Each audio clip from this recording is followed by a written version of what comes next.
Picture me in the most expensive restaurant in Jiangcheng, wearing my one good shirt, listening to my fiancée read out her price list. Bride price, 880,000 yuan. A 200 square meter apartment, registered in her name only. A car, 500,000. Nothing embarrassing, she has a reputation to think about. Wang Meilin laid it all out between sips of imported water, calm as a bank teller, while her manicure tapped the table like a little metronome counting down my life. And here's the fun part. I already knew how this movie ended because I had watched it once before.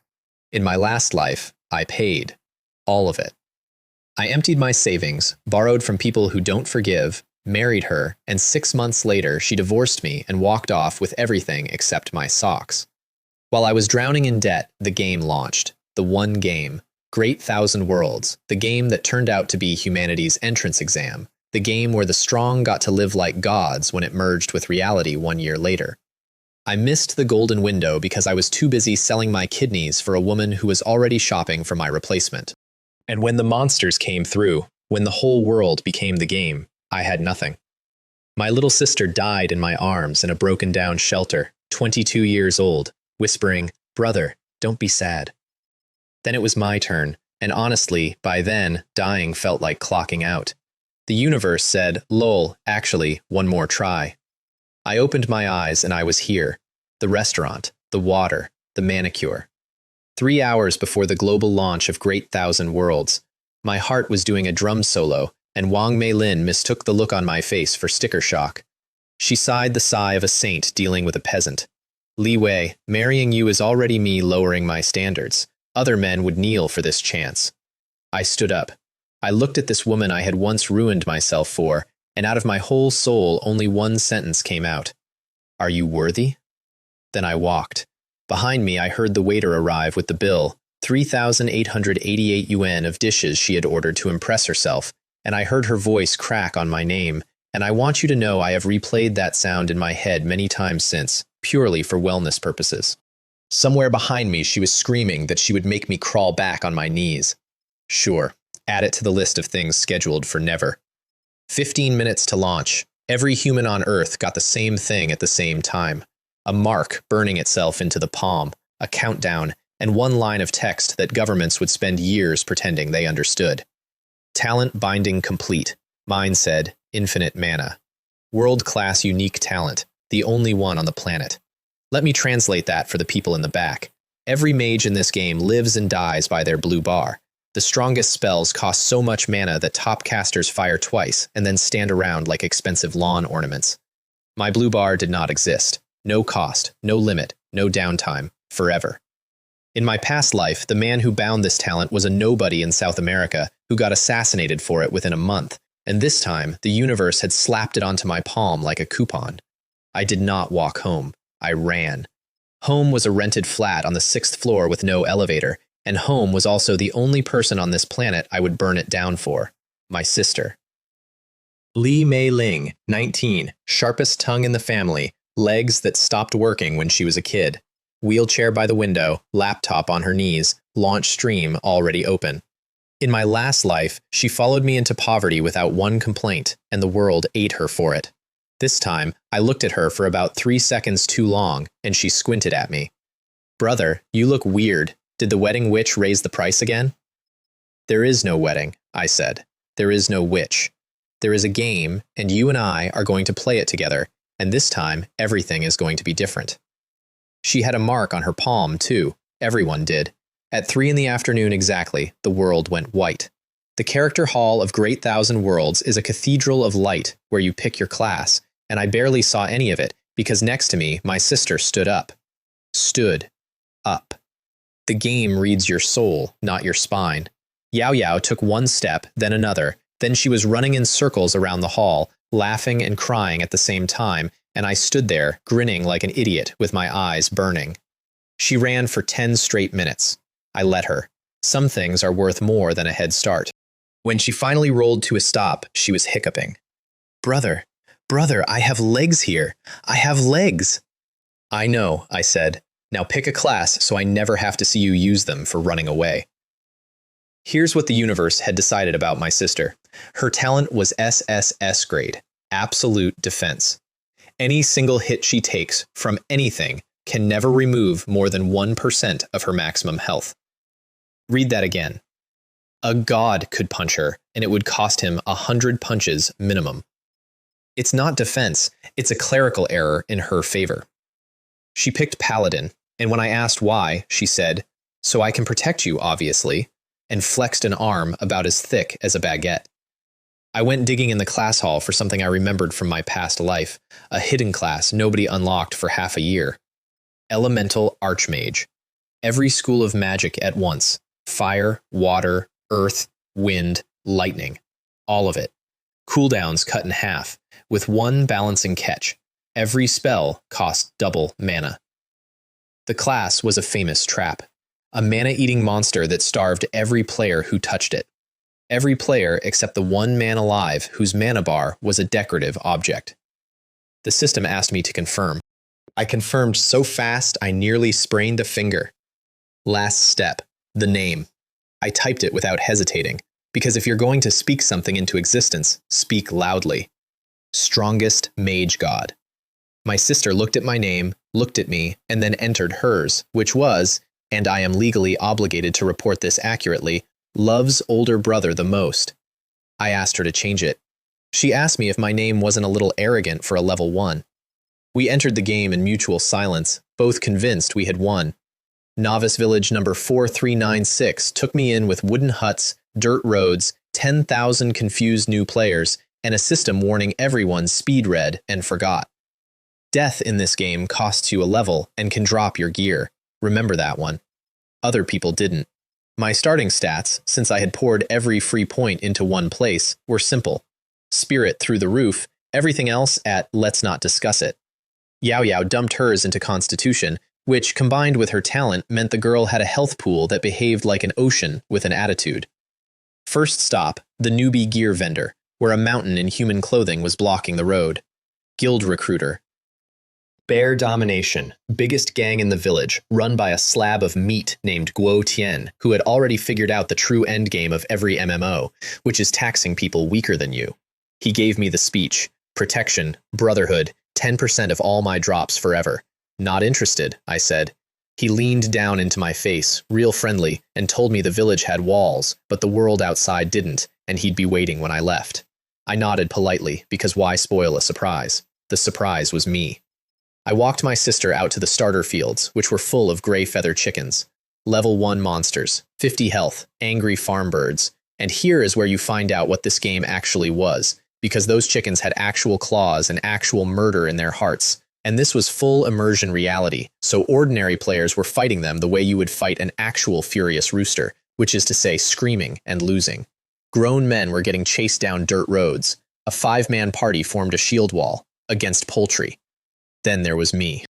My basic starter fireball hit for more than a chicken's entire existence, and it came back off cooldown every 2.5 seconds, and it cost me nothing, forever. 3 sentences that would eventually reorganize the world order, currently being demonstrated on poultry. I stood in one spot like a sprinkler of orange light and deleted the local chicken population. Fireball, chime of experience. Fireball, chime, a metronome of progress. While around me, grown warriors wrestled hens in the dirt, and a nearby mage sat down after 4 casts to sadly regenerate. That's the class balance of this game in one field. Every other caster metered like a parking meter, me an open hydrant. It wasn't a battle, it was a product demo. Yao Yao stood in front of me holding her little shield in textbook guard position, deeply unemployed, because nothing lived long enough to reach her, and she started rating my kills out of 10 for form. 50-some chickens in, one of them dropped a recruit helmet, plus 2 constitution. I put it on my sister. She wore a chicken's inheritance with the dignity of an empress. Then the screaming down the field changed pitch, and I looked up from my chicken assembly line and watched that 5-man party get flattened by an elite gray feather chicken. Level 5, 1,000 health, feathers with a green shine, eyes of a creature that has seen war. It stomped all 5 of them back to the graveyard, -1 level each, and stood on their dropped gear, crowing. Yao Yao tugged my sleeve. Should we have helped? In this game, I told her, you run to help mid-fight. You get accused of stealing the kill the moment loot drops. We help after. And look at that. It's after. The elite chicken turned its head toward us. It had made the last mistake of its distinguished military career. Yao Yao planted herself in front of it. The beak came down on her shield like a jackhammer, and above her head floated the damage number that would define our entire future. Minus 0.9. The chicken had put its whole soul into that peck. My sister's health bar moved the way a mountain moves when you lean on it. She looked back at me over her shoulder, absolutely delighted. Brother, it tickles. 2 minutes of fireballs later, the elite chicken was a bonfire with feathers. I was level 2, and the ground was covered in loot. A green staff called Jungle's Whisper that grew me a small shield with every kill. A hunter's short bow, no use to me, great use to my wallet. And a skill book, Exploding Fireball, an area blast with a mana cost of 100, the kind of number that makes normal mages budget like accountants in wartime. I learned it on the spot and felt nothing. Free. Everything in my life was free now. The dead 5-man party came jogging back at me right then, yelling about their monster and their drops, took one look at the smoking crater, the level 2 mage juggling 2 fireballs in the air like flaming groceries, and the tiny paladin standing on the chicken's corpse, and they turned around in perfect silence like a school of fish. Smart fish. The village was about to learn what the chickens already knew. While I'm on the subject of things I taught this village, the local final boss of the starter fields was a monster called the Gray Feather Chicken King. Level 5 boss, 10,000 health, defense thick enough to shrug off starter weapons, and a berserk mode with a feather storm that worked like a blender set to village. 200 players from the Yulong Guild were currently learning all of this the hard way. We arrived at the field just in time to watch their formation dissolve into a track meet. Yulong's president was a name I knew from my past life. Skyrider, real name Zhao Jian, SS grade talent that multiplied his health by 11. In the future, I remembered, he was one of China's top 10. Right now, he was a man watching his guild get plucked, and when he spotted the level 2 mage strolling toward the boss, he made me a very reasonable offer. 100,000 yuan if I'd distract the chicken while his people recovered their dropped gear. Not interested, I said. I'm going to kill it. He laughed. Then he stopped laughing because I put away my beginner staff, took out the green one, and floated an exploding fireball above each palm. And my sister, all 1.5 meters of her, walked at the boss, yelling, "I'll show you what a real tank is." The Chicken King hit my sister with a beak thrust that had one-shot his frontline warriors. Minus 1.4. Zhao Jian opened his combat log, read the number, closed the log, and stood there quietly reevaluating his entire life. I started the artillery. Fireballs every few seconds, forever, no mana bar, no mercy. At 30%, the boss went berserk and cast its Feather Storm, an all-directional shredder, and every feather that hit my sister did minus 1.4, while the little wooden healing trinket I'd given her ticked her back up faster than the damage came in. The math was not mathing for the chicken. The final fireball put it down, and the server got its first boss kill announcement, my name in gold text over 10,000 heads. Level 3. The loot alone made me a war chest, a hat of wisdom for my spirit, a skill upgrade stone, the hard currency of this entire world, which I fed to Exploding Fireball on the spot, and one small brass token that made Zhao Jian's breath catch across the field. A guild order. The right to found a guild, first one in the village. Before all that, though, mid-fight, 2 shadows had come slinking in. Darkshade and Paleshade, a famous duo of kill-steal vultures, brothers who made their living sniping last hits on other people's bosses. Paleshade went invisible and glided toward my dying chicken with his dagger out. Here's the thing about stealth. It hides you from eyes. My spirit stat was high enough that I could basically hear his self-confidence. I dropped an exploding fireball on the patch of empty air he was about to walk through, timed to his footsteps, and the explosion spat a fully visible assassin corpse out the other side. His brother took one look, screamed the traditional, "You wait," and caught a water ball and a fireball in the spine before finishing the sentence. Both down in under 30 seconds, and one of them dropped his own dagger, which I picked up and later sold because recycling matters. Zhao Jian walked over when it was done, gave me his real name like it was a handshake, and asked, very correctly, whether the guild order might be for sale in an honest auction. I liked him already.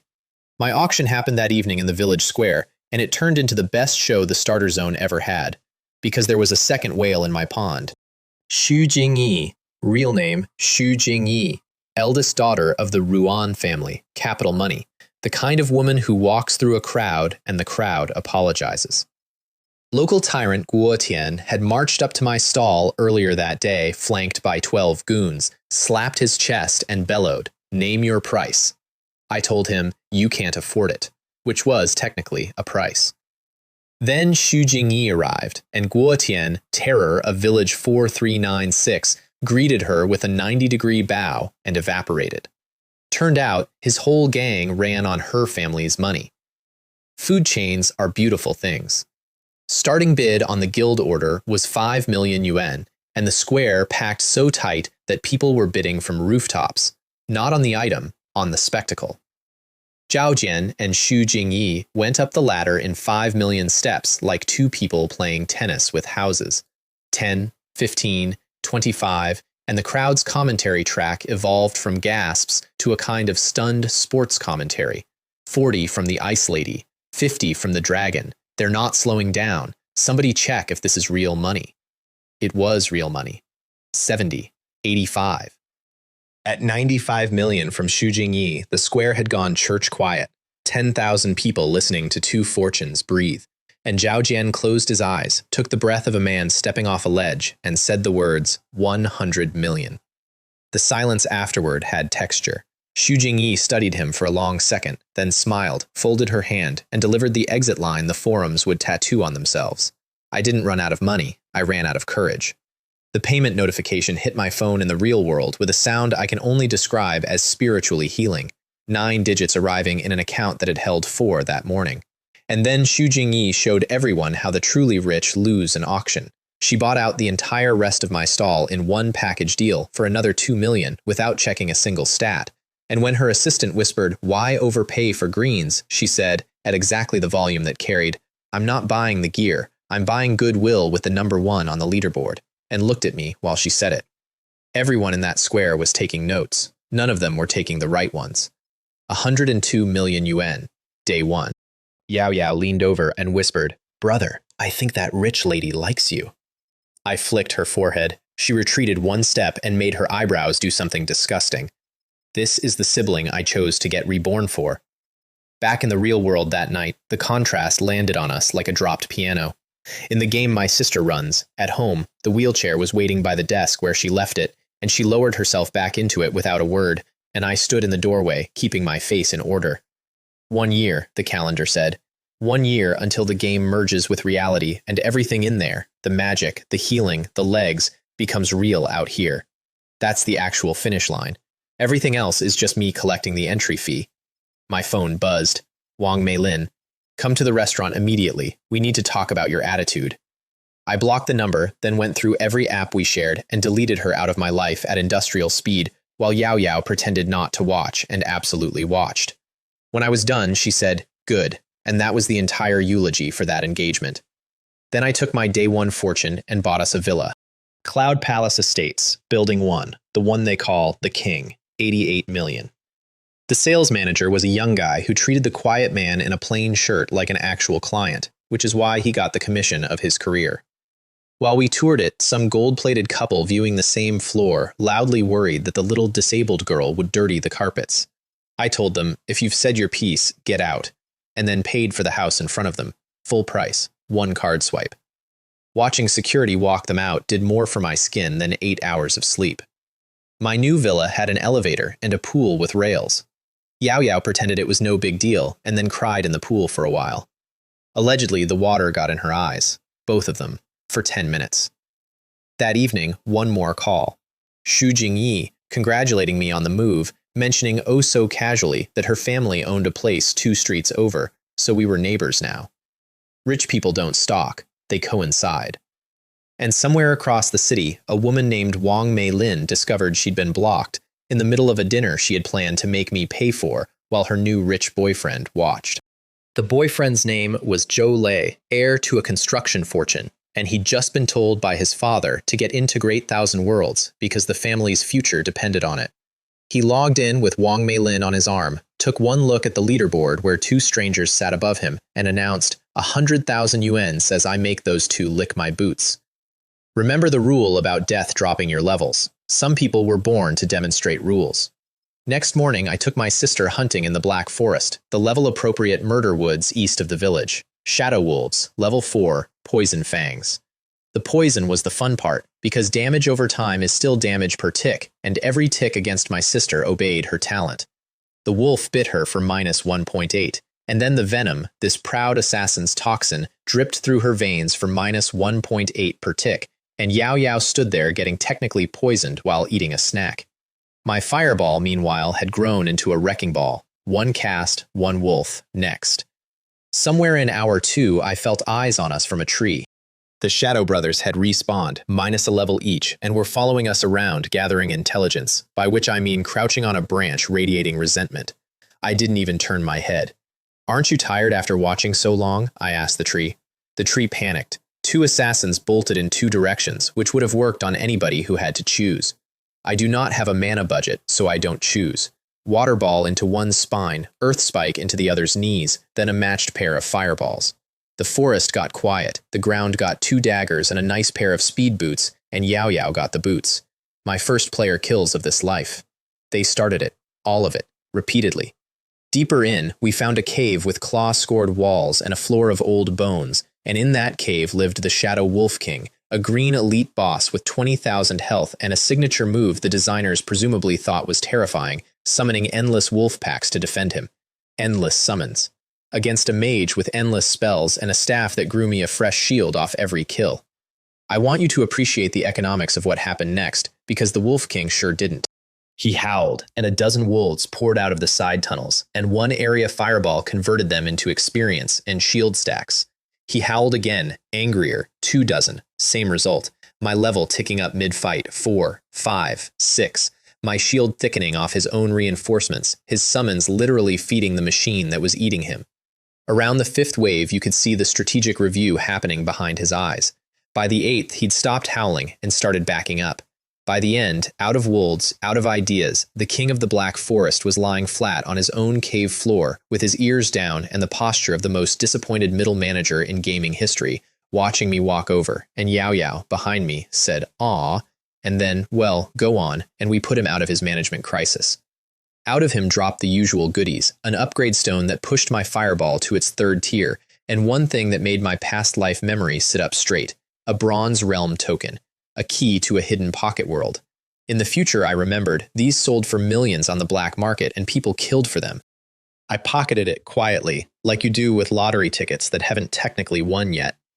That evening, my inbox produced a message that would end up changing the entire trajectory of my guild, though at the time, it read like a scared student asking for homework help. It was from a priest player named Rock Candy Loves Snowpear, real name Bai Ling, and it said, "Hello, I found a strange place near the Black Forest, and my talent says there's something big inside, and I'm scared to go alone, and you seem strong and also not a scammer." Here's what she wasn't saying, and what I knew the moment I read her aura. Her blessing was S-grade, treasure hunter's intuition. The girl was a living dungeon radar, a compass that pointed at loot. In a world where hidden content made emperors, she was worth more than any fighter alive, and she was using this divine gift to nervously ask a stranger for an escort.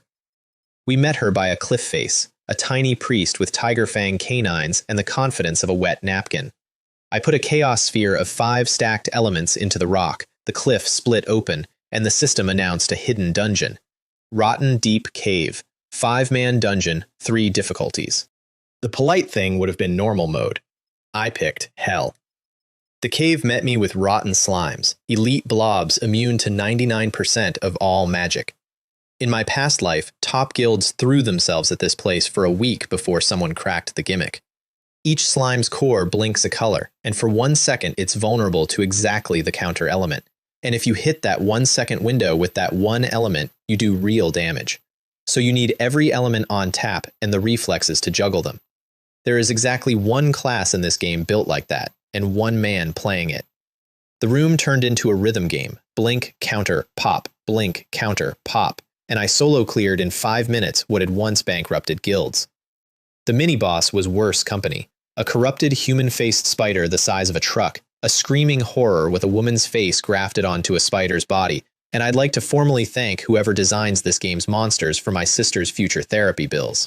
Its opening move was a mental scream that scrambled everybody's brain. Xiaoli went down confused mid-step, and I caught her before she face-planted, my own spirit stat shrugging the scream off like spam mail. Then came the education. Its body armor ate my spells like compliments. The only weak point was the face itself, and the face came with a pricing structure. Hit it, and every drop of the monster's rage transfers to you, followed by a death ray from its compound eyes. I learned the death ray's damage the empirical way. 1 beam, my health bar down to a red sliver. The first time in this whole new life that dying was a live option, and while I was blinking at my own mortality, a beam of warm light hit me and hauled my bar back up in one pull. Xiao Li, our trembling wallflower, had stopped trembling the instant someone actually needed her, and healed like a machine with a deadline. Some people are built backwards. All their courage is stored behind other people's emergencies. After that, we settled into the rotation. Yao Yao parked in its fangs, minus nothing, thorns ticking it back for its trouble, Xiao Li scrubbing poison off the party and refilling me between rays, me punching the face on a metronome and renting its hatred by the second.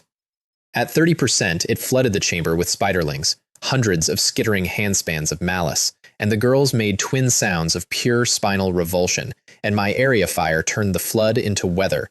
And for the record, burning spiders smell like victory and burnt hair, mostly the second thing. Down the horror went, and out of it, along with the loot, came a legendary problem generator. But I'll get to the pet later. First, the loot that mattered. An eye of corruption that charged itself off my kills and stored a single screaming death ray, a pocket nuke with a 1-hour cooldown. And deeper in the dark, a voice like wet gravel said, "Finally, fresh flesh and blood." The final boss of Hell Mode was the Rotten Slime King, a purple boss with the same immunity gimmick, except his core switched passively to whatever element hit him last, every 2.5 seconds, like a lock that changes its combination while you're picking it. I checked the timing. My basic sphere's cooldown was exactly 2.5 seconds. The class and the lock were made for each other. Fireball, water ball, fireball, water ball, a metronome of alternating elements, each one landing in the vulnerability window. It wasn't dramatic. It was 30 minutes of me playing the world's most profitable drum solo while the girls sat on a rock and Yao Yao tried to convince Xiao Li to marry into the family. When the king split into 100 mini slimes for his last stand, the area spells came out, and the announcement that followed went server-wide 3 times. First Hell difficulty clear in China, new title, Hell Conqueror, bonus damage in every Hell dungeon forever. The king's loot pile also coughed up a slime core, a mutated pet egg with a grade the system listed as 3 question marks, and 1 skill listed as Elemental Devour, eat elemental items, evolve infinitely. Yao Yao named it Little Jelly before I could stop her. That name will matter, embarrassingly, at several future funerals. And Xiao Lei logged off that night, my favorite new discovery, back to her university dorm, and told her roommates she'd just cleared a hidden dungeon with the #1 player in the server, and they laughed at her, and she smiled into her pillow, because she knew a secret, and honestly, that dorm was going to owe her so many apologies by winter. Meanwhile, in the part of the village where comedy lived, Zhou Lei was having a rough debut. The construction heir who'd promised to make the top 2 lick his boots was currently unable to kill a level 1 chicken. I am not exaggerating for effect. There is footage. The chicken won the exchange, and he fell on his face in front of his new girlfriend. He tried to hire bear domination for power leveling and got quoted 100,000 per head, which even he found offensive. So when he finally spotted us on the road, he did what rich boys do. He planted himself in our path and pointed at my sister's shield. "You, sell me that staff and the little girl's shield. Name a price. Everything has a price." And that's when Wang Meilin, hanging off his arm, looked at my face properly for the first time and made a sound like a kettle dying. Because the mysterious, strongest mage god, #1 on the leaderboard, the man the whole village whispered about, was the peasant she'd auctioned herself away from a week ago. Yao Yao stepped in front of me with her whole 150 centimeters. "Don't touch my brother." I looked at Schwart Lei and gave the situation all the vocabulary it deserved. Roll. He rolled. Not by choice, exactly. It's just that when the #1 on the leaderboard says 1 syllable at you and 300 onlookers start filming, your legs make executive decisions.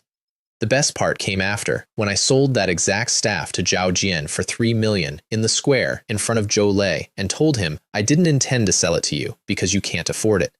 The crowd's laughter did structural damage. Wang Meilin stood at the edge of it all waiting for me to at least look at her, hate her, something. I walked past her the way you walk past a vending machine that's out of order. Then the sky broke the mood. A world announcement, the first one of its kind. Because of the accelerated progress of a certain Hell Dungeon clear, the world event calendar had moved up. In 24 hours, the Abyss corruption would touch the novice villages, which was my fault, technically, and the village figured that out immediately and split between panic and blaming me, as crowds do. What they didn't know was what I knew from my past life. The corruption event could be survived by hiding at the respawn point, which is what everyone eventually figured out. Or it could be won, and nobody had ever won it, because winning required a quest chain that started with a one-eyed beggar NPC in the slums that no player had ever bothered to talk to. His name was Grum.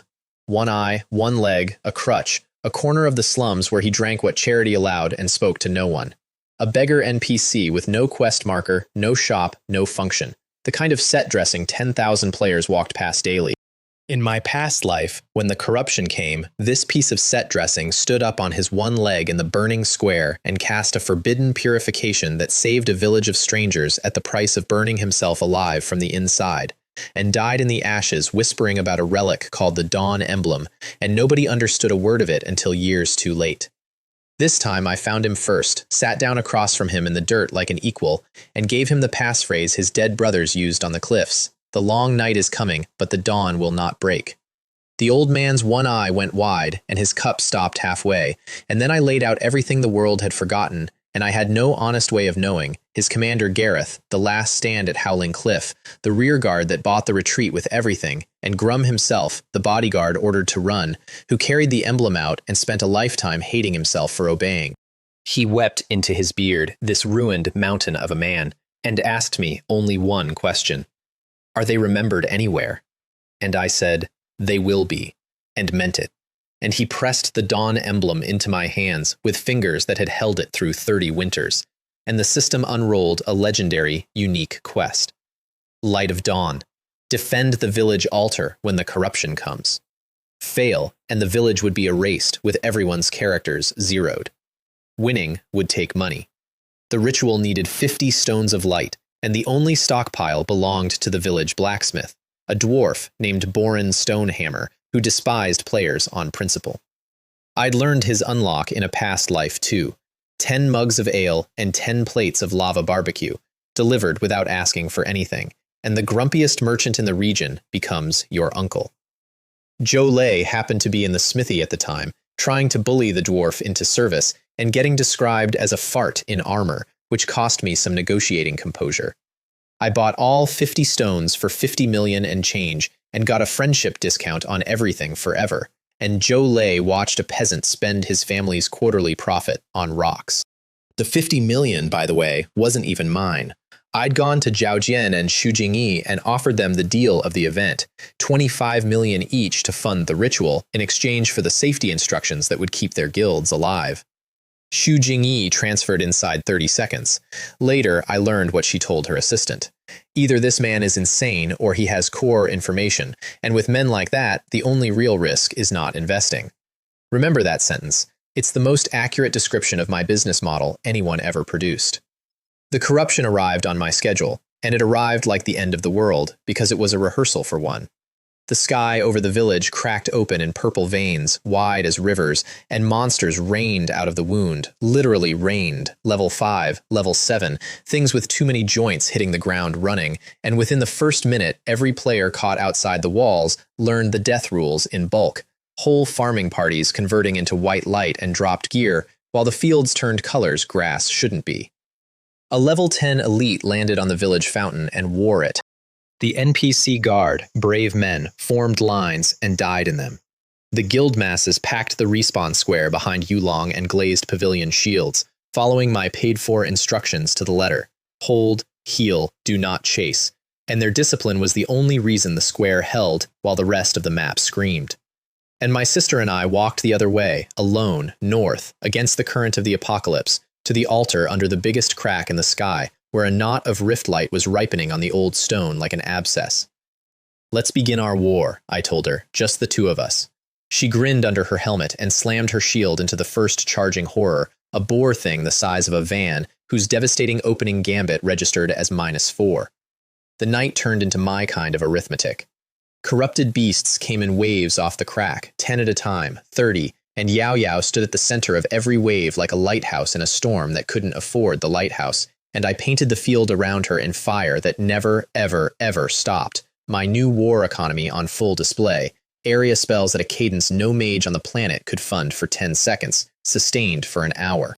Elite Guardians came, level 10, claws like farm equipment, moving in trained pairs. Focus fire, lightning volley to strip the charge, fireball to the weak point Qing Shui's future colleagues would someday learn to call out, next pair. We leveled as we walked, twice, and we carved a straight line to the altar through a tide that had eaten the rest of the map. And I remember thinking, with the fires reflected in my sister's shield, that in my last life, this exact night had been the beginning of everything ending. And in this one, it was a Tuesday, and going well. And at the altar, of course, there was an ambush, because there's always one guy. Wu Zhen. Remember the name, he'll keep being a problem in progressively funnier ways. Ex-pro gamer, master assassin, teacher of those shadow brothers I'd been farming, owner of an SS blessing that made his stealth nearly absolute and his openers always crit. He'd come back to gaming for money, decided I was his gold mine, and now he stood between me and the altar with both brothers, all three masked, informing me that the altar belonged to his shadow alliance and that if I handed it over, they'd let us die quickly. 3 assassins in stealth, surrounding us in the dark. To my spirit stat, they might as well have been wearing bells and singing. One area fireball knocked all 3 out of invisibility, and the lightning volley that followed hit Wu Zhen twice before his feet finished reacting. The famous SS assassin died standing up. The brothers followed before their smoke bombs left their belts. Under 10 seconds all told. All right, I said, the flies are gone, and we started the ritual. I laid 50 stones of light in a hexagram and set the dawn emblem in the center socket. And then the village got its miracle. A column of golden light that rose from my altar and washed the whole map, and every corrupted thing it touched simply stopped existing. The experience from 1,000 simultaneous kills fell on us like a collapsing bank vault. At the respawn square, guild players stood in the golden rain watching their death sentence evaporate, and Zhao Jian said, loud enough for his whole guild to hear, that Yulong would follow the mage god from this day on. The system graded my event SSS. Perfect clear, first in the world. Levels, a mountain of free stats, the emblem bound to me permanently, and a title, Abyss Exterminator. Bonus damage against everything from the Abyss, resistance to everything it did back. Yao Yao's reward chest held the piece that turned her from a wall into a legend, the Holy Armor, epic grade, 100 Constitution, a monstrous health bonus, regeneration, and a Thorns effect that reflected damage back at whatever hit her. Her health total hit 4 digits, and my sister officially became a small blonde natural disaster. The set description said it once belonged to the Dawn Legion's commander. It was 1 piece of 5. File that away. My chest gave me a forbidden spell, Thunder Prison Dragon Spear. 9 dragons made of lightning that lock a zone into a cage of continuous ruin, and then fuse into 1 spear for a finisher. The mana cost was a war crime. You know my answer to that. But the golden light had one more consequence, because power that bright is a doorbell. The column punched into the sky crack, and something on the other side answered. The crack bulged, and out of it leaned a projection of an abyssal lord. Figoman. In my past life, that name flattened 3 capital cities. Even as a projection, his casual sword swing would have halved the village, and I answered it with the pocket nuke, 100 stored charges of the Eye of Corruption in 1 beam, straight into the cut. The beam won. The lord actually rocked backward, and the emblem drank the collision and taught me a new trick on the spot. A judgment of holy light that burns a percentage of a target's current health as pure, true damage. So my sister, and I need you to understand that no one instructed her to do this, taunted him, taunted the Abyssal Lord. It worked, because taunts don't check tax brackets. He hit her. Her health bar declined politely. I hit him with the new judgment and shaved a chunk off a demigod, and his projection destabilized and the crack began pulling him home. He left the way all my future problems leave, with a speech. I have memorized your scent, little thing. The day my true form descends is the day I tear you apart. I'll wait, I said. Full disclosure, there's now a waiting list. The morning after saving the village, we blew up the blacksmith shop. Not on purpose, and I maintain that distinction matters legally. The slime egg from the Hell Dungeon needed elemental fire to hatch. Ordinary campfires read to it as an insult. And Muradin, flush with new friendship and lava on tap, offered his observe with the professional confidence of a dwarf who has never once been wrong about fire. We nestled the egg in the earth fire channel. It glowed. It pulsed. Muradin leaned in with genuine craftsman's curiosity, and the egg went through red, orange, all 7 colors in accelerating order like a warning nobody read in time, and celebrated its birthday by removing the roof. The whole roof, vertically. When the smoke cleared, the 3 of us were soot silhouettes, the forge was a skylight, and in the crater of the hatching sat a fist-sized blob of rainbow gel, jiggling with what I can only describe as pride. The system tag finally showed its grade, and the grade explained the roof. Legendary, upgradable, ceiling unknown. Skills, eating elemental items to grow forever, converting incoming elemental damage into its own health. And the big one, the one that made me sit down on a broken beam and laugh, elemental imitation, copying its owner's spells at half power on its own separate cooldown. Half power of my spells, cast in parallel, fueled by nothing. My pet was a second me, and given who I am, half of me was already a national event. Yao Yao scooped it up, it purred like wet jelly, and she announced its name was Little Jelly, and I said we should discuss it, and the discussion is technically still open 8 legendary kills later. Muradin looked at his roof, looked at the jiggling war crime responsible, looked at me, and asked only that next time we hatch outside. The game logged me out for a scheduled hour, everyone got dumped to reality, and reality had visitors. Xu Jingyi came to the villa in person, neighborly, with gifts and an assistant, to make me the offer her family had been circling since day one. The country was assembling a national team for the game, state resources, elite backing, and they wanted the #1 player in it. I said no. Not rudely, just completely. I've gotten used to working alone, and I have my own things to fix. She studied me for a second, decided against pushing, and said the door stays open. Smart people never slam doors around me. Doors are how they eventually get things. Yao Yao waited for the guests to leave and asked, with the innocence of a landmine, who I thought was prettier, the Ice Lady or Xiao Li. Forehead flick. Justice. Meanwhile, my enemies were unionizing, which honestly saved me travel time. Wu Zhen, having died to me twice now, had discovered his true talent, recruitment. He signed an actual celebrity into his shadow alliance, a streaming actress called Yang Lin with 50 million followers, planning to drown me in public opinion since daggers kept not working. And Zhou Lei, on his father's orders, dragged 320 construction workers off the family's sites and into the game as a corporate guild. Somewhere in a tea room, Wang Meilin was telling herself she definitely bet on the right horse. The horse had recently lost a fistfight to a chicken, but love is patient.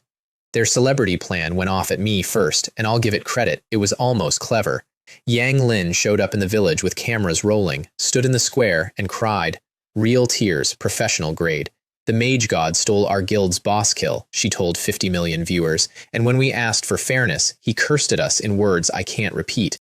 The forums detonated. Hate groups formed with names like Mage God Victims Alliance.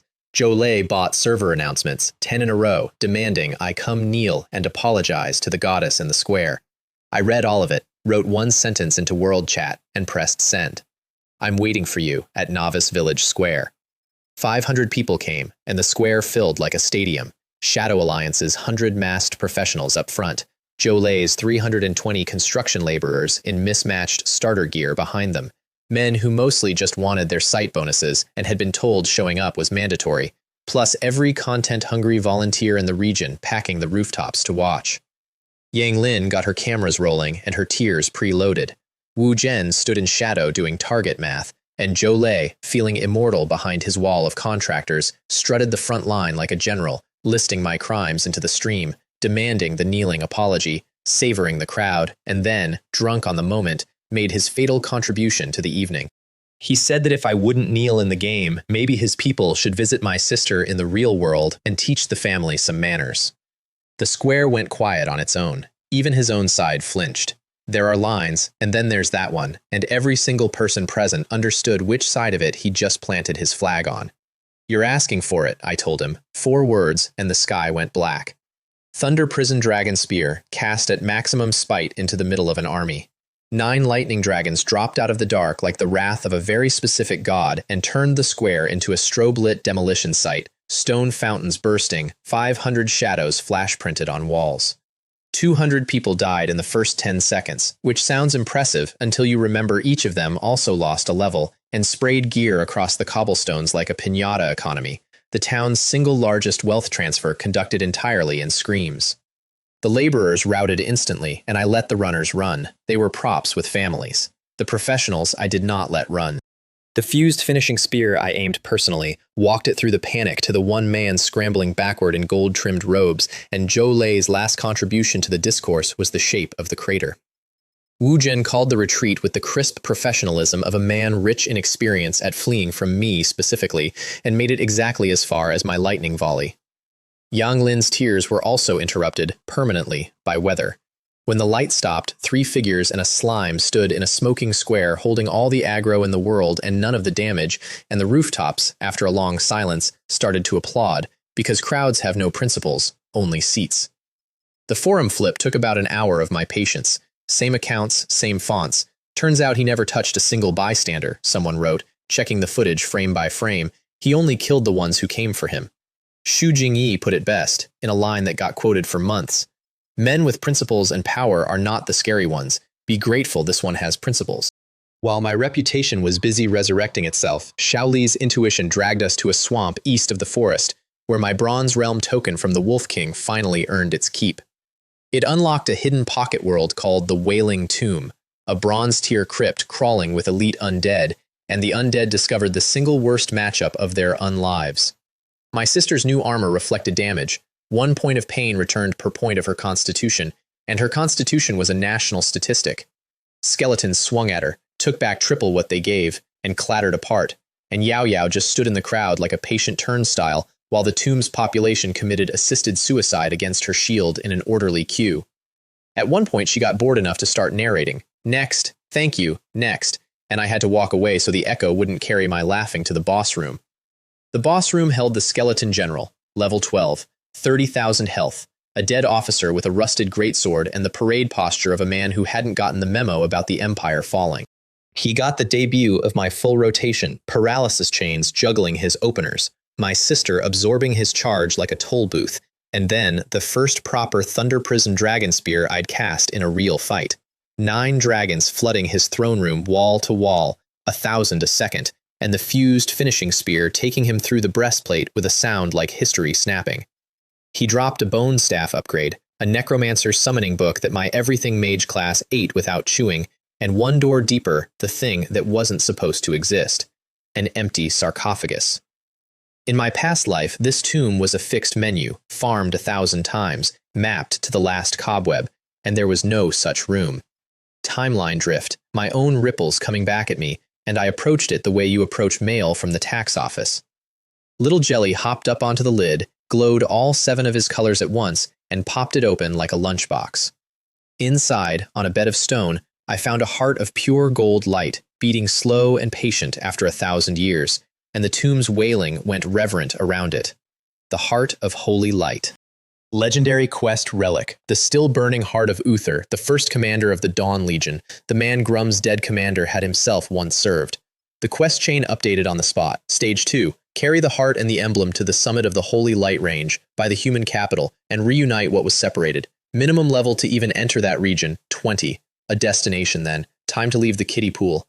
Before we did, Muradin got his goodbye quest, 100 evil spirit essences from the Scarlet Land, and his voice went quiet when he promised that in return he'd hand over the treasure he'd guarded for years. NPCs don't say things like that for greens. So we went east, into red grass under a red sky, where the spirits came at us with mind attacks that slid off me and wave tactics that fed my new skeleton summons. Yes, skeletons. I'd looted a necromancer book. And my class's answer to, "Can you even learn this?" was all of magic is my job description. 12 essences an hour became 100, and then the ground started shaking, because this game had a rule I was starting to enjoy. Wherever I farm, management appears. Management, in this case, was an undead monarch named Mog, level 20 boss, 100,000 health, flanked by 2 bone guardians who fought like a shield and a spear with a grudge. One a tower of plate that existed to stand in doorways, the other a lancer whose thrusts came from angles geometry hadn't approved. This was the hardest fight of the rebirth so far, and I mean that as a compliment to exactly one participant. Mog opened with a storm of shrieking spirits that shredded my summoned skeleton screen in seconds, then sent his lancer at my backline while the shield bearer wedged himself between me and the boss, and I realized, with the special joy of a connoisseur, that I was fighting monsters that had rehearsed. Twice I built the full Thunder Prison and fused the finishing spear, and twice the Shield Guardian threw himself into its path and took the entire 6,000-point hit with his face, dying by installments to protect his king, and I'd have been moved if they hadn't been trying to eat my sister. The fight became my favorite kind of problem, sequencing. Yao Yao pinned the monarch himself, his 1,000-point overhead swings arriving on her shield as -16, a number that visibly demoralized the entire undead chain of command. Little Jelly mirrored my Thunder Prison, so the battlefield ran 2 lightning cages in stereo, and I stopped aiming at the king and started billing his staff. The lancer died mid-lunge to a paired spear. The shield-bearer, out of colleagues to die for, found out that heroism has a cooldown, and I don't. And Mog, alone, boxed in by a bone cage of my own casting, learned the last lesson of his administration, which is that when your bodyguards are gone, the org chart is just you and the weather. 10 minutes of kiting later, the Scarlet Land was under new management. Mine. Mog's corpse was generous. My Thunder Prison went up a tier. A purple ring with a fat spirit bonus and a 5% vampirism effect went on my finger, and a ring of protection went straight onto my sister, pushing her health pool towards 3,000. She kissed my cheek and told me I was the best big brother in both of my lives. She does listen when I talk, she just saves it for ambushes. Muradin's reward for the essences turned out to be exactly the kind of treasure a smith hoards, but I'm going to hold that reveal because at this point the rest of the server demands its screen time. Specifically, Guo Tian. While I farmed my essences, a solo explorer found a hidden multiplayer dungeon in the Blackrock Mountains, hell difficulty, no player cap, and sold the coordinates to bear domination for 1 million. Guo Tian heard no player cap and heard destiny. First clear of a hell raid, his name in the sky, the mage god finally looking up at him. He marched 200 guildmates through the gate into a place called the Infernal Corridor, where the first pack of level 12 imps one-shot his front line through their shields. Total wipe in minutes, Guo Tian cut down last, and the dungeon's welcome text may as well have read, "Welcome to hell, -1 level each, thanks for the gear." A normal man learns. Guo Tian fundraised, and I got the reports with my morning tea. He toured every guild in the region, roaring about honor and shared destiny, and pooled an alliance, Yulong, Glazed Pavilion, 12 smaller banners, 2,000 players, the largest joint operation of the young server, assembled primarily to drown one man's embarrassment in a communal one. Xu Jingyi hesitated, messaged me for a read, got silence because I was 10 meters deep in Mog's throne room at the time, and made the call by her own doctrine, the risk is in not risking. 2,000 players marched into the corridor in parade order, and for a shining quarter hour it worked. Shield walls interlocked, healers rotating, the first imp pack actually held, and the stream commentators began composing victory speeches. Then the imps enraged, which is a scheduled mechanic, one I'd read twice in my past life, printed in red, in the dungeon's own description, and the shield wall discovered that discipline is not a stat. The break started at one seam and propagated like ice cracking, 2,000 players compressing into a corridor built for panic, and the Alliance learned that its wipe had merely been postponed for scale. A third of the region's fighting strength lost a level in one afternoon. The loot of 14 guilds carpeted a hallway in hell, and Guo Tian's name completed its journey from menace to punchline. The forums declared a day of mourning and memes, mostly memes. That's when my inbox produced Zhao Jian and Xu Jingyi simultaneously, both typing variations of please, and I replied with the sentence that became a server-wide copy pasta. Just got off a boss. What happened? But before the corridor, fate handed me a gift I did not see coming, and his name was Han Ming.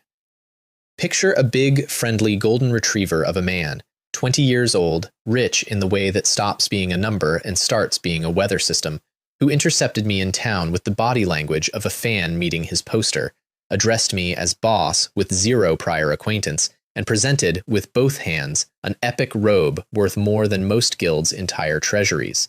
The Arcane Whisper Robe. I checked it for traps, curses, tracking enchantments, and ulterior motives, in that order. Spirit bonus in 3 digits, crit chance, and a 20% chance on any cast to reset a spell's cooldown, which on a normal mage is a nice surprise, and on a man with free infinite casts is quietly obscene, a slot machine that only pays out and never charges. "What do you want for it?" I asked, and he beamed and said, "Can I just walk around with you?" And I stood there running fraud analysis on a man whose entire scheme turned out to be visible from orbit. He was lonely, he was loaded, and he thought I was the coolest thing since fire. Then, while I was still deciding whether he was an assassin with a budget or a lottery winner with a hobby, he produced a guild order. An actual guild order, the item cities bid 9 figures for, bought in another village for 150 million of what he called small change from my allowance. And before I finished the word wait, he had founded a guild, named it Magic God Temple, after me, without asking, and transferred the leadership into my hands, and stood there wagging, asking if the name was okay, or should he rebuy the registration.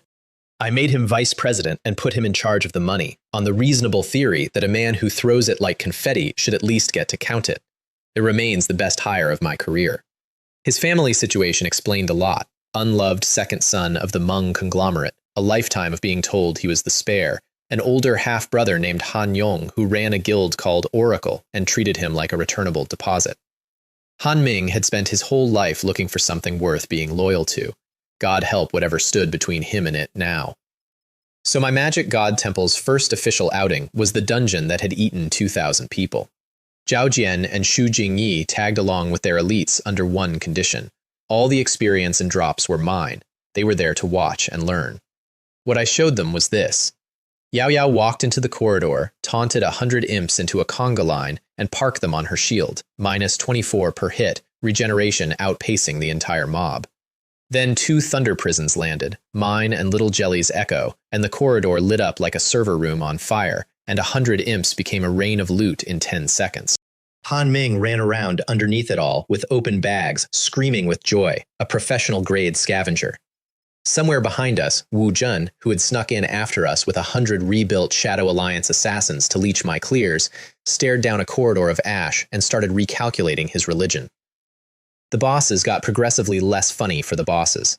The first, a Hellguard, level 20 elite, 200,000 health, a wall of infernal iron with a halberd that had one-shot Guo Tian's entire front line, planted itself on the first bridge and hit my sister with everything its contract specified. Minus 24. It checked its halberd. The audience of 2 guild leaders behind us checked their sanity. 10 patient minutes of artillery later, it dropped an epic helmet that went straight onto Yao Yao, and Han Ming scurried under the corpse for coins, my economy in miniature.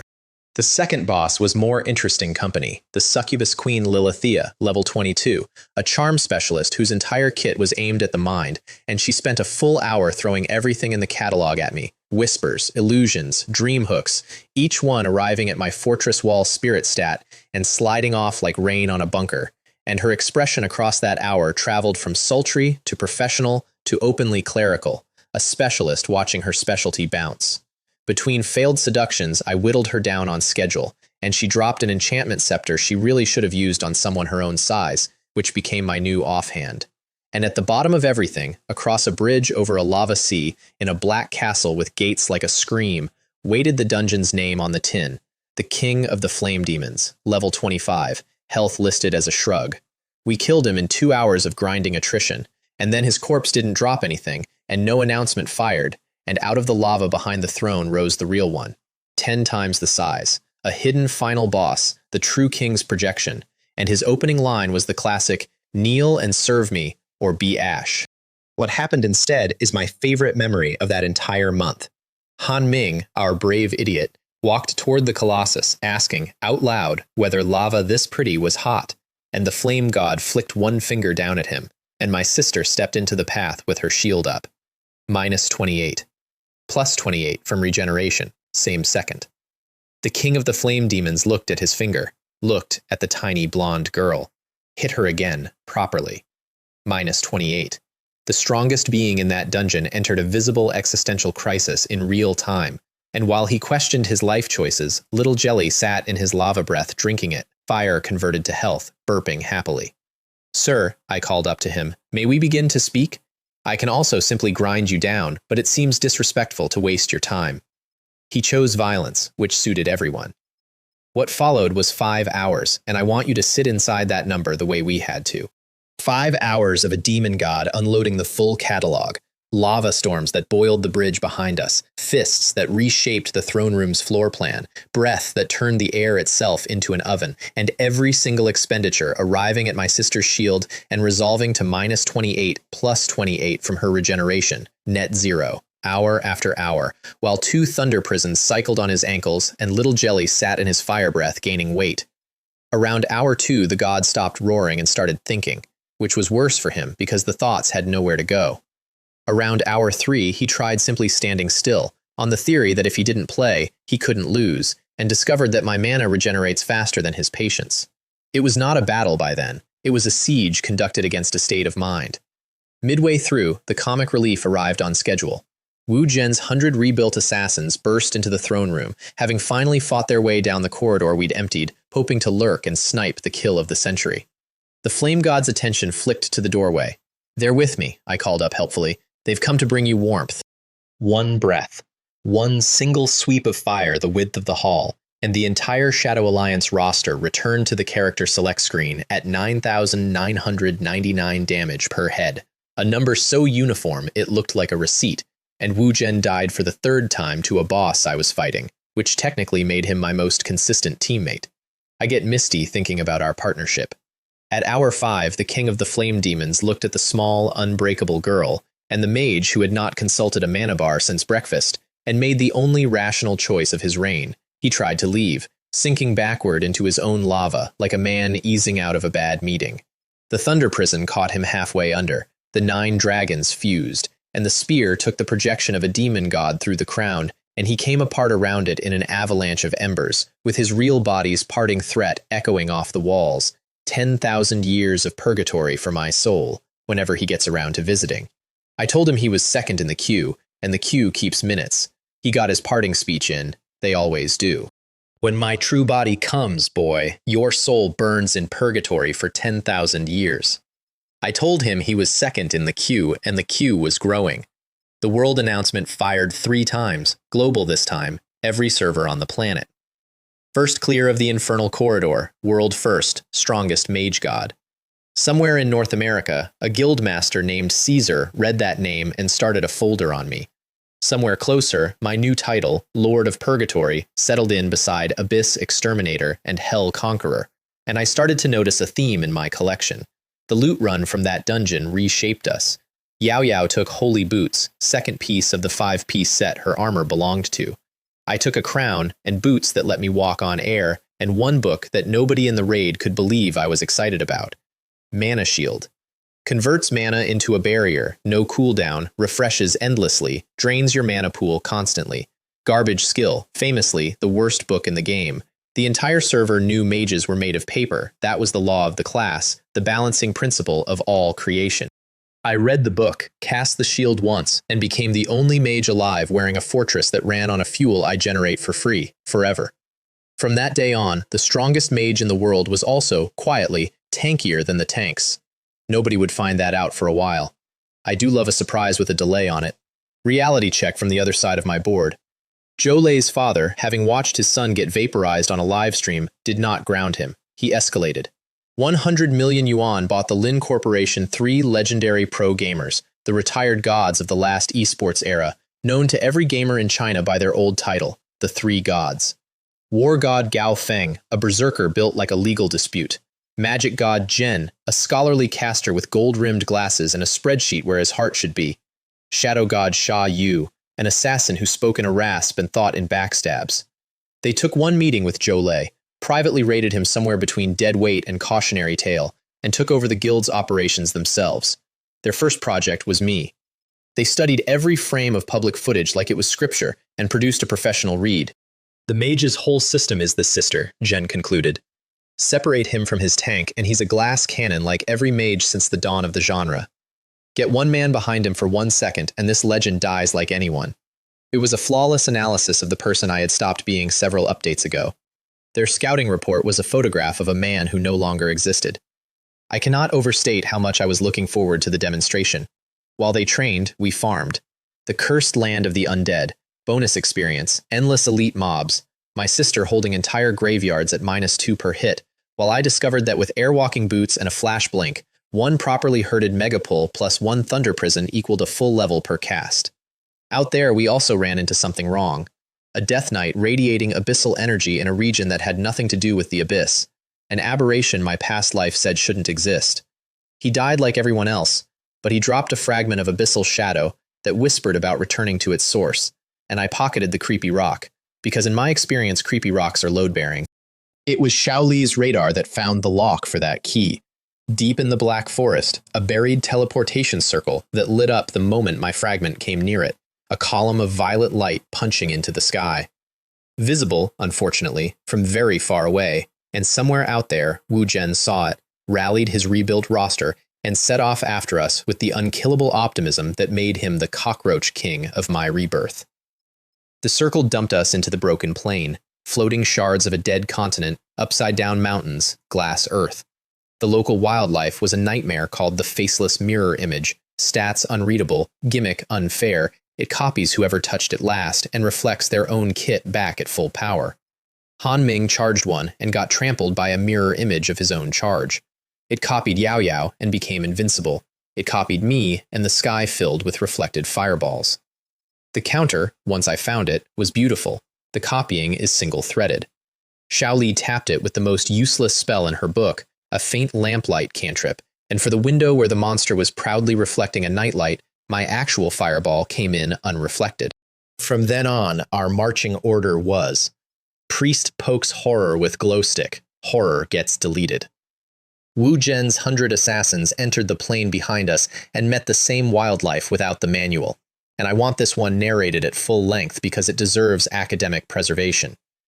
His crew tracked my kill trail to a fresh mirror pack, and Wu Zhen, a genuine tactician, drew up a textbook assassin play: full squad stealth, complete encirclement, synchronized burst on his mark, every dagger hitting the same second so nothing survives to counter. Flawless doctrine. Executed perfectly. 100 stealth openers hit the mirror pack in the same instant, and the mirrors, whose whole existence is copying whoever touched them last, experienced 100 simultaneous touches, and copied all 100 assassins at once, and reflected every synchronized backstab into its own author, timed, by the attackers themselves, to land in the same second so nothing survives to counter. Half of Shadow Alliance's rebuilt elite assassinated themselves in one perfectly coordinated instant, the most efficient operation in the guild's history, conducted entirely against itself. Wu Zhen survived on a substitute straw doll, stood in the settling dust of his own masterpiece, said nothing for a long moment, and then went and hid in a crevice to do what he did best: follow me, loot my leavings, and cope. The plain's center held a tower for me, the Tower of Whispers of the Abyss, and the tower held a curriculum. First floor, a giant mirror boss that copied 4 of us at once until we fed it 4 conflicting templates and broke its brain. Second floor, a reversed corridor where healing dealt damage, and our shy pocket priest Xiaoli turned around twice and became the party's top damage dealer, one-shotting abyssal wardens with prayers, apologizing to each corpse. Third floor, a gate, and in front of the gate, floating script that read, "Offer what is most precious, an item or a memory, and the toll is judged by the heart." Everyone went pale doing inventory math at once, Han Ming gripping his soul-slaying greatsword like a toddler with a blanket, Xiaoli cradling her staff, my sister slowly covering little Jelly with both hands, which, for the record, is not how sacrifices work, but the instinct was noted. I stopped them all because I'd reread the fine print, and the fine print didn't say valuable, it said genuine. The tower didn't want our best gear. Gear is just numbers wearing sentiment. It wanted something real, and real doesn't mean expensive. So I stepped up and offered it a memory, and I chose one on purpose that cost nothing and was worth everything. One ordinary afternoon in a cheap cafe with my sister, years ago, before any of this, sunlight on a chipped table, her laughing at something I no longer know because the afternoon is gone now. The gate took it and opened, and I'm telling you about that day from a description in my quest log, secondhand, about my own life. It's the only price in this story I'd think twice about paying again. Cheap is not the same as worthless. The tower knew it. Now I do too. At the top sat a throne of fused skeletons, and on it lounged the Soul Reaper Mortis, a pseudo-lord with 500,000 health and a bored voice, and before the fight, he gave us lore for free, the way cats give you dead birds. "I smell my master on you," he said, "and I smell the traitor Uther." The sainted first commander of the Dawn Legion, the man whose golden heart was sitting in my bag, had once belonged to the Abyss and had betrayed it. Light and dark in this world were not the tidy brands the temples sold. I filed that under things that will absolutely detonate later, and then we got to work. His scythe hit Yao Yao for -34, and I know that's becoming a running gag, but imagine being him, a reaper of souls, 500,000 health, keeper of a lord's prison, wringing his signature weapon off a teenager's shield for the price of a bus ticket. He escalated professionally, credit where due. A dance of wraiths that filled the throne floor with grasping dead, which her shield wall damned. A full arena wail that would have stunned the team into paste, which broke on her golden barrier like surf. And all the while my side of the ledger compounded, because the abyss fragment in my bag gave me affinity inside his own domain, his home field advantage inverted into mine, my counter element casts hitting double, Little Jelly's copies arriving a half beat behind like an echo with a grudge. At 10%, he stopped fighting us and started fighting the concept of losing.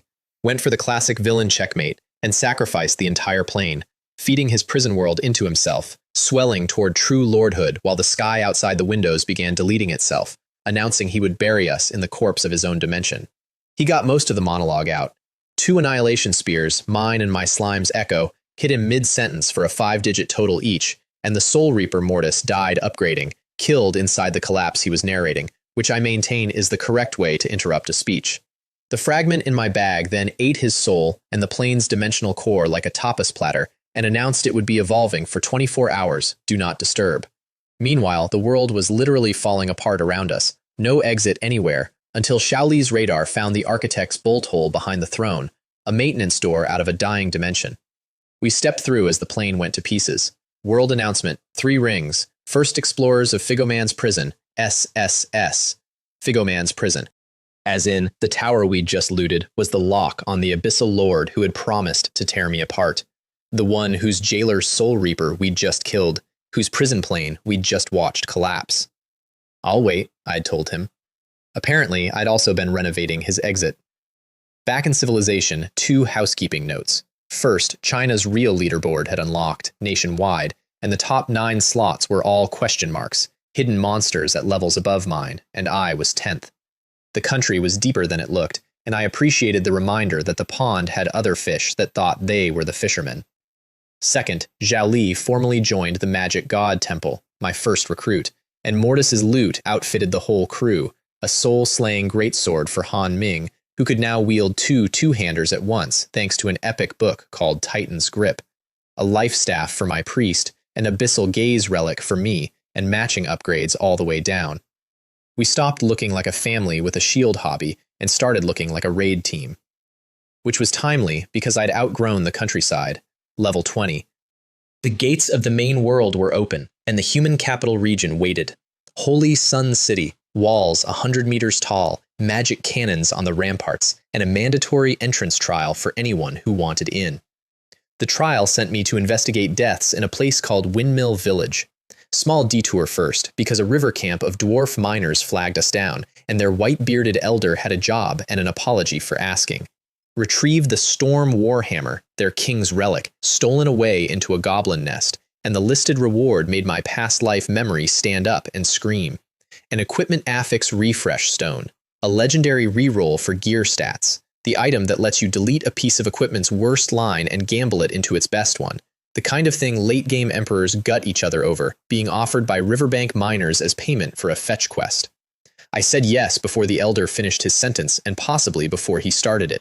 The nest ahead of me was a mountain hollowed into a goblin metropolis, hundreds of the little horrors, shamans in bone jewelry howling bloodlust buffs from the balconies, and exactly one way in, a throat of a corridor, which is to say, my favorite floor plan in the game. Yao Yao corked the tunnel like a bath plug, -1 per hit, tides of green muscle piling up against her shield in a mound of frustrated biology, while I hosed area fire over her head into the pileup, and the experience bar ticked like a taximeter. Somewhere past the 1000th goblin, the tunnel opened into a throne cave, and the High Priest Goblin Axe, level 25, 500,000 health, 4 berserker guards, made his stand.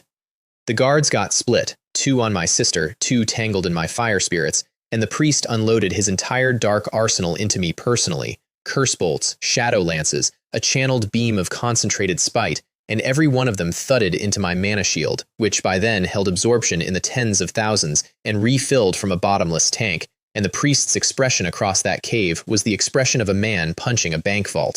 He died to a double annihilation spear, his and hers you might say, mine and my slime's. And here's the fun mile marker in that pair of numbers. Little Jelly's copy hit for more than mine had a month ago, and this fight, for the first time, his echo out-crit my original. My pet was out-leveling the legend. Nobody tell him, his ego jiggles visibly as it is. The hammer came home wrapped in my spare cloak, the elder wept into his beard. 500 reputation, a barrel of ale, and the stone, the beautiful stone, went into my bag next to a mental list of every item with 1 bad line on it.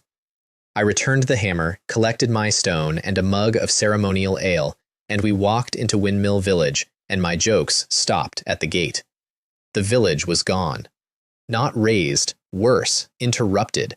Doors open on half-eaten meals, laundry still on lines over lanes with bodies in them, and over the well, hanging in the air like an infected wound, a rift into the abyss, purple-black and breathing, with demon overseers herding the surviving villagers in a rope line toward an altar beneath it, a harvest in progress.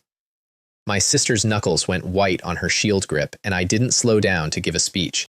Hellfire took the overseers at the altar in one wash. The rope line got cut, the survivors got pointed at the tree line, and the system unfurled the big one across my vision in siege red text.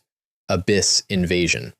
A lord named Evil Tuo, one of the Abyss's 3 strongest, had broken the barrier protocols, and the war had a map now, and Windmill Village was its first pin, because it sat on the road between Holy Sun City and Ironforge, the dwarven fortress forge that armed 70% of humanity, a knife laid across both throats at once. The quest chain was blunt.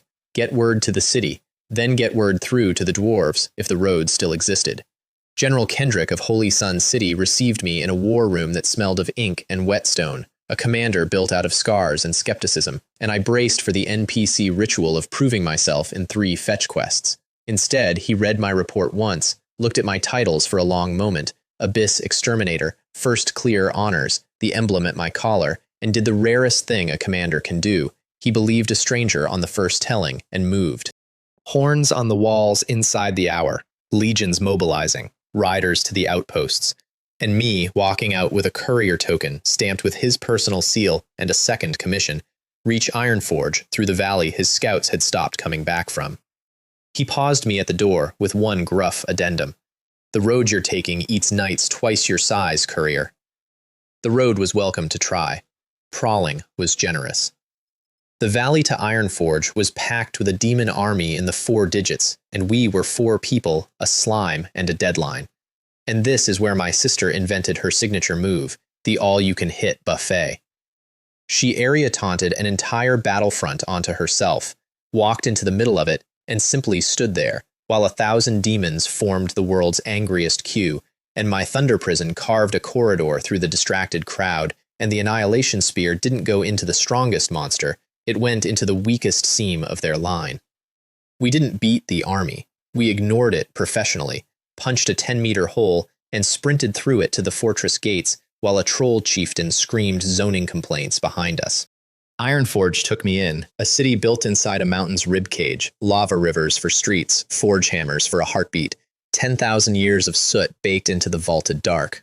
We delivered the warning, and the fortress lord Drogan Anvilfist, a dwarf shaped like a keg of decisions, heard how we delivered it, through a valley of 1,000 demons, 2 of us, on foot, and stood up off his anvil throne. Dwarven gratitude has settings, and we skipped straight past the toast, past the feast, to the setting their own citizens whispered about. The lord summoned 3 grandmaster smiths, 3, whom local legends swore had forged together exactly once in living memory, for the king's own hammer, and shut them in the great forge with my measurements. For 3 hours the whole city listened. Every tavern went quiet when the rhythm of the 3 hammers synced, dwarves standing in doorways with their ale forgotten, because that triple beat was their cathedral bell, and when the doors opened and the steam rolled out, what came through it was the weapon I'd carry into every disaster you're about to hear. Goring's Heart of Thunder. Legendary staff. 300 spirit.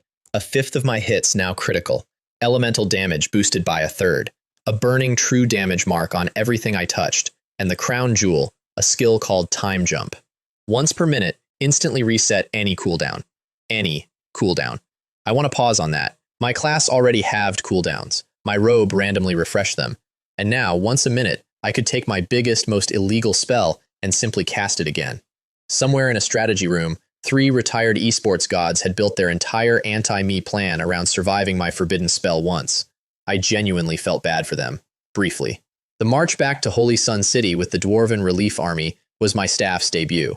The valley had refilled in my absence, 3 times thicker than the army we'd punched through on the way in, a Crimson Abyss Troll and a 3-headed Cerberus commanding the roadblock, and the Dwarven commanders started drafting a siege plan with casualty projections that made their runekeepers pale. I looked at the projections, looked at the valley, and told them, "Wait here, I'll kill them all." 4 words that sounded like madness in the moment, and are now, I'm told, engraved over a door in Ironforge. New staff, same Thunder Prison, entirely different physics.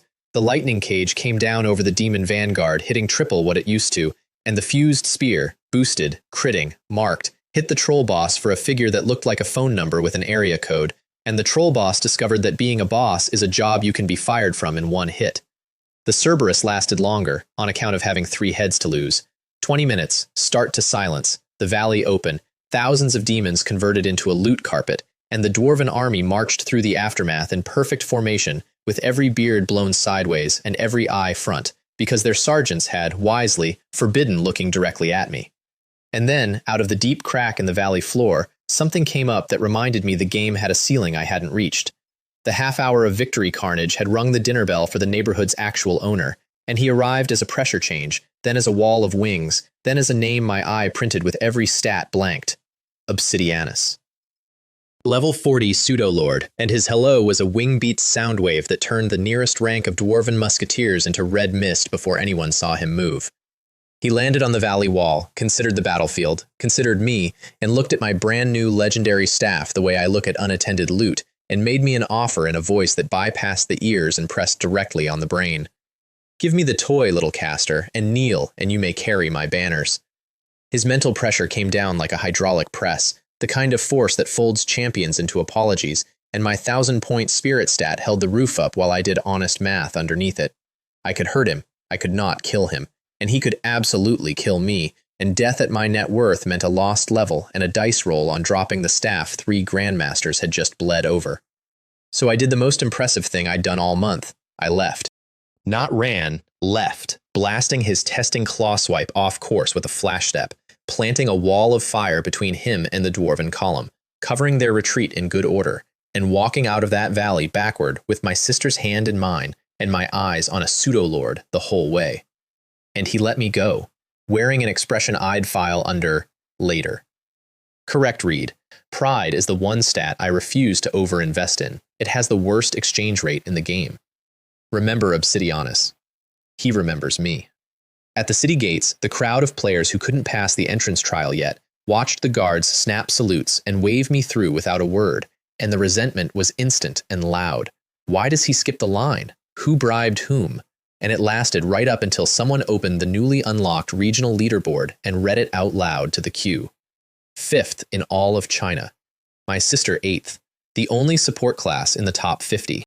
And on the equipment rankings, a separate board the min-maxers treated as scripture, one name at the top holding the server's only legendary weapon, and the queue went from grumbling to a documentary hush, and one man in the crowd said, to nobody, we have been heckling that, and sat down on his own shield. The forum thread titles that hour were mostly variations of, what have we been saying, and to whom, and my one reply to the gate crowd, go kill demons, the city counts loyalty in corpses, was quoted as arrogance for a day, and then quietly followed by everyone, because it was also just true. General Kendrick, to his credit, skipped the pageantry and went straight to war planning, because scouts confirmed the rift in the valley was still open, and if a true lord crossed it, the region was done. Epic quest, Abyss counterattack. Destroy the rift before the big thing comes through. He also handed me a shield for, quote, the Little Knight, and the Dawn's shield turned out to be the 3rd piece of Yao Yao's holy set, with an auto trigger that wrapped her in a barrier equal to her full health whenever she dropped below 30%. The system was assembling my sister like a collectible, one legendary organ at a time. The counterattack was the biggest battle the young server had seen, and it started at dawn with horns, actual war horns, the sound rolling off the city walls while tens of thousands of soldiers formed up in the fields, dwarven musketeer lines wheeling into position, siege drums setting a pulse you felt through your boots, and Kendrick up on the rampart giving the speech, short, soldierly, we hold this valley or we dig graves in it, pick. Then the gates opened, and the army marched, and I opened the march by dropping a hellfire into the demon vanguard and deleting 500 of them in one flash, which did wonderful things for morale and terrible things to the army's sense of scale, whole companies of veteran NPCs turning mid-stride to stare at the mage like farm boys at a comet. At the rift itself, 4 pseudo-lords stood guard, Obsidianus in the center like a returning landlord. Kendrick's plan was correct and boring. The target is the rift, not the body count. Sappers do the work, everyone else buys minutes. So Yao Yao bought minutes off a butcher demon, minus tiny numbers, The dwarves and hero NPCs took the Hound and the Succubus, and I took Obsidianus alone, which had been my whole request. Thunder Prison, Time Jump, Thunder Prison again. 18 lightning dragons in the sky at once, and the pseudo-lord who'd offered me a job spent the entire battle inside a cage of my overtime. The fuses lit, the charges sang, and the rift collapsed in on itself with a sound like the world clearing its throat. The retreat was ugly on my flank, the siege that followed uglier. 3 hours on the walls sniping pseudo-lords with paralysis chains, while Little Jelly, in his finest hour to date, leapt off the wall into the demon army, ate their damage as food, and rolled around underneath them like a landmine on vacation. When Obsidianus finally called the retreat, he found me on the wall and held my eyes for a long second. Filed. Fine. My list of pen pals is extensive. My rewards ran SSS again, experience, a medal that boosted everything I did in the region, an epic necklace, and one skill book I've been waiting my whole second life to hold, Meteor Fire Rain. A 10-second apocalypse, the kind of spell that costs so much mana that its previous owner presumably used it once a week, on his birthday. I do not celebrate birthdays. Everything gets meteors now. And in the quiet after the war, my creepy pocket rock finished evolving. The abyssal fragment that had eaten a soul reaper and a dimension unfolded into the heart of the abyss. Legendary, upgradable, doubled damage to everything demonic, halved theirs to me, and a domain that weakened every enemy inside it. Also, one line in its description that should have worried me more than it did. It called itself a key to the abyssal throne. I now carried, in one bag, the golden heart of the light's first hero and the black heart of the abyss, and when the two relics were near each other, they didn't fight. They hummed, in harmony, like two halves of one instrument. I decided that was tomorrow's problem, which, in my defense, is true of everything, eventually. City life produced its own weather. Fan crowds started ambushing me in the streets, and my solution, stepping off the pavement and walking up into the sky on my cloud boots while 100 people below made seagull noises, was clipped and captioned within the hour. The caption being, the distance between people is greater than the distance between species, which is mean and accurate, and I didn't write it, I just didn't sue. And one small quest from that period matters, so let me give it its minute, because it's the quietest thing in this whole loud story. An old woman on a bench outside the mission hall, a gray exclamation point nobody had clicked in weeks, because her reward field said 30,000 experience, which at my level was a rounding error's rounding error. Her son had been a city guardsman. He'd died in the siege we won, at a tower that fell, and the keepsake amulet he carried, half of a pair she'd split with him when he enlisted, never came home. She didn't ask me to avenge anyone, she raging me to look. So I spent an afternoon in the rubble of the old battlefield, moving collapsed masonry a slab at a time, and under the third tower I found a dead guardsman, still at his post the way the fallen stay at posts, and his hand was closed, and inside it was a pendant carved with a single word, peace. I sat back on my heels in the dust for a minute, and I thought about shelters, and about people who wait for other people who aren't coming, and then I brought the old woman her son's half of the promise, and she pressed it together with hers and thanked me with a voice like paper. And the system, having no idea what to do with any of that, paid me 30,000 experience and one dusty trinket from her late husband's things. A hidden quest guide, a compass for buried content. The lesson, write it down, is that this game hid its true economy inside its smallest kindnesses, because that cheap little compass then walked me straight into the biggest prize on the continent. It pointed at the mission hall, at a dusty scroll shelved 10 meters up a wall, untouched since the server opened. I airwalked up in front of a packed hall, took it, and the registrar nearly swallowed his stamp. A golden scroll, clues to Sky City, legendary quest, and a competitive one, a world race with one winner, the fabled city of Arcanists in the clouds. First one in takes everything. Everyone else's quest fails forever. In my past life, this race was won by the northern wolves of the Arctic region, and they leveraged that one victory into a year of dominance. This time, the scroll was in my bag, and somewhere very cold, a man named Boris was receiving the same quest and giving orders to have me watched. Get in line, Boris, and dress warm. The queue wraps around the building. Oracle went first, though. Han Yong, humiliation compounding daily, finally did the loudest thing money can do. He put a public bounty on me. 10 million yuan for my death with the staff dropped. 6 figures for any guildmate of mine. The server lost its mind. Hunters sharpened knives from 3 regions. My friends offered escorts, my guild offered bodyguards, and I declined everything and announced I'd be traveling on foot because you don't get teaching moments like this every day. Roughly 1,000 of them took the contract, a whole ambitious guild called Blaze Ambition, plus every freelance optimist in the region, and they cornered me on an open plain, which is like cornering the ocean. I gave them one sentence, leave now, and got laughter and a full cavalry charge and a sky full of arrows that hit my sister for -1 each, and I genuinely think the arrows were the moment the smarter ones started walking backwards. Hellfire took the front 200. The stealth squad's daggers hit my mana shield like flies hitting a windscreen at highway speed. Thunder Prison herded the routing remainder, and the fused spear ran down Blaze Ambition's fleeing guildmaster from 100 meters like a javelin with a grudge and change to spare. About 1,000 dead in the time it takes to soft-boil an egg, each minus a level, gear across the plain like a burst suitcase. Then, on camera, I looted all of it, slowly, neatly, row by row, like a farmer walking his harvest. 1,000 players dropped gear filling my bags, while the survivors' stream chats watched me in the special silence of people updating their risk models. And when I'd bagged the last epic, I posted one comment under Oracle's official bounty thread, and I polished the wording. Package received. Great service. We'll order again, but next time, send more. The forum framed it, literally. Fan artists rendered it in calligraphy. Blaze Ambition disbanded within the week, its name unusable at parties. Guilds I'd never met sent formal apologies for things they'd only thought about doing, and I marked everyone as read, no reply, which the forums decided was somehow more frightening than any threat. And the forums, for once, were right. A threat is a plan. Read is a filing system. My Sky City race, meanwhile, pulled every major banner on the planet toward the Wind Whisperer Mountains, where my compass led down, into a white fog labyrinth where the map function died, flight died, and visibility was 5 meters of milk. The world's elite guilds marched in and got teleport scattered like confetti. I had a compass. They had each other. And trailing me through the fog, at a respectful, worshipful distance, came the era's newest institution. And I should introduce him properly, since he ends up on the payroll. Wang Lei. A university student with a streaming rig, no combat talent worth mentioning, and one world-class gift, shamelessness in the service of journalism. He'd branded himself the Mage Frontline Reporter, and his entire content model was locating me, pointing a camera, and narrating like a nature documentary. And here we observe the apex predator selecting a hunting ground, donations rolling in by the truckload, millions tuning in nightly to watch me work through his lens. Any other top player would have chased him off. I let him follow because free propaganda with a fan-run fact-check department is a strategic asset.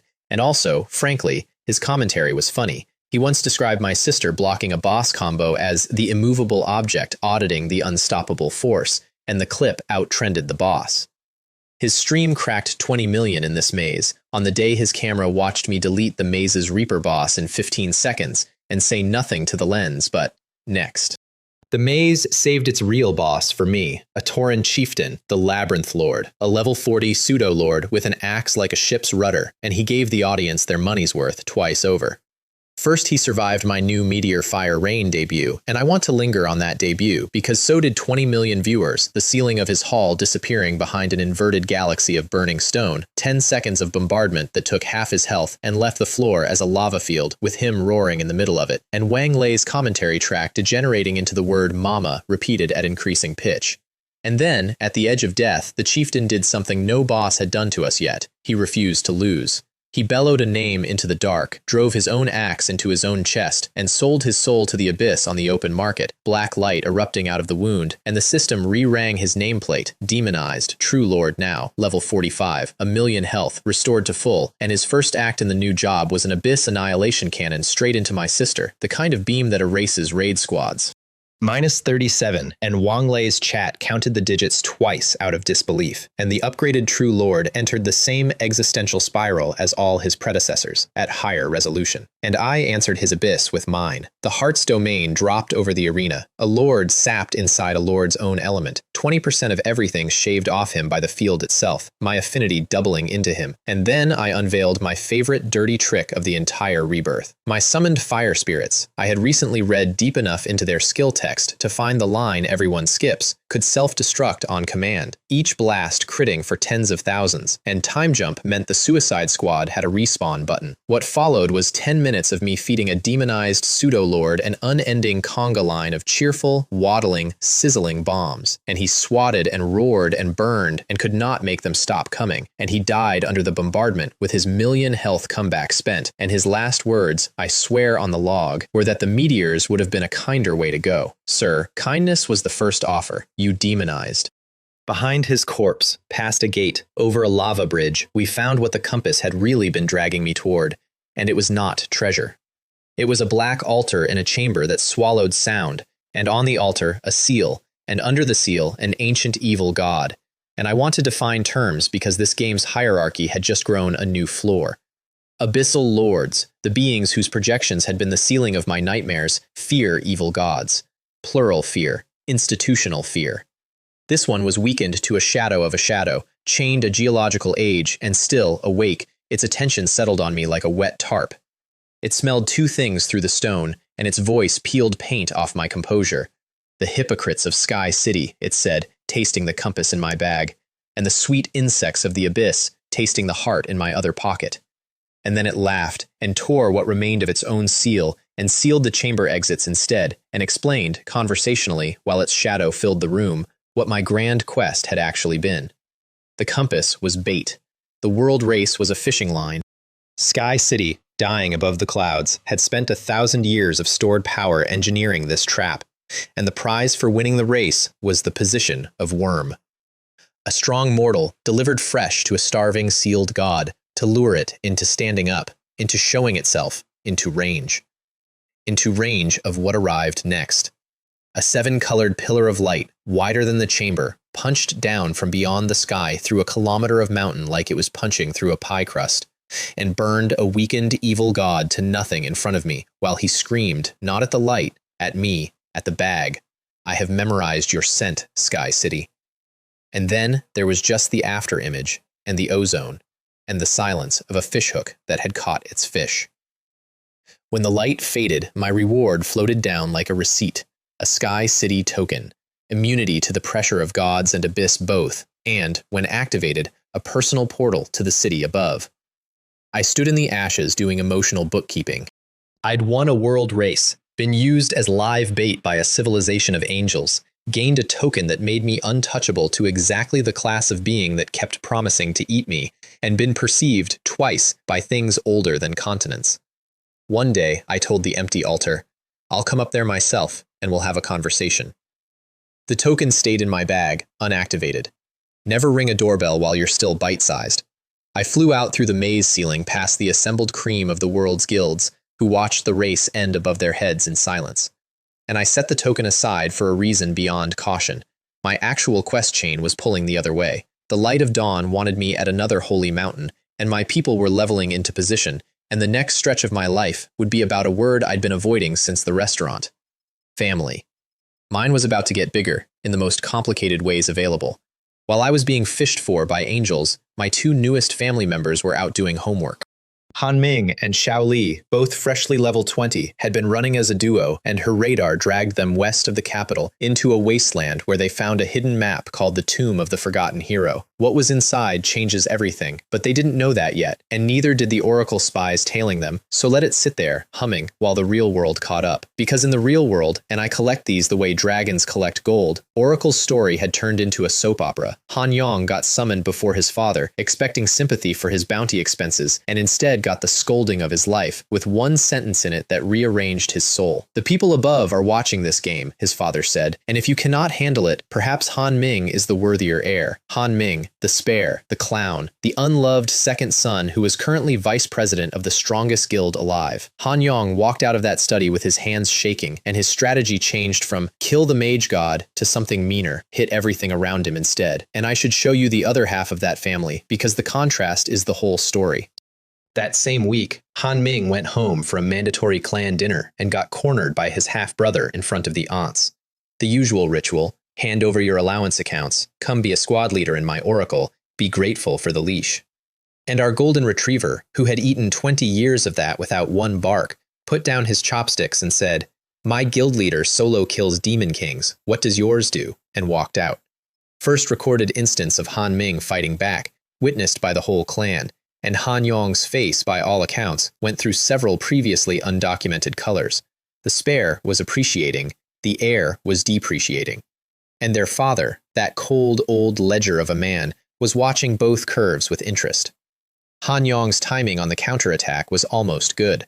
Our quest had moved to Holy Light City, a cathedral of a town where entry cost a donation and sanctimony was the local currency, and the moment I produced the heart of Holy Light at the gate, every guard on the wall hit one knee and called me Majesty. Uther's heart outranked their archbishop, their cardinal, and possibly their god's answering machine. Oracle's advance team chose that exact afternoon to jump me in the street, in the holy city, in front of the guards who had just knelt.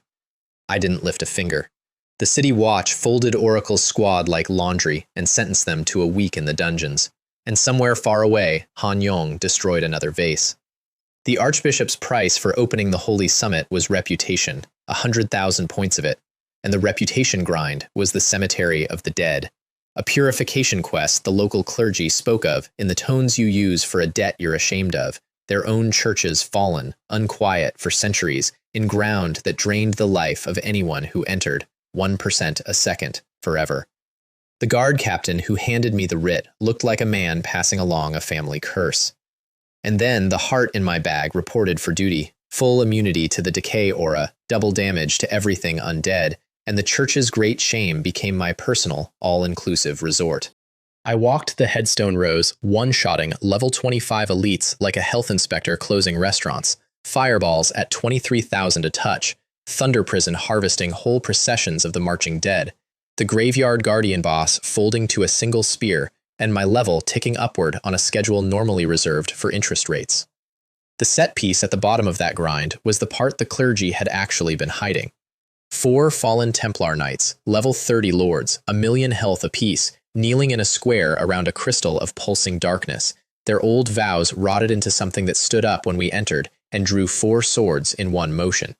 4 lords at once was the hardest arithmetic we'd faced, and it got settled the way my fights get settled, my sister's holy domain shrinking their numbers advantage into a queue, her banner and the healers turning our corner of the crypt into a fortress, and my fire spirits detonating against consecrated armor for 50,000 to blast, half an hour of grinding theology until the last knight came apart, still reaching for the crystal he'd died guarding twice.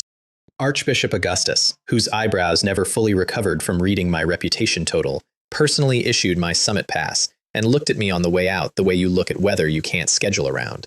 And here is where the two storylines braided together, because Han Ming and Xiao Li's tomb had a living tenant, Gareth, the last commander of the Dawn Legion, the man whose emblem I carried, whose predecessor's heart I carried, the general who, after Uther's death and the Legion's corruption, had sealed his fallen brothers and himself under the earth for 1,000 years, waiting for a bearer worthy of what was left.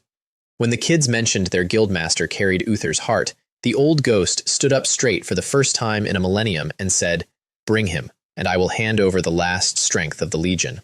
The quest chain revealed its hidden final stage, and my 2 geniuses decided to keep it a surprise for me, which was adorable, and which meant Oracle's spies reported it to Han Yong before I even knew it existed. Han Yong dug through the game's lore chronicles, found that waking Gareth required 3 specific relic tolen, and mobilized his entire guild to strangle my quest in the crib. Take the War Spirit's horn by force from the Wailing Plains. Buy the Guardian's Oath badge out from under me at the Smith's Guild. Blockade the Howling Swamp where the last Grail waited. For the first time, an enemy was attacking my to-do list instead of my face, and honestly, it was the closest anyone had come to a good idea. Here's how the 3-token war actually went. The horn, Oracle got before me, fair and square even, they massed their guild on the Wailing Plains, ground down the Knoll Lord who held the unyielding War Spirit's horn, and camped the drop site with hundreds of elites like a trophy cabinet with a security detail, posting their triumph on the forums with captions aimed at me by name. I arrived with my 3, walked into bow range, and made the offer once. Hand over the horn, and everyone here logs off with their levels. The laughter rolled across the plains in a wave, hundreds of elites cackling at 4 people, and I let it finish, because you should always let a crowd enjoy its last unanimous opinion. Then, the sky went red and dark at the same time. Meteor fire rain, hellfire, and thunder prison arriving as a set menu, and a third of their roster evaporated in the opening salvo, and the planes turned into a track meet with prizes for last place. Their field commander, Da Shan, made an inspired 100 meters before the annihilation spear crossed the distance at its own convenience and collected him, and I picked the horn up off his smoking gear like the last item on a shopping list, nodded to the survivors on the horizon, and left the way I came, on foot, unhurried, which eyewitnesses later agreed was the scariest part. The badge, Han Yong proudly bought out from under me for a fortune, except the smithmaster Grolm Orhart had sold him a replica because, as he told me while crying with laughter, you don't sell a relic of friendship, you wait for the air it recognizes, and he pressed the real one into my hands. And the swamp, Han Yong turned into a hostage play, and this one, I'll grant, was almost clever. He didn't blockade the Howling Swamp against me, he baited my friends into it first, leaked Grail rumors where Glazed Pavilion and Yulong would hear, let Xu Jingyi, Zhao Jian, and even old Guotian march their squads into the bog, and closed 1,000 Oracle elites around them like a purse string, with one girl allowed to escape toward me carrying the news. Hostages as bait, me as the catch. It worked, in the sense that I came. It failed, in every other sense, and the failure had stages. Stage 1. The arrow storm his archers had rehearsed for my arrival landed on my sister instead, -1, in bulk, and the volume of their own uselessness audibly unsettled the firing line. Stage 2. My bone walls came up through the marsh and carved their perfect encirclement into 6 disconnected puddles of very alone people. Stage 3. Twin fire spirits waddled into the thickest puddle and blew a corridor 60,000 crits wide, and our friends walked out through it while Oracle's elites were still relearning which direction forward was. And Stage 4. Unscheduled, the swamp's actual owner took offense at the noise. A venomous hydra, level 35 lord, 1.5 million health, rising out of the poison lake, with all its heads disagreeing about whom to eat first. Oracle ran. We didn't. The hydra's spray hit my sister for the sacred -39. The heads got iced, burned, and beheaded in an order Qingxie called out like a conductor. 10 minutes of coursework, and then I airwalked over the toxic water to the island it had been guarding, and took the grail off the altar. Third token of 3, while behind me, 1,000 retreating elites composed their incident report. That evening, Han Yong's father called him. I'm disappointed, the voice said. Perhaps Han Ming really is the worthier one. Some wounds don't drop loot. My baptism came before the awakening, and I should tell it straight, because it was the closest this game ever came to killing me with a cutscene. The summit of the holy mountain met me as a plateau of white stone above the clouds where the light fell like a physical substance, and the ritual was simple on paper. Stand in the founding radiance, receive the blessing, leave upgraded. Except the founding radiance took one look inside me and found the heart of the abyss and declared war on the premises. I became the rope in a tug-of-war between 2 absolutes. Gold fire took my left side, black fog took my right, each one pouring into me trying to burn the other out, both of them screaming the same demand through my marrow. Choose. And the pain was not a number. The pain was multiplication itself. Every nerve doing arithmetic it wasn't built for. Augustus was shouting somewhere about aborting the right. The light offered me sainthood if I'd let it purge the dark. The dark offered me dominion if I'd let it eat the light. And kneeling there on the white stone with my body being redrafted by committee, I found the one thing that was still entirely mine, which was spite, and I used it. No, both of you. I am not the light's vessel. I am not the abyss's key. I am me, and you are both guests. I forced the 2 tides to meet and hold and turn, one around the other, my will as the axle, and the pain crested and then, all at once, went silent. And in the silence, something clicked into place that no scripture on that mountain had a name for, a slow turning balance where the war had been. When I opened my eyes, the light was kneeling politely on one side of me, and the dark on the other, like 2 big dogs after obedience school. Augustus was white to the lips. You have stepped onto a road, he said, that no one has ever walked. And I did not tell him that roads no one has walked are the only ones with anything left on them. Permanent spirit surge, blessed light, and a seed planted in me that day that I'd finish growing later at a black gate in much worse company. Gareth's awakening, after all that, went exactly as the kids dreamed, and I let them run it, Han Ming practically vibrating as he led me down into the tomb he'd kept secret for me, Xiao Li shushing him at every echo. The old commander's shade met us at the sarcophagus, 1,000 years of waiting in his posture. And when I set the heart of holy light before him, he went down on one knee to it, to the heart, his commander's commander, and his voice cracked on the first word he'd spoken in centuries that wasn't a vigil. 3 tokens onto 3 pedestals, the horn, the badge, the grail, each one lighting a ring of the floor, and then the heart raised over the stone, and the sarcophagus answered with dawn, actual dawn, underground, light with warmth in it rolling out through galleries that woke as it touched them. Gareth rose in his prime, the rust of ages pouring off him as gold, and under the tomb, floor after floor after floor ignited, a hidden fortress the size of a district, and out of its barracks and its walls came the legion, tens of thousands of soldier spirits in dawn-colored armor, forming ranks a millennium deep, and they knelt, all of them, one motion, one sound like a city bowing, and the roar that followed had my name in it. New commander, me. Han Ming was crying again, Xiao Li was crying. My sister saluted the ghost army with her tiny fist, and 40,000 dead men saluted her back, and I stood in the middle of it, doing the thing where my eyes are fine and the tomb is just dusty. The world announcement rang while I stood there holding my reward, and I want to introduce the reward properly because half of everything that dies for the rest of this story dies to it.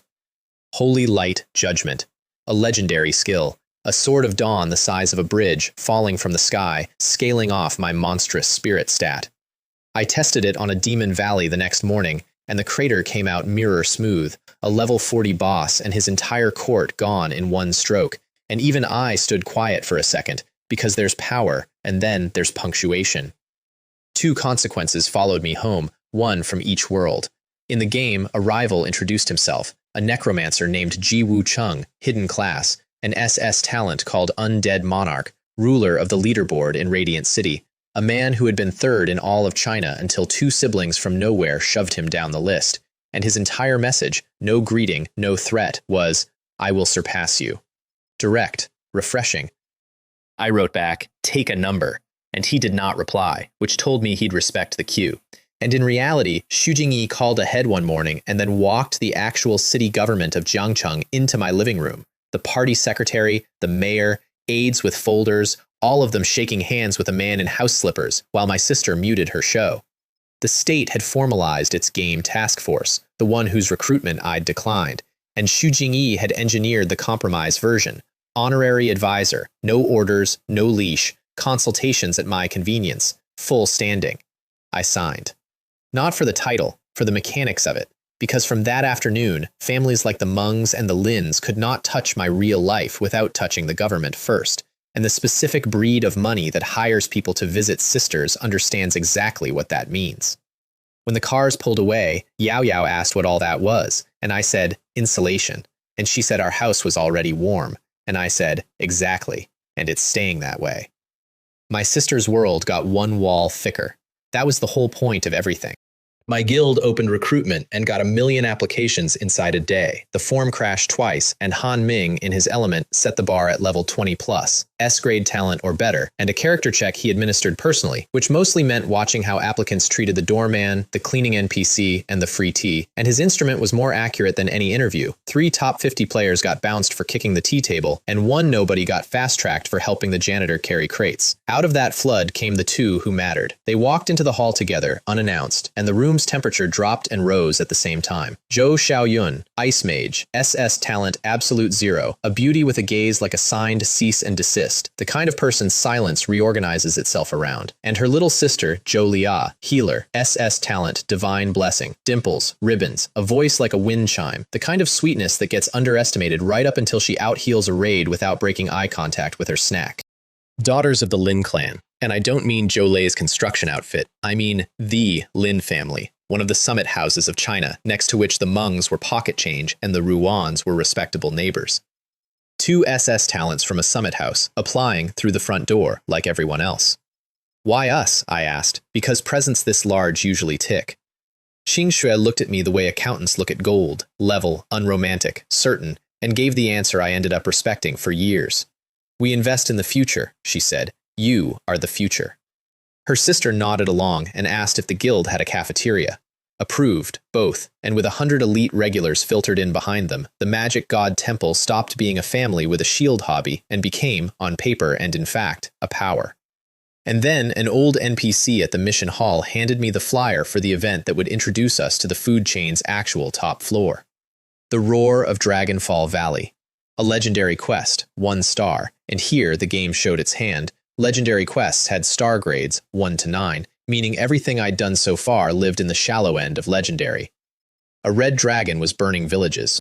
Reward for dealing with it, significant. And the old man was handing the quest to everyone. Every player, no limit. That's not generosity, that's a casting call for bait. I'd seen this movie in my past life. The valley became a mass grave, because the red dragon was a king-level boss, and I need to explain the latter now so the rest of the story makes sense. Monsters ran common, elite, boss, lord, then king, then emperor, then things with names like calamity that players weren't supposed to say out loud yet. 20 lords stacked in a trench coat would not fill one king's tooth. The game was inviting the entire player base to a weigh-in, and the entire player base RSVP'd. Everyone came. Every top guild on the planet. The Great Wall Military Guild with 500 actual soldiers under orders to keep the reward on Chinese soil. The China Business Alliance with 1,000 rich men and an opening offer to me of a 70-30 split, delivered with the words, "or be crushed," which I filed under comedy. Wang Lei came with his stream. Yang Lin came with her fan army. Ji Wucheng came alone, glowering professionally.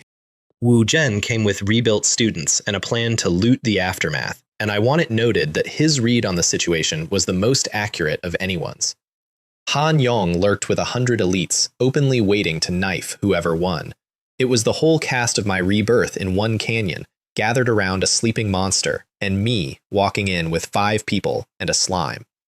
The valley's entrance test alone filtered the tourists for me. A passive dragon fear aura pressed on everyone who crossed the ridgeline, stats sapped, health smoldering away by the second, and around us, the world's proud banners began their day by discovering that their healers couldn't outpace the ambient weather. My new sisters in arms debuted like they'd been with us for years. Qingya raised her staff, and divine blessing rolled over our column, and the burn simply stopped existing for us, an SS-grade talent turning a raid-gating mechanic into a rumor. And Qingshui introduced herself to the server's highlight reels at the lava lake, a kilometer of molten rock across the only approach, with guilds queuing at its edge debating detours, and she walked to the shore, looked at it the way she looks at everything, as a problem with insufficient respect for her, and cast absolute 0 across open lava. The lake froze. The lake. A bridge of black glass and frost, steaming at the edges, and our column walked across the middle of an obstacle while the crowd on the banks made a sound I can only transcribe as disbelief with feedback. Behind us, guilds died on ordinary drake whelps. Beside us, my Ice Queen examined her nails. The pass guardian between me and the deep valley, a crimson flame dragon guard, level 50 lord, 5 million health, held the only road into the deep valley, and it was in his shadow that the China Business Alliance chose to retable their 70-30 offer. Weibo's negotiators sliding up with the confidence of men who believed the Lord made me need partners. I answered by fighting the Lord in front of them, my sister and her fresh Legion banner shrugging his lava breath down to double digits, Jelly's copied Hellfire out-hitting half the audience's guilds combined. And when the guard hit 10% and reared back for a valley-swallowing firestorm, the answer to the offer arrived vertically. Holy Light Judgment, first public cast, a golden sword the length of a bridge falling out of a clear sky, 200,000 damage, the cast interrupted mid-scream, the Lord finished in one frame. World first on a level 50 Lord, third global announcement of my career, and the world's guild leaders standing in the cheap seats doing long division on their own futures. His breath had also fanned sideways into the gawking crowd and deleted 300 sightseers from raging war, whose dropped loot was then strip-mined by their own allies in front of them, and I mention this only because it kept happening to that guild specifically, like the universe had a punchline it really believed in. The Lord dropped a legendary crafting heart that suppressed dragon fear and boosted everything fiery, and the vultures made their move. Han Yong and Wei Bo tag-teaming the crowd into a chant of shared quest, shared loot. Thousands of players tightening around 6 of us with that special courage of the anonymous. The item's with me, I said. If you want it, come take it. And the crowd surged, and history intervened. The roar came up through the ground and through my boots before it came through the air, a sub-bass note that rearranged everyone's inner ear and then everyone's priorities. The valley floor bulged like a blister, split, and Pyros rose out of the deep vents, the red dragon himself, level 60, king grade, every stat a row of question marks, wings unfolding in stages like a building deploying, and his aura alone reset the argument, a third of everyone's stats gone at the speed of presence, health draining per second just for sharing his air, and 10,000 brave loot lawyers experienced simultaneous conviction collapse and turned into 10,000 track athletes. The pass, the only exit, became a funnel of screaming shoulder-to-shoulder panic. His first breath went down its length like a fire hose of sun, and the stream chat watched thousands of players convert into white light in one sweep. An entire generation of elite rosters minus one level each, and the breath just kept going, playing across the canyon walls while he sauntered after the remainder. He ate the survivors of the world's proudest guilds on camera, unhurried, selective, a gourmet at a buffet he owned. He chewed a round table night thoughtfully, on stream, like a man testing a grape. Caesar of Pantheon survived by burning a guild treasury escape relic and left his entire officer corps behind as dessert.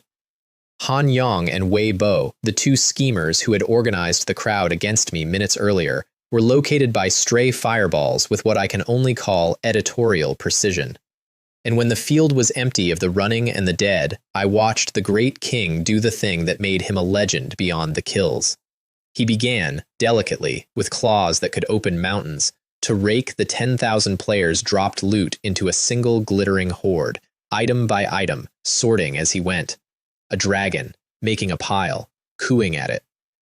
The apocalypse paused for inventory management, and the world's largest stream audience watched a king-grade monster be, undeniably, a little bit of a goblin about it, which set up the second-best comedy of my day because Wu Zhen, who had lurked his crew through the entire massacre in deep stealth, ran the actuarial tables on a sleeping dragon versus a quarter field of unattended loot and sent his students out to farm the perimeter, and for 30 beautiful seconds they were the richest scavengers in history, and then greed walked them toward the dragon's personal pile, and Pyros opened one eye. What followed cost Wu Zhen his entire graduating class, eaten like table snacks, and ended with the king pressing him flat under one claw with an audible, dismissive pff before flicking him off the cliff. He respawned, checked his sacks, found the pre-dragon hall intact, and declared the operation, net, the most profitable day of his life. You can't teach spirit like that. You can only quarantine it. And our 6, plus Slime, watched it from under a rock shelf I'd scouted before the speeches started, drinking juice.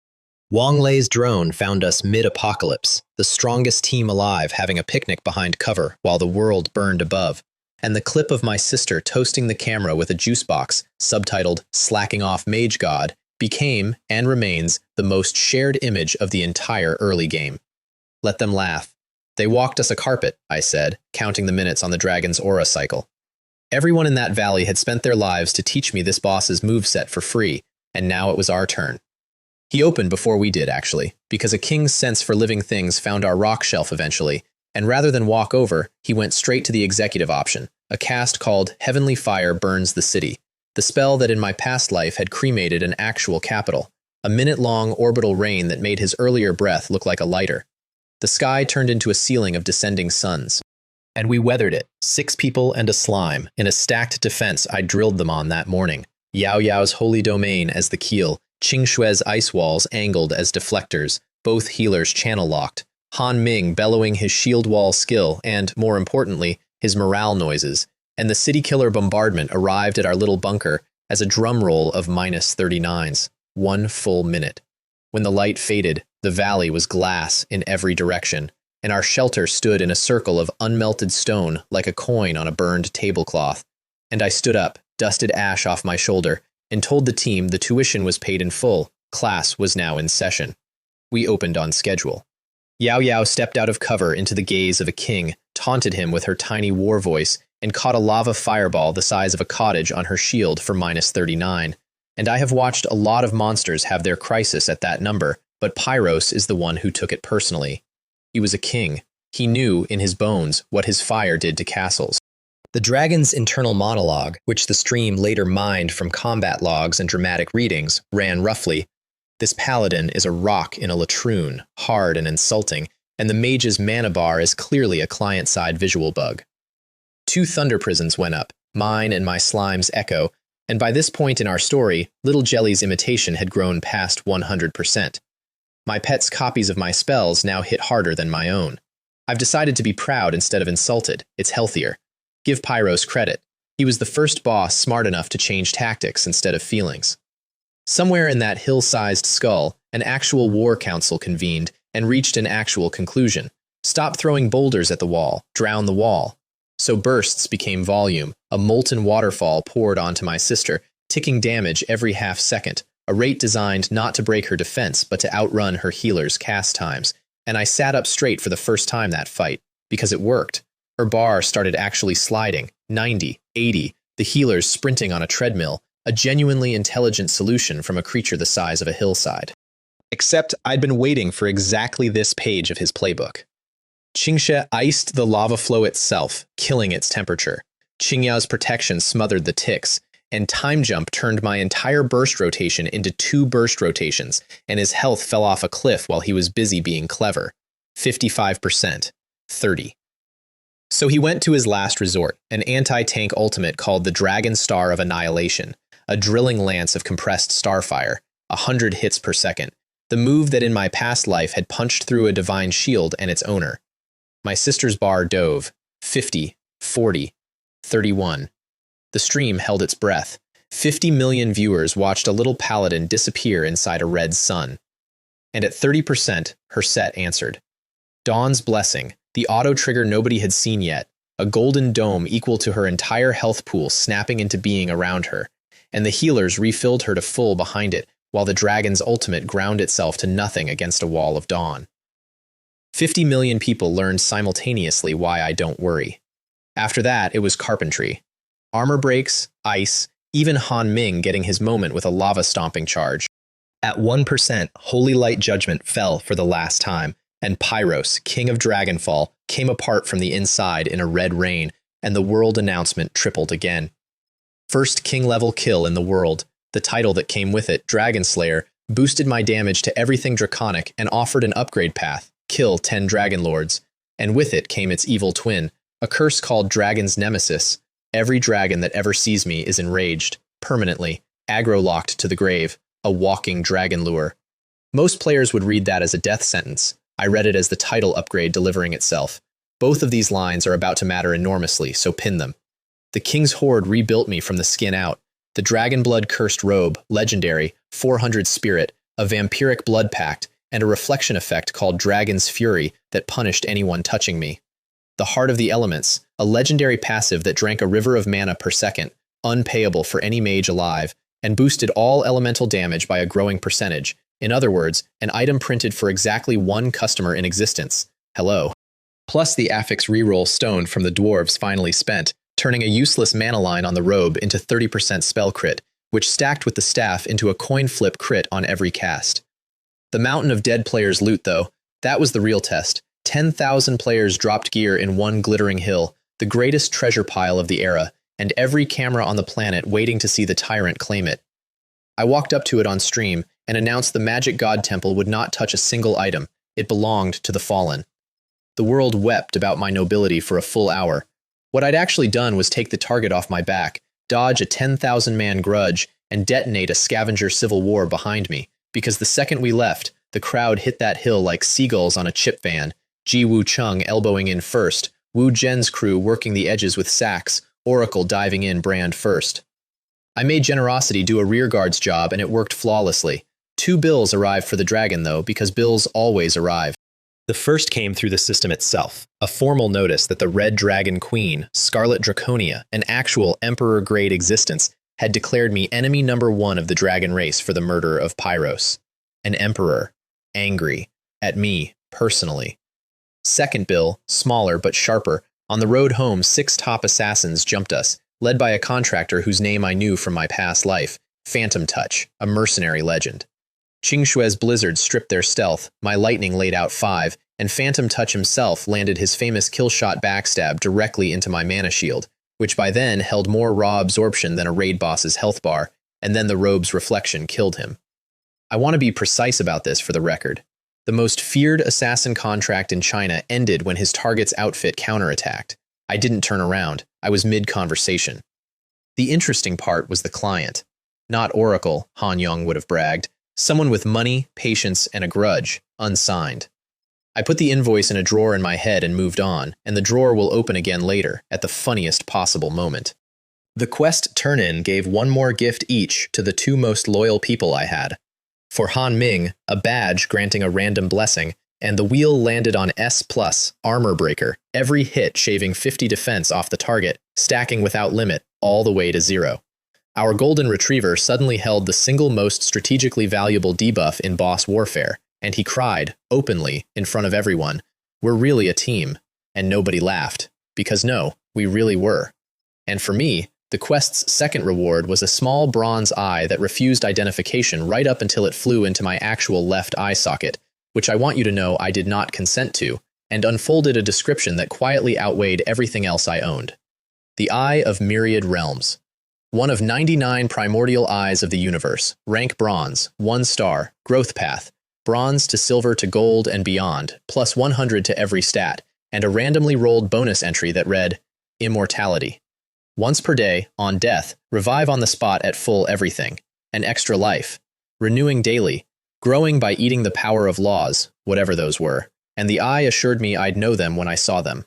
I told the team the sanitized version. We split up to grow the empire, Xiao Li hunting hidden maps, Han Ming building out headquarters, the Lin sisters power leveling as a duo, and my sister and I took one evening off, an actual campfire by an actual lake, where Yao Yao put a flower crown on my head and fell asleep mid-sentence, and I sat listening to the fire and let myself have the hour. In the last life I got none of this. In this one I was collecting it with interest. Above the clouds, meanwhile, a city was dying, and its king was losing his mind, because his 1,000-year fishing trip had caught a fish that refused to be reeled. Time to explain the doorbell I hadn't rung because it kept ringing me. Sky City, the floating city of arcanists, was not a paradise, it was a hospice. Its bridge to the lower world had been destroyed in an ancient war. No connection meant no faith meant no power, and the city of angels was running on fumes and pride. Their king, Elias, a 12-winged seraph, had spent 1,000 years of stored energy building that labyrinth trap to hook one strong mortal who could reopen the road, and the mortal had taken the token, said nothing, and gone camping. I want you to sit in the throne room for this part, because Cassian later gave me the minutes. The king waits a day. 2. A week. The chosen one does not activate the token. The court proposes theories. He is preparing himself. He is purifying. He is choosing auspicious stars. The king authorizes the observatory, the city's great scrying eye, to spend its final reserves locating the chosen one, an expenditure debated like a war budget. The lens grinds, the clouds part, and heaven's last hoarded magic delivers its image of the destined savior, live and in color, a young man by a campfire, reading a forum post titled, What is Sky City?, closing the panel without expression and turning a lamb skewer over the flames while his sister asks if it's done yet. The observatory room, per the minutes, was silent for some time. Then a senior seraph offered the only theory their civilization's pride could metabolize. He knows we're watching. He's negotiating. Playing hard to get at planetary scale. They were not entirely wrong, which made it so much worse for them. Elias escalated to the direct line. A holy word, the most expensive communication channel in creation, the voice of a god placed directly inside a mortal's skull, an honor that had historically caused prophets to found religions on the spot. Mortal, the voice said, filling my head like an organ cord, we shall speak. I was brushing my teeth at the time. I finished brushing my teeth. I hummed a little tune, washed my face, checked my auction listings, and the god waited, because what else could he do? Hang up. He offered the full brochure, divinity, immortality, a governor's throne over the reborn city, my name in the hymns. I said, out loud, to the empty mountain air, with toothpaste still in the corner of my mouth, pretty words, but strip the choir out and that's just being your dog with extra steps, and I already have a slime. A fish would be more where I'd go next. The holy word channel carried sound both ways just long enough for me to hear something that might have been a 12-winged being inhaling wrong. In his throne room, I later learned from Cassian, the king of angels coughed actual golden blood, called for the spear of heavenly punishment, the city's last doomsday asset, to be aimed at one rude mortal and was physically hung off of by his entire remaining court, who pointed out that spending their civilization's final bullet on a personality conflict would look bad in the histories, assuming anyone survived to write histories. And in his desperation, he reached for the worst idea available. Down in the city's prison hung his brother, Lucian. a fallen angel with 12 black wings, chained 1,000 years for heresy. Elias decided to dust off the family's dark half as leverage. Pandora looked at that decision and took notes. I, meanwhile, had gone conspicuously public in the wrong direction, announcing a farming trip to a frozen dragon graveyard called Dragonfall Snow Mountain, partly as a smokescreen while the Sky City hype boiled, partly because my new curse made me a dragon magnet, and my new title made dragon lords into experience with wings, a matched set the system had accidentally dealt me, walking bait with a bounty on the fish. The mountain's ambient blizzard drained a third of everyone's stats but mine, and 50 health a second, which meant nothing to us and everything to the Iron Blood Alliance squad already farming up there, who took one look at who'd arrived, held a 30-second officer meeting, and evacuated the entire map, on the logic, later posted publicly, that if the mage god farms here, this content is not for humans yet. The local lord was the Harpy Queen Arion, level 50, 3 million health, a screech and tornado specialist whose every note arrived at my sister as -40, including, per the log, the attacks aimed directly at her soul. Sound-based soul damage, itemized, -40. My abyss domain dragged the queen out of her own sky, the taunt chain reeled her in, and the spear closed the account, and her core dropped the item that rewrote my leveling plan forever, a wind origin core, a crystallized sliver of the actual law of wind. The eye of myriad realms drank it, and its progress ticked visibly upward, and just like that, I had the manual for the thing in my skull. Hunt beings that carry laws, eat their hearts, sustainability, farm to socket. Her nest even held an unhatched egg of her line, a future flying mount earmarked for a certain paladin, and I was standing in a dead queen's nursery doing inventory when the sky above me tore open. That's when an angel fell on me. Literally, not descended, fell. A comet of feathers and dignity loss punching into the snowfield 10 steps away, because crossing down from Sky City cost the messenger 1,000th of his power and, evidently, all of his aerodynamics. He climbed out of his own crater, 10 wings, snow in his halo, drew breath for the prepared speech of the millennium, and my sister pointed at him and asked, "Brother, look, a boss with little wings. He looks tasty. Can we keep him as a pet?" The herald Cassian made a sound like a hymn hitting a pothole. "Birdman," she added thoughtfully, "as a genus." I watched an immortal being's entire worldview crack along the middle, and to his credit, he rallied like a professional and delivered the speech anyway. Divine trials, the king's grace, godhood for the worthy. I listened with my chin in my hand, then translated for Yao Yao. This gentleman wants us to work for free. And Cassian discovered that against a certain kind of family, 10 wings is just more surface area. So we negotiated my way, which begins with correcting the premise. "You've flown down here believing I need what you're selling," I told him. "But walk the logic. Your city is dying. Your king is coughing gold. Your trap spent 1,000 years of savings to catch one mortal, and the mortal is the only one in this conversation with somewhere else to be. You don't need me to want you. You need me. There's a difference, and the difference has a price." He asked, hoarsely, "What price?" 2 items. 1. All of Sky City's knowledge, the complete archive, everything your civilization knows about the power of laws, no abridgments. 2. A cut piece of your city's core, a crystal of the law of holy light. Cassian went the color of his own wings. "That's the city's heart, mortal. You're asking for a slice of the heart." And I said, "Yes." Sellers usually flinch at the market rate and turn to leave, and made it 4 steps before a 10-winged herald of heaven grabbed my ankles in the snow, and my sister took a commemorative screenshot, which I'm told still circulates. We had a deal in principle by sundown, pending one condition his king attached, and the condition told me everything about how gods bargain. Before the light crystal changed hands, I was to retrieve the city's lost dark half, the darkness law crystal that the traitor Lucian had stolen and hidden somewhere in the lower world during his fall, a wound the city wanted closed and couldn't reach.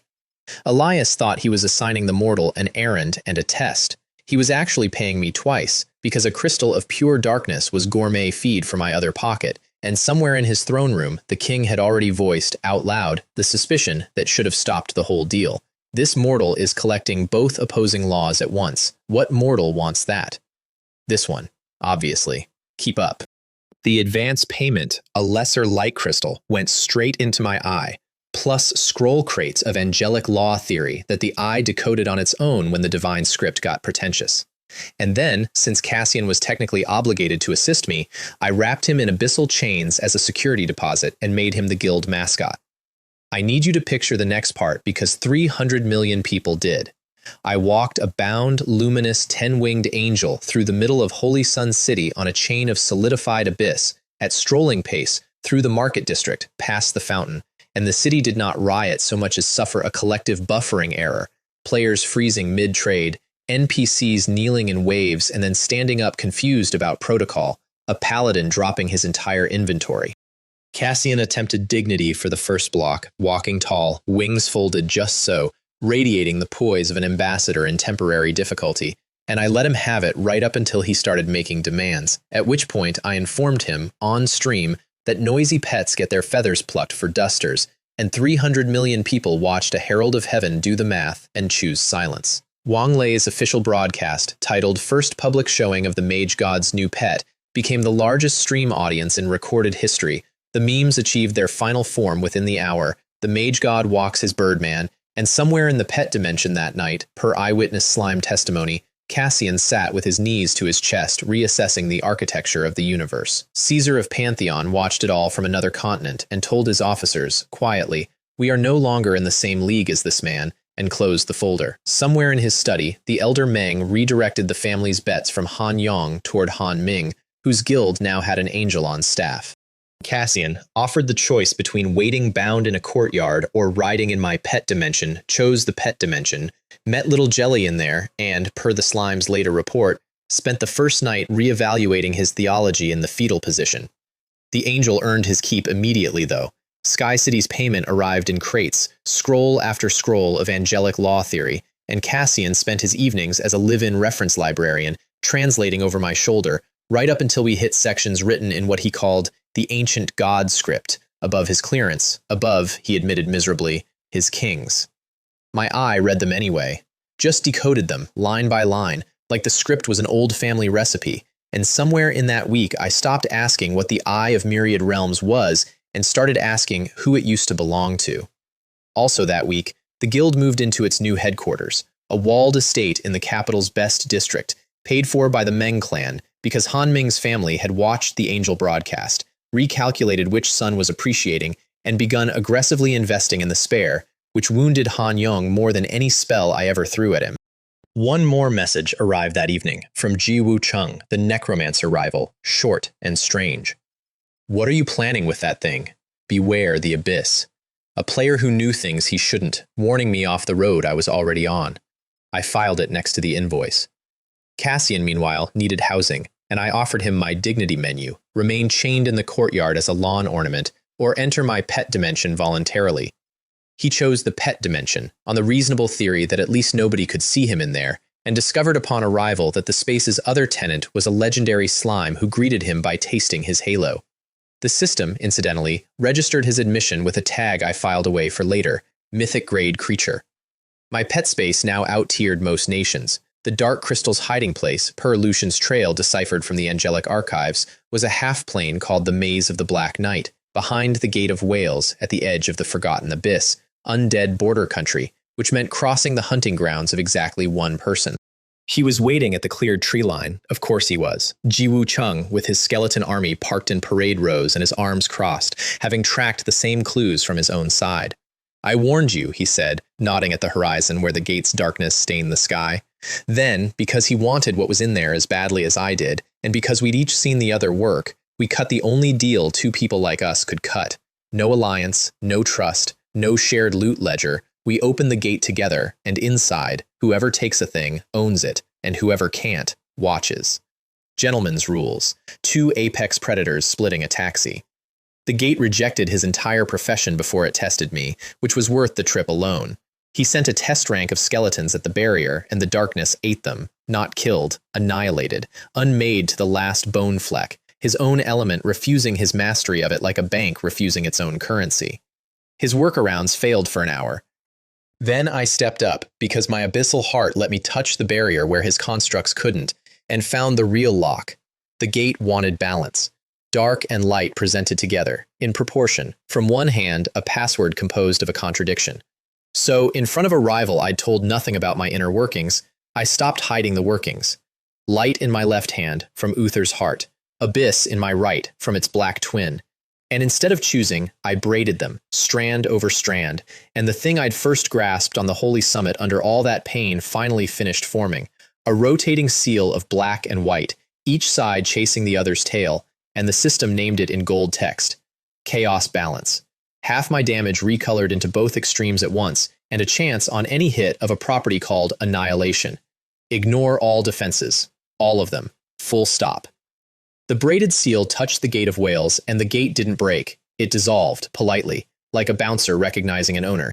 Ji Woo Chung stood in the doorway of the dark, watching light and darkness hold hands in a mortal's palm, and I watched a man's entire cosmology reboot behind his eyes.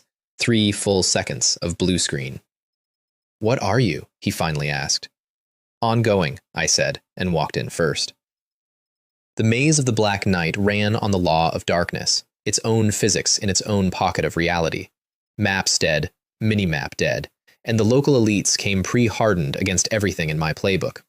Fallen spider women at level 55, whose mental screams stunned veterans and whose webs laughed at fire. Decay guardians with 500,000 health wrapped in black fog that ate my damage at the door. And, the genuinely rude part, law-grade protection that shrugged off control outright. Qingxie's ice, the ice that froze a lava lake, sliding off them like a suggestion. I rebuilt my whole rhythm from parts on the first corridor, a needle of frost to the joints, not to freeze, to slow, a pulse of the healer's purification to strip the fog shielding, then focus fire in the naked window, repeat, and once the rhythm locked, level 50+ horrors fell in tidy rows, and my Thunder Prison Spear one-shot the Spider Matriarch with a number that read like an annihilation rehearsal. And halfway in, a shadow detached from a pillar with its hands visibly empty, which for an assassin is a white flag. And it turned out to be a ghost, Phantom Touch. The mercenary my robe had killed respawned, back on the job, except this contract had eaten his entire squad in these very corridors. He'd been hired again, anonymously again, this time to find something called Lucian's Diary, and he was done. He offered me a trade, his map with the marked X, plus one piece of information worth more than the map, in exchange for walking out of this maze alive in my group's shadow. The information was the name of the client who'd been buying my death. Zhou Lei. The Lin Corporation. Not Oracle, not the business alliance. The chicken fight failson with the vaporized guild had been quietly spending his family's money on professional killers this whole time.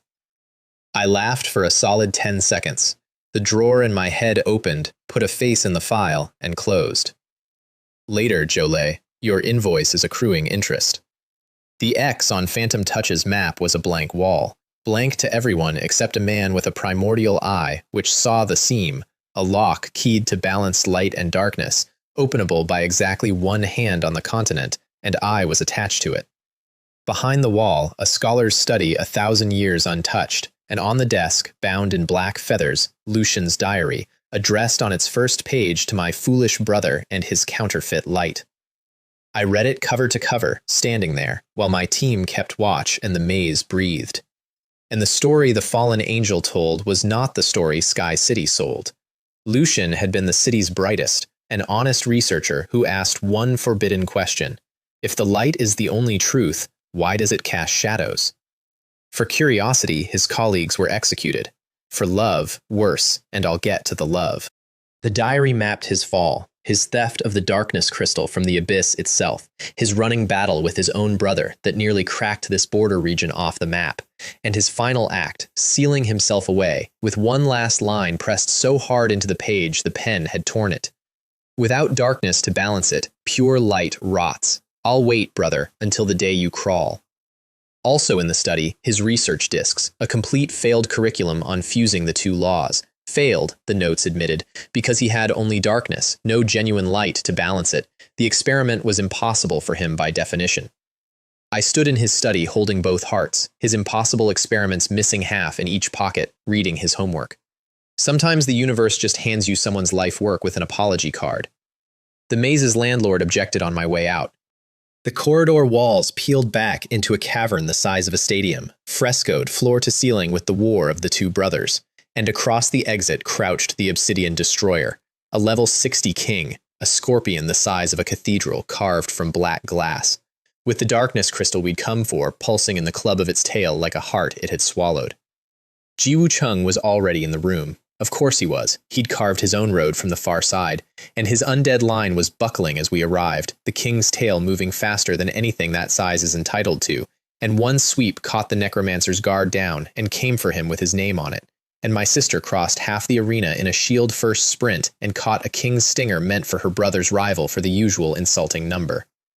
Jiwoo Chung stared at her from the ground. She helped him up. He looked at the hand like it was written in a language he'd refused to learn.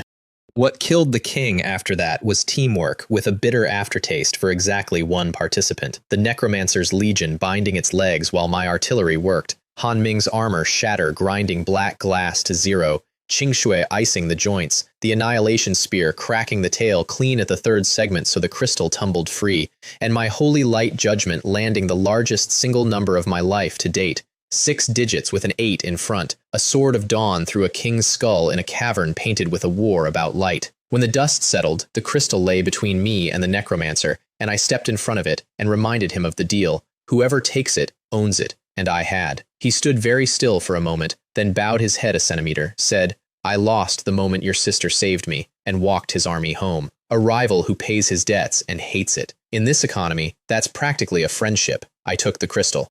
I also took the moment to solve a staffing problem. Shadow step boots from the king's loot, handed to Phantom Touch as payment for his scouting, followed by an actual offer, head of the guild's new shadow department, intelligence and infiltration, salary, dignity, contract. The most feared knife in China read the terms twice and got something in his eye. People keep expecting me to kill my enemies, and I do, constantly, but the better ones I hire. Oh, and one item from the king's hoard refused all identification, a wedding ring, unmarked, unequipable, its description just 3 question marks and 1 readable line about a beloved and a betrayal. It went in my bag next to the diary, 2 halves of a story waiting for their owner. The owner's brother found me first. We stepped out of the maze into open night, my inbox already flashing with panicked messages from Wang Lei. "Boss, something's wrong with the sky." And then, the sky demonstrated, tearing open directly overhead, and the projection of King Elias himself came down in full 12-winged fury. No herald, no ceremony, the actual monarch of heaven spending irreplaceable power on a personal appearance, hand out, voice like a struck cathedral, "Give me the crystal, mortal, now." And instead of the crystal, I took out the diary and opened it to a bookmarked page and started reading aloud, in a clear, carrying storyteller's voice to the King of Angels from his brother's private record of what the king had done. "You have never seen a god panic before. It's good for the soul, mine, not his." "Where did you get that?" he said, and the 12 wings actually mantled, like a bird caught over the evidence. And when I kept reading, he did the thing power does when embarrassed. He went for his sword. And Uther's heart flared in my bag and shoved his raised pressure off me like a bouncer with a grudge, the first hero of the light, refusing its own king, in front of his own honor guard, who saw it and would remember seeing it. "You counterfeit king," I said into the silence. And Elias, out of power, out of time, out of secrets, and now, visibly, out of the one currency gods actually run on, certainty, folded. "A portal," he said. 10 minutes. Come finish the bargain, or the door closes forever." Both of us pretending the threat still had a direction. Sky City from the inside broke my heart a little, and I don't often admit I have one. From below, from the legends, you imagine white towers and trumpet light. Up close, it was beautiful bones on a dying body. Spires with cracks running through them like veins in old porcelain. The famous eternal radiance gone thin and gray, like milk watered twice. Angels on the avenues. Actual angels. 6 wings. 8. Drifting to nowhere with the vacant eyes of people in a hospital corridor. And the great plazas empty and echoing. A civilization running out of battery in real time and keeping its posture anyway. My sister, who taunts abyssal lords for fun, held my sleeve the whole first street and didn't make a single joke. A world on its deathbed, pretending it's a kingdom. Because pretending was the only muscle it had left. In the throne hall, Elias demanded the crystal one last time, 12 wings spread for the occasion, and instead I opened the diary and read it to the end, out loud, unhurried, in front of the entire assembled host of heaven. And the part I'd saved for this room was the part their king had buried under 1,000 years of hymns. Her name was Seraphina. She was Lucian's beloved, an angel of the choir with no crime to her name but the direction of her heart. And when Lucian fell, Elias did not exile her, did not imprison her. He burned her. In the public square, before the assembled host, as policy, and the diary's account of it was written by the man forced to watch from his chains, and it named the wind direction, and what the crowd sang, and how long it took. I read all of it. The hall's silence changed texture halfway through, from obedience into something with hairline fractures. And by the last line, you could hear 1,000 years of faith cracking in one room, armor shifting, wings folding wrong, an honor guard learning what it had been guarding. The king screamed to seize the heretic. His own guard hesitated, hands on holy weapons, eyes on their own king. And into that one hesitating second, I raised my hand and showed them chaos balance, light and darkness braided into a single turning seal, spinning quietly over a mortal's palm. The exact heresy their brightest sun had been damned for saying could exist. It can. Here it is. Your martyr was right, and your king knew. An armory of angels went to its knees in front of a human, and I want to be precise, because I was there, and the moment deserves precision. Not to me, to the idea their city had murdered, finally allowed back in the door. Cassian, on his own knees, begged his king to complete the bargain, and there was nothing left in Elias to refuse with. So we did it, the ritual at the Fountain of Light, and it remains the most beautiful thing I've done in either life. 12 angels aloft in a 12-pointed star with the fountain at its center, the king himself at the apex, pouring the city's remaining source like a man tipping out his own lifespan, and me at the heart of the formation as the furnace, the only vessel in existence that could hold both crystals at once without one eating the other. Light in my left hand singing, darkness in my right humming its low counternote. I braided them through chaos balance one strand at a time, an operation with the error tolerance of surgery on a soap bubble, and where they met they didn't cancel, they turned, faster, wider, a spinning vortex of gray chaos blooming over the fountain like a flower deciding to be a door. And then it was a door. The stairway to heaven, a permanent, shining road unrolling down through the clouds toward the lower world. And the world announcement told every player alive that in 10 minutes, Sky City opened as a map to all comers, level 25 and up. A dead city plugged back into the living world's faith. Angels lining the avenues to watch the first mortals climb toward them, some of them weeping light. That was the trade, my fusion for their core fragment, both sides exactly satisfied, which, in my experience, is when the real bill arrives. It arrived in 11 seconds. The fused darkness crystal at the vortex's rim cracked, not shattering, hatching, and out of it stepped a man with 12 black wings, mid-stretch, working a millennium's stiffness out of his neck like he'd napped through an alarm. Lucian, in person, never sealed at all. The crystal had been his cocoon, self-designed, self-installed, keyed to open for exactly one impossible thing, a being holding balanced light and dark in one body, a thing that couldn't exist, that his brother's city would never produce, that he could safely sleep behind forever. And I had spent months turning myself into precisely that key, and then, this afternoon, turned it in the middle of their holiest plaza, with everyone watching. "Thank you, adventurer," he said, and smiled a smile I recognized with some discomfort from mirrors. And then, mid-escape, he did two things nobody predicted. He touched the unidentified wedding ring in my bag and woke it, and the description unfolded. Seraphina's soul ring, legendary, 1 star, because he had never let her burn completely. He'd hidden a shard of her soul inside it, alive, sleeping, all this time, and he gave the ring to me, formally. Bonus stats like a second birthday, an emergency shield that had already saved better people than me, and one dormant effect labeled only soulmate, 3 question marks. "Keep her safe, Key," he said. "I have a world to see," and he blew a hole in the sky and left, and the system, deadpan as ever, announced a new world boss, at large, whereabouts unknown. Elias sat on his broken throne in his repaired city, a king who had won his kingdom back and lost every single argument along the way.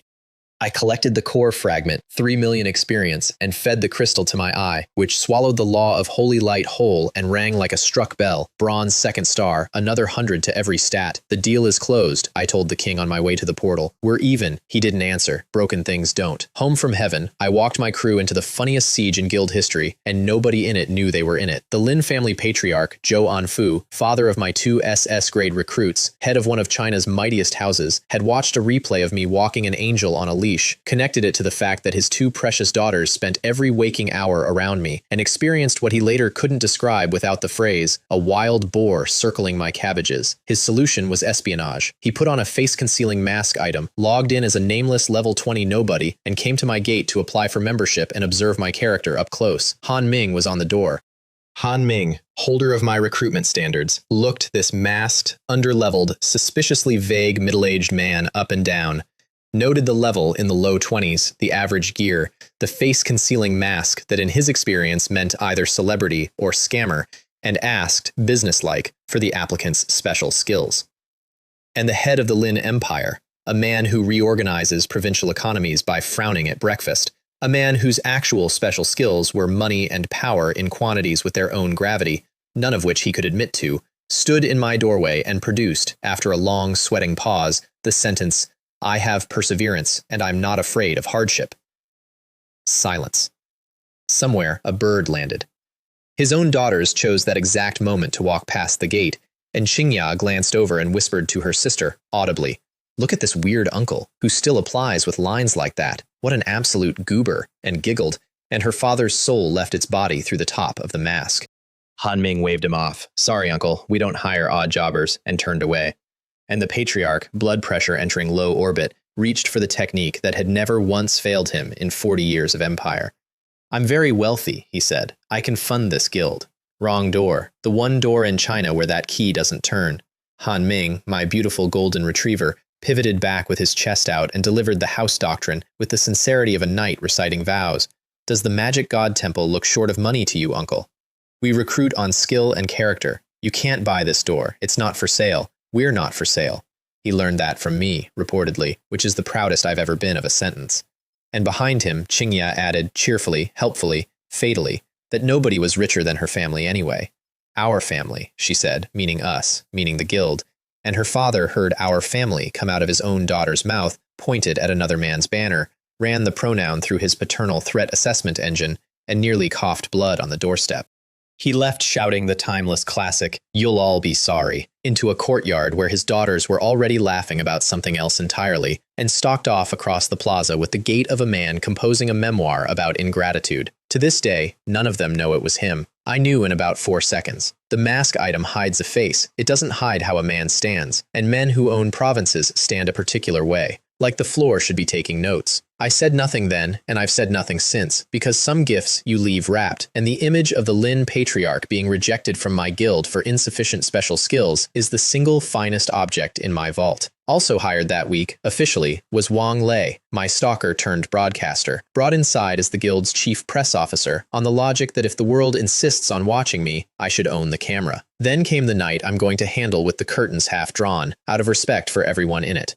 It started as the most ordinary evening of my second life, and I'd earned one. We logged off, I cooked, actual home cooking, because a man with 9 figures still makes his sister's fried rice himself, or what was the money for. And we watched an old science fiction movie on the big couch, terrible effects, great plot, Yao Yao providing color commentary with her feet on my knee. 9 o'clock, dishes done, lights half down, and the doorbell rang, which our doorbell essentially never did. We told no one the address. The video panel showed 2 faces, one sweetly smiling, one composed and cool, and 2 gift bags, and a bottle-shaped third bag that was doing most of the foreshadowing. The Lin sisters come to thank us for Sky City, with wine from their father's own cellar, smuggled out, which in hindsight was the evening's first omen and its mission statement. Yao Yao tried alcohol for the first time in her life and turned into a giggling puddle within 1 glass. Qingya, matching her, stood up mid-toast, announced to the room at large, and I quote the combat log, I like your brother, and passed out on my sister's shoulder with the timing of a professional comedian. I carried them both to their rooms.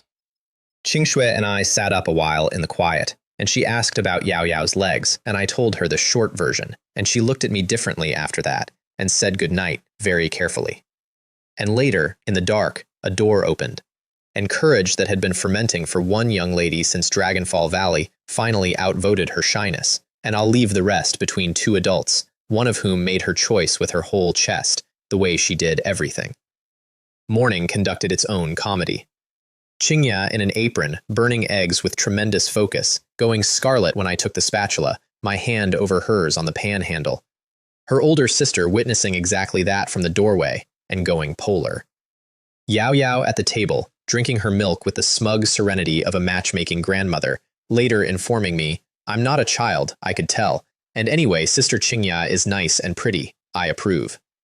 Getting romance clearance from your little sister is a special kind of humbling, and Qingya, leaving, kissed my cheek at the gate and fled at a full sprint, and her sister's goodbye had a new frost in it that no talent explained. Complicated. Warm and complicated. The way real things are.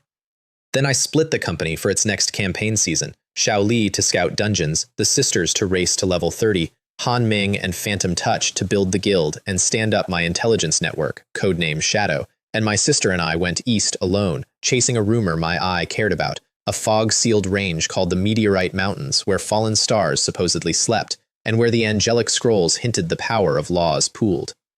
The fog turned us back at the border, a wall of chaos demanding a key we didn't have. And while I circled it looking for a crack, the mountain range exploded. 2 auras stood up out of the fog, and my scale for auras had been recalibrated a lot lately, and both of these pinned the needle. Pseudo-Emperor.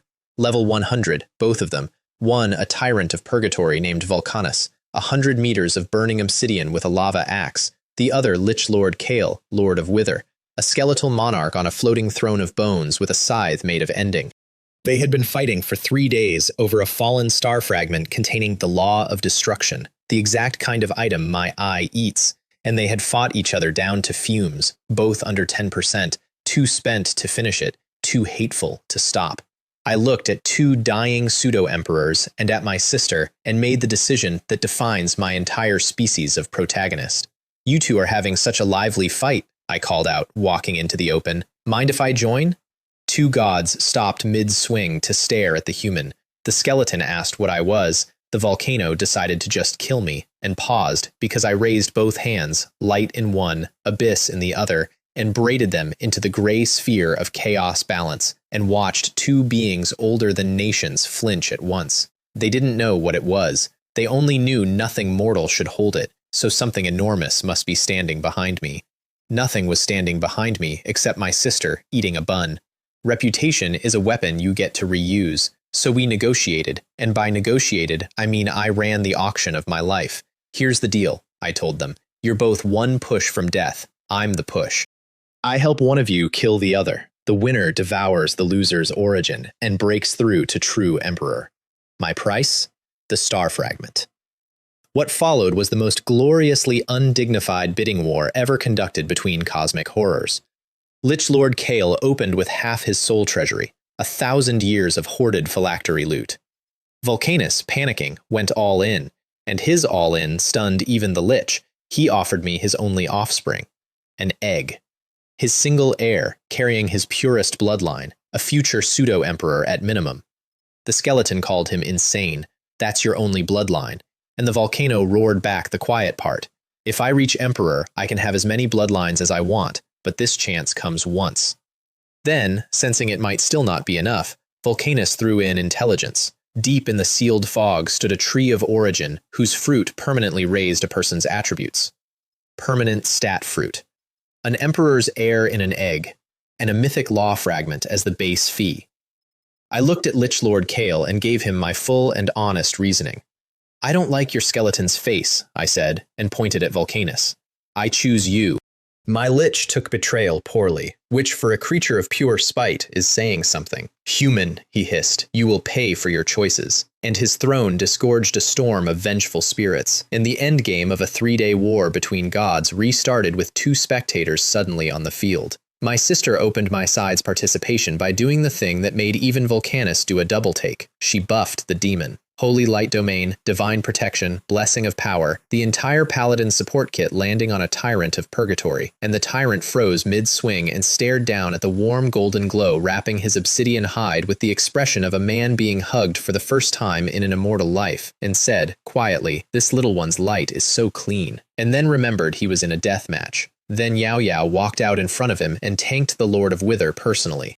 The Scythe, a weapon that had reaped things I've chosen not to research, came around in a full-strength horizontal arc that had, days earlier, been trading evenly with a pseudo-emperor, and the number that floated up over my sister was -39, and the combat log preserved for posterity the closest thing on record to a lich having a stroke.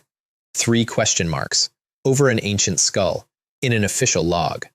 My contribution was the eye. It read the fight in energy flows and found the wiring diagram. Every one of Lich Lord Kale's attacks drew along a thread from that bone throne. The throne wasn't furniture, it was his heart parked outside his body, phylactery as home decor. Thunder Prison came down not on the Lich, but on his seating, 9 dragons chewing through fused bone to the black core crystal at its center, and he screamed and abandoned the duel entirely to save it, and that was the tell that ended him. A god diving to shield a chair confirms the chair. The crystal cracked. The Lich cracked with it, soul fire guttering like a candle in a doorway, and Vulcanus's fist, wound up for 3 days and blessed by a teenager, did the rest. 1 blow, straight down, and the Lord of Wither went into the ground as a debris field. 1,000,000 experience washed over us, level 30, and my sister and I stood in the crater of a dead pseudo-emperor, while the living one inhaled his rival's whole origin like soup, cracks sealing across his body, aura climbing towards something with a capital E. He paid in full, and demons, it turns out, pay better than angels. The fragment of the Law of Destruction, mythic grade, the first mythic item I'd ever held, went in my bag. The egg came out of, and I really wish I could unknow this, his mouth, taller than a person, black shell veined with lava, warm like a banked stove. "Care for him well," the tyrant said, and there was something underneath the bolder voice that I recognized, because I also have exactly 1 family member. "From this day, human, you are my only friend," Vulcanus said, and burned a line across the sky, off to a quiet place to digest a lich and become an emperor. My collection of pen pals now included a future emperor who liked me. Statistically, someone in my address book had to. My star fragment did double duty immediately. Its destruction aura parted the chaos fog like a curtain drawing back from a window, and we walked into the sealed heart of the mountains, through a canyon, into a round valley that made both of us stop talking mid-sentence. Dozens of trees of translucent crystal, trunks like frozen light, and on every branch, fist-sized fruit that pulsed, slowly, like little hearts. I picked one and read it twice to be sure. Fruit of Origin. 1 permanent free attribute point per fruit. Not gear stats, not buffs, foundation. The number under all the numbers, with a cap of 100 per person and dozens of trees around us each carrying dozens of fruit. Yao Yao's mouth was open wide enough to inventory. "Brother, this is too much, isn't it?" she managed, and I answered with leadership, which is to say I was already 2 fruit deep and talking with my mouth full. "Stop standing there. Eat." We became mice in a granary, no dignity, juice everywhere, a race to the cap, and every single fruit landed as a warm current and a system chime, +1, +1, +1, the most soothing sound ever engineered. 100 fruits later, my spirit had grown by 100 points of pure bedrock, and Yao Yao's constitution had done the same on top of everything her gear did, and the trees were still heavy, thousands of fruit unpicked, a renewable mint of raw power, and my brain was already 3 moves ahead, guild contribution rewards, an army with permanent stat superiority, the entire future economy of the magic god temple growing on branches in front of me. I was already drafting the guild's future around it. Fruit as contribution rewards, an army with a permanent stat advantage. When I reached for a trunk to test digging one up, and the valley roared. My new garden, it turned out, had a gardener. Out of the ground, between me and my new orchard, came the devouring mountain beast. A king, level 100, 100 meters of black rock with blood moon eyes, and behind him 2 rock wyverns at level 80 pseudo-king, and behind them, out of every pit and ridge, 1,000 elites, earth dragons, gargoyles, a tide of stone with us in the middle. This was not a novice village king like Pyros. This was a level 100 king in his own fortress, and the gap between those two sentences is the gap between a bad day and an obituary. We ran, obviously, and the running lasted 4 steps. The beast slammed a claw down and sealed space itself, my emergency group scroll flaring and dying in my hand with a system line I'd never seen before. Teleportation disabled. Special containment. Then walls of living rock erupted out of the ground on 4 sides and a ceiling ground shut overhead, an earth prison with the 2 of us as the filling, and a gravity well settled on top of the box like a fat man sitting on a suitcase. Outside, the wyverns began methodically headbutting our cage, each impact raining grit, cracks spidering wider, and through the widening gaps I could see the audience, 1,000 elites with their mouths open, waiting under the drop zone. The beast wasn't even hurrying. That was the insulting part, the deliberate, gourmet patience of it. For the first time in this entire second life, I was fully, honestly trapped. Ground closed, sky closed, tricks inventoried and found insufficient, and my sister stood white-knuckled on her shield in the shaking dark, telling me she wasn't scared in a voice pitched a third too high, and something in my chest went very quiet and very fast at the same time. So I used the door nobody sane uses. "Yao Yao," I said, "in a moment I'm going to do something that looks extremely bad. Whatever you see, don't scream and don't stop moving." We broke the cage upward with a judgment blast, sprinted into the sky, got slammed by the gravity ultimate, wyvern claws closing in from both sides, and I tapped my chest where the eye's bonus entry lived and told my sister, "Don't be afraid," and let them kill me. Claws through the shield, health to 0, the death screen's first gray frame, and then immortality. Golden light, full revival on the spot, and 5 seconds of absolute invincibility that death graciously includes as an apology. 5 seconds is a fortune. The teleport lock had died with my death trigger shockwave staggering the beast's concentration, and the group scroll fired, and the last thing the devouring mountain beast saw of us was the flash of white light and an empty gravity well. We reappeared at Holy Sun City's Resurrection Plaza, soaked in cold sweat, alive by the width of a mechanic, and my sister asked, "Did we just win by dying?" And I said, "We won by reading the fine print." "They can run," I added, meaning the trees, "but they can't hide. Nobody keeps a garden from me twice." My rematch took 1 war council. I laid the enemy order of battle in front of the core team.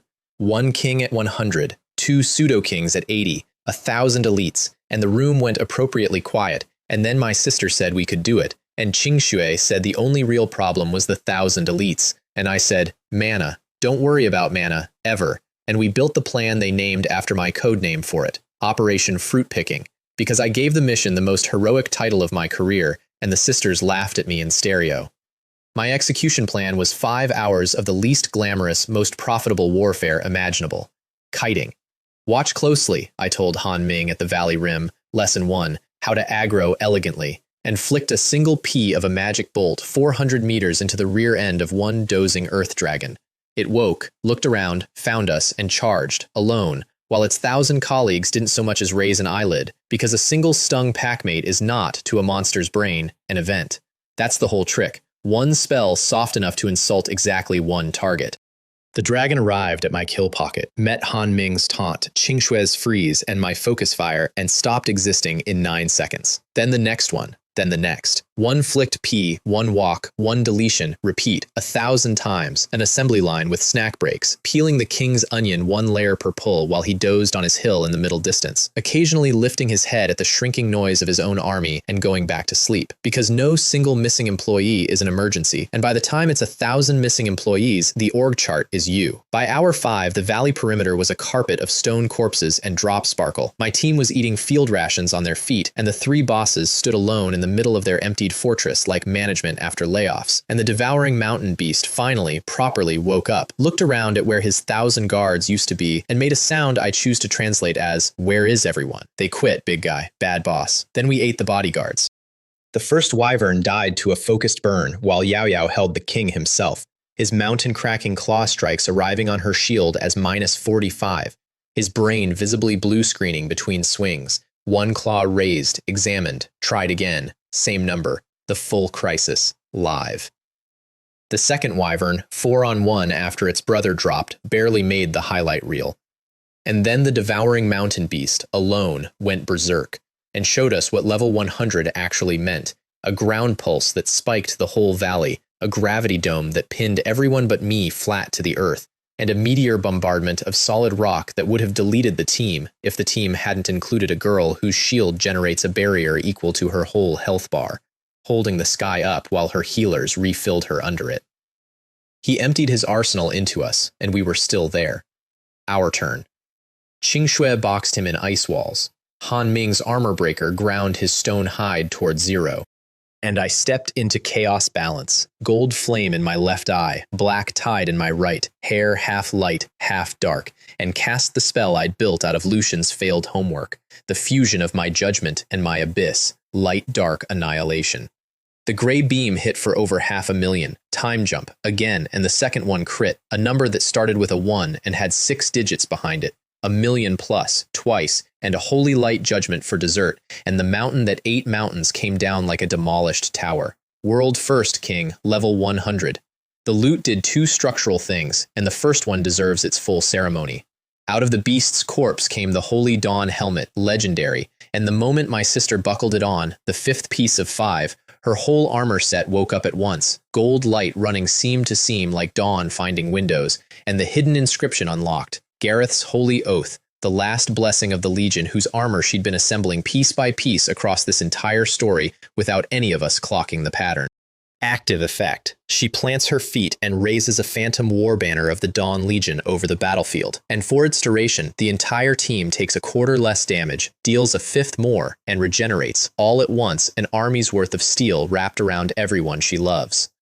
The system had spent months quietly forging my sister into the Dawn Legion's heir, and when the banner's phantom unfurled the first time and the stats rolled down over us, Han Ming saluted it, and honestly, so did I. My sister the fortress was now my sister the fortress with a flagpole, and the flagpole was a war winner.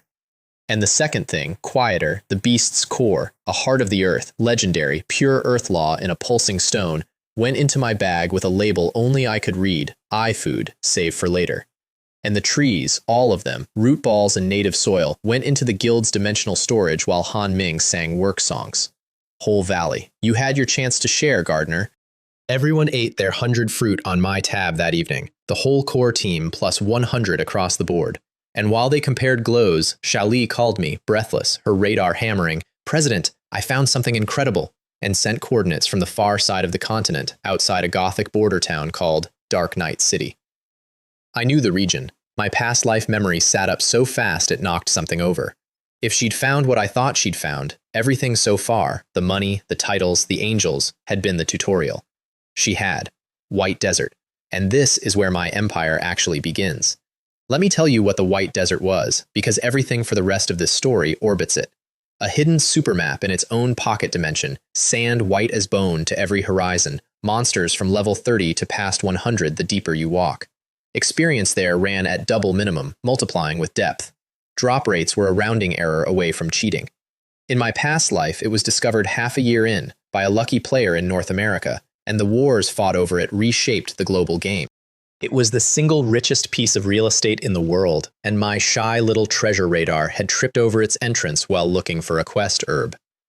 Xiaoli found the boulder, felt the wrongness behind it, pressed the right spot, and a white vortex opened in the stone. And she was practically vibrating when she showed me, "Let's go in, President, the monsters give so much experience."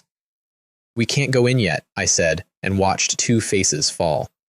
Because I knew the desert's second face, the sandification curse, a zone-wide debuff that blinded your vision, slowed your legs, and drained your health, forever, undispellable, scaling harsher with depth until the deep desert simply digested you.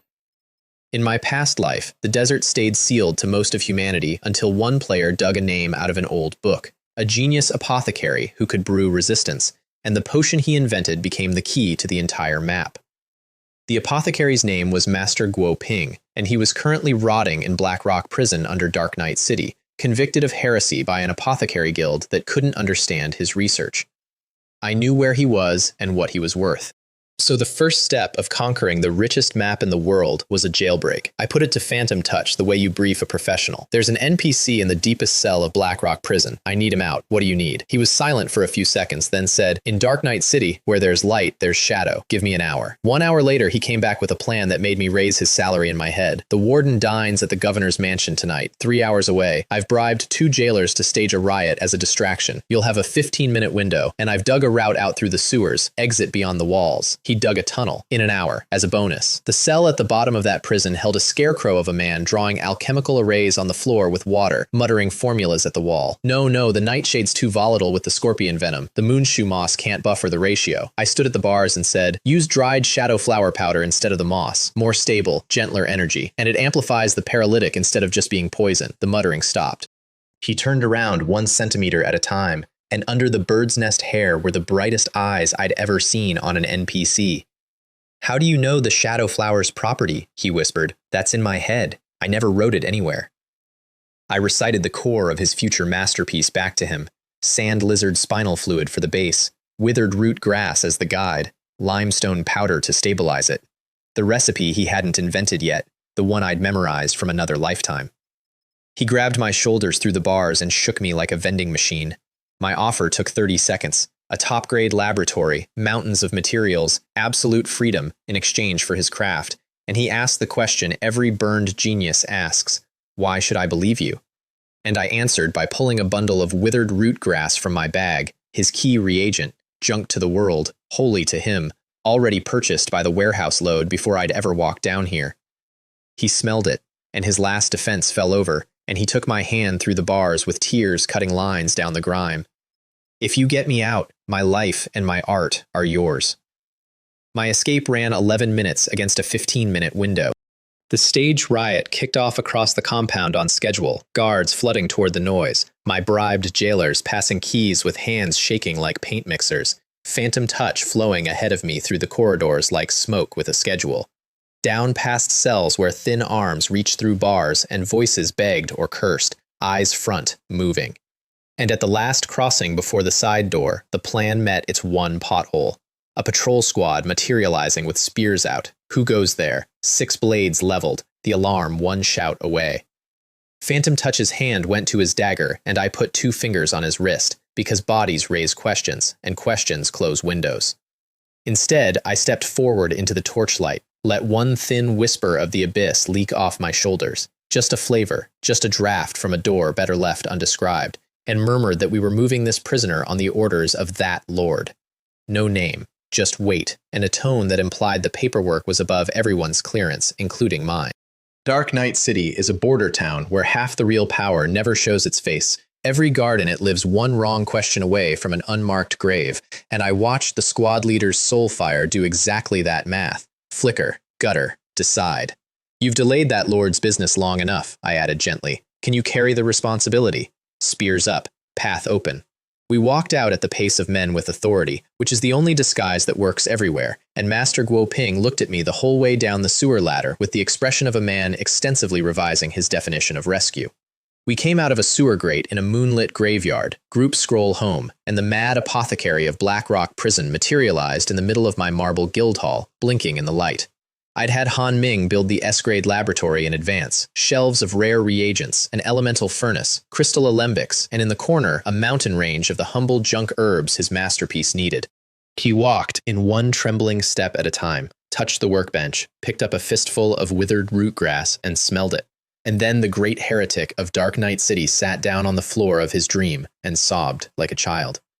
Years in a hole for being right too early. I closed the door and let him have it in private. I know a little about worlds that punish you for knowing things ahead of schedule. Before the work, 1 scene I'll keep. Han Ming walked the ragged prisoner down the corridor to the S-grade laboratory we'd built on my instructions, opened the doors, and stood aside, and Master Guo Ping took 1 step in and stopped like he'd hit glass. Shelves of reagents he'd only read about, an elemental furnace with mithril conduits, crystal alembics in ranks, and in the corner, deliberately, my touch, a small mountain of withered root grass and limestone, the despised junk herbs of his despised heretical theory, stacked like treasure, because here they were. He walked in 1 trembling step at a time, touched the cold bench, lifted a fistful of the grass and breathed it in, and then the great heretic of Blackrock Prison sat down on the floor of his own dream and cried like a child. Years of cell walls coming out of him in heaves. I can finally finish my research. And Han Ming, bless him, quietly closed the door and stood guard outside it so a genius could fall apart in private. I declared the lab a top-secret zone the same hour. Some assets you guard, this one we practically adopted. He worked 3 days without stopping, and while he cooked, I robbed the world in plain sight. Because here's the beautiful joke. The ingredients for the one potion that would unlock the richest map alive were, at that moment, garbage.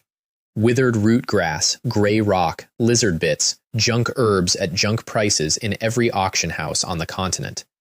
So the Magic God Temple went shopping.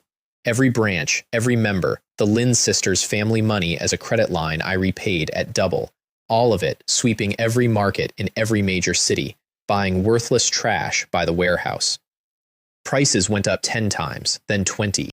The forums lost their minds trying to reverse engineer the play. Why is the Mage God cornering the market on literal weeds? Is Grey Rock the next meta? And a few clever merchants tried to front-run us and got outbid into the dirt. In half an hour of the final sweep, Han Ming reported 80% of the world's visible supply in my vaults. Keep going, I said. Price is not a concept today. I want the word monopoly to feel small. 3 days later, Master Guo Ping staggered out of my lab half dead and fully alive, and lined up his results on the bench in 4 colors. Basic Qing Sha potion, murky yellow, 30% curse resistance for an hour, 50,000 bottles. Intermediate, green, 60% for 2 hours, 10,000 bottles. Advanced, deep blue, 90% for 3 hours plus clearer vision, 3,000 bottles. And 10 bottles of liquid gold with runes crawling on the glass, his masterpiece tier, total immunity, plus 100 to all stats, 10% movement speed, 6 hours. Han Ming looked at 63,000 bottles of Monopoly and started laughing the laugh of a man watching money learn to fly. We're going to be rich, he declared. Rich is a hobby, I told him, picking up a golden bottle. These aren't for sale. These are weapons. This is how we widen the gap between us and the entire planet. While we armed, the enemy of the weak was arming too, and I should reintroduce them properly. The 3 gods, Lin Corporation's 100 million yuan esports legends, had spent this whole stretch leveling in disciplined silence, and to their credit, they'd stopped underestimating me, mostly. When they heard their employer's idiot son had been paying assassins out of pocket, the Shadow God laughed in Zhou Lei's face, sending Phantom Touch at the Mage God is sending an ant to duel an elephant, and the War God told him predicts, "We took your father's money to build for the coming national wars, not to play your schoolyard vendetta. Stop provoking a monster while we're still growing." Wise men. Genuinely. Hold that thought for about 2 more chapters, because wisdom under pressure is a perishable good. Opening day, mine. 100 elite guild members, Phantom Touch's 50 shadows, my core team, and 1 streaming press officer assembled on a dead Gobi plain east of Dark Knight City, and I put my hand on an unremarkable boulder and poured chaos balance into it. Runes woke across the stone, a white vortex tore itself open into an hourglass of spinning light, and the announcement went off in every region of the planet at once, in every language. Player, strongest mage god has unlocked the grand hidden map, White Desert, permanent edition, open to all, open to all. The system's little joke, at my expense and to my profit.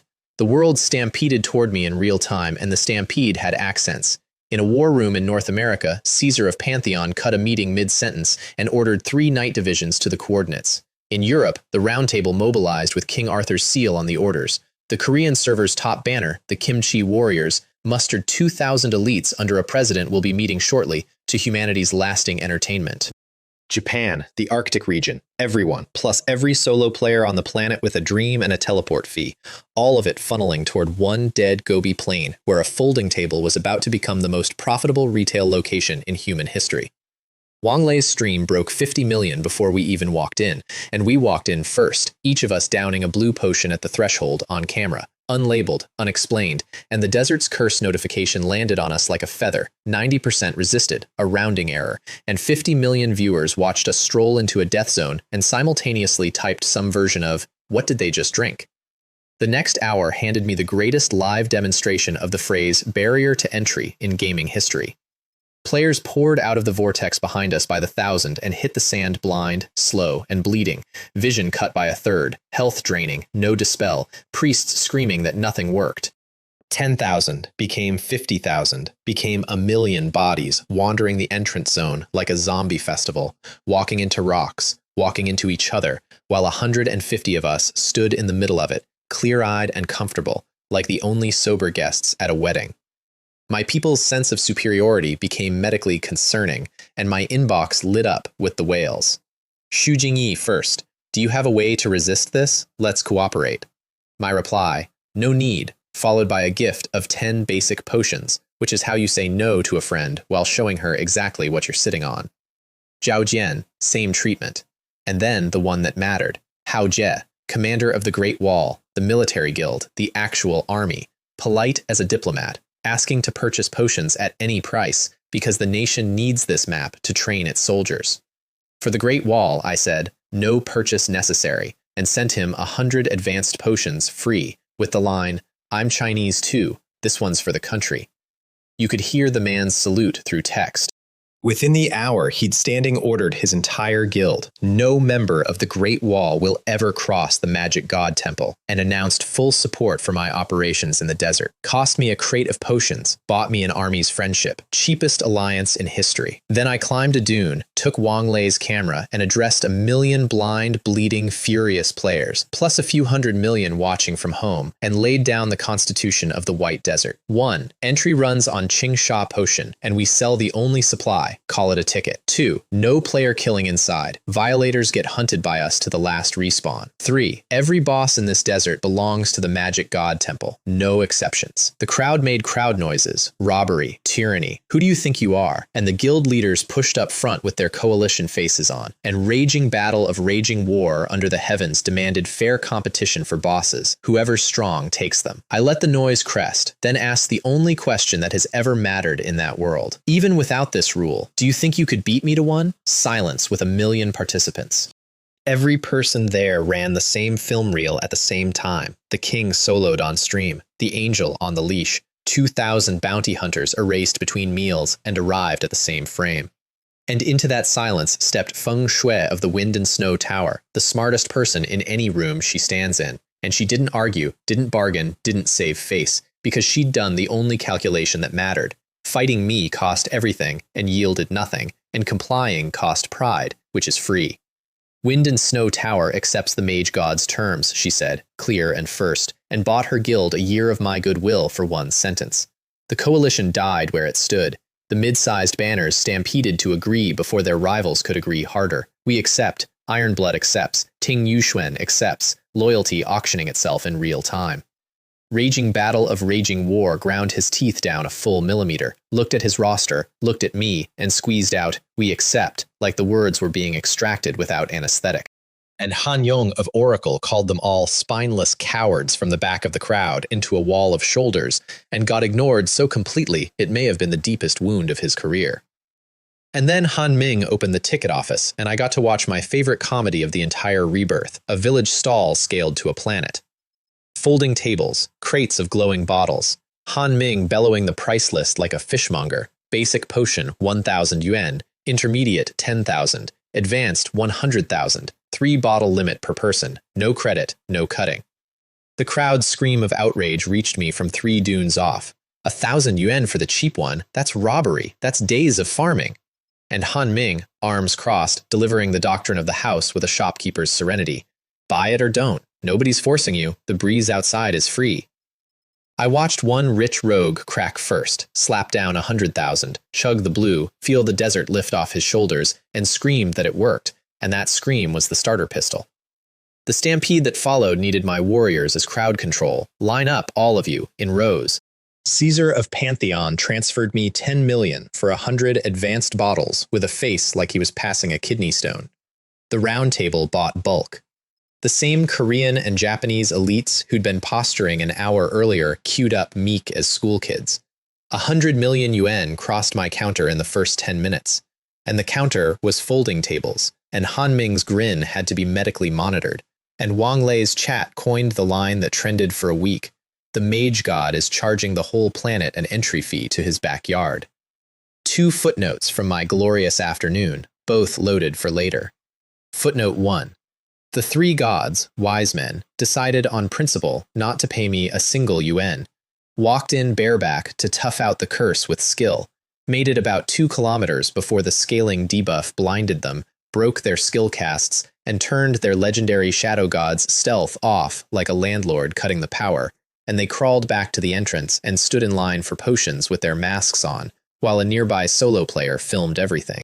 The clip was titled, 3 Top Experts Attempt to Storm the Desert, Return to Queue Sheepishly, and it outperformed the actual map discovery. Wisdom, perishable, told you. Footnote 2. 1 man entered without paying and didn't crawl back. Wu Zhen, watching the blind, wandering masses with a hunter's smile, walked into that low-visibility hellscape and felt his shadow talent lock in like a key finding its lock, whispered, "Thank you for opening such a fascinating door, countryman," and vanished into the dunes to build the only business he'd ever been suited for, a predator's paradise, fully stocked with prey that can't see. That bill comes due later too. We left the register ringing and marched inland, and the desert started paying me properly. The local predators were ambush artists, elite scorpions the size of delivery vans lurking under the sand, invisible to normal eyes, lethal to normal parties, and utterly wasted on a formation with a human radar in it.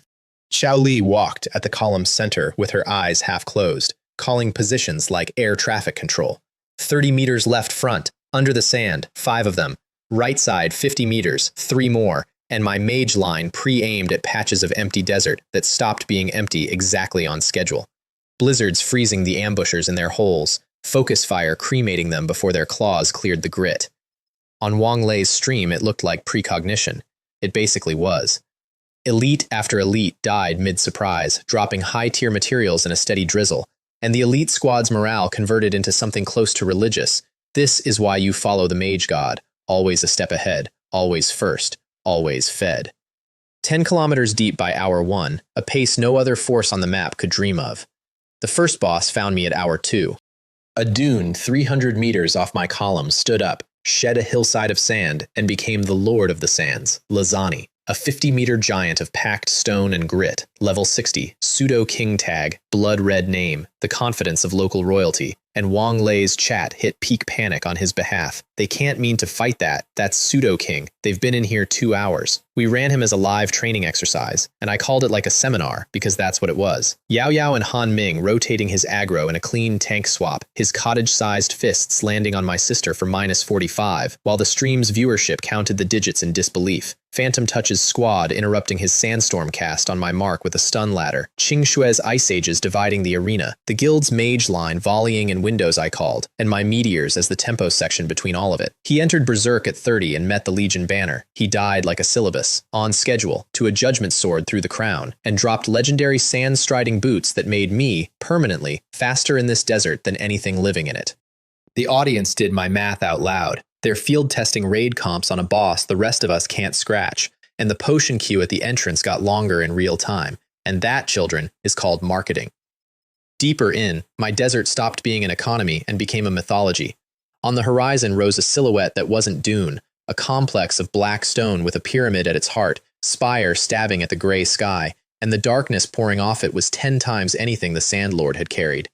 Every instinct on my team said detour. Xiao Li's talent was flat out screaming at her, and the heart of the earth in my bag had gone warm, resonating with something inside that black geometry, and my eye was pulling toward it like a compass needle. So we went, obviously, formation tight, healers cycling, Phantom Touch's scouts out front. 2 stone colossi flanking the archway woke up as door security, level 65 lords, and died to focused fire on their eye cores, the appetizer. Inside, past corridors of green torchlight and murals of sacrifices I made a note not to describe to my sister, the passage opened into an underground plaza that silenced the entire column. Because lying across the far end of it, like a mountain range that had lain down to rest, was a skeleton. A single ribcage taller than city walls, a skull like a hill with caves for eyes. A titan. An actual dead titan, the kind of creature that predates the words we use for creatures. And at its base, something was working on it, and my skin crawled off to wait outside. A 5-meter figure of churning black mist in a rotted robe, 2 red coals for eyes, a scythe of smoke, chanting over a ritual circle that pumped black threads of power up into the colossal bones, and every injection made the mountain of a skeleton twitch and clack. My eye delivered the name, and my stomach delivered the verdict.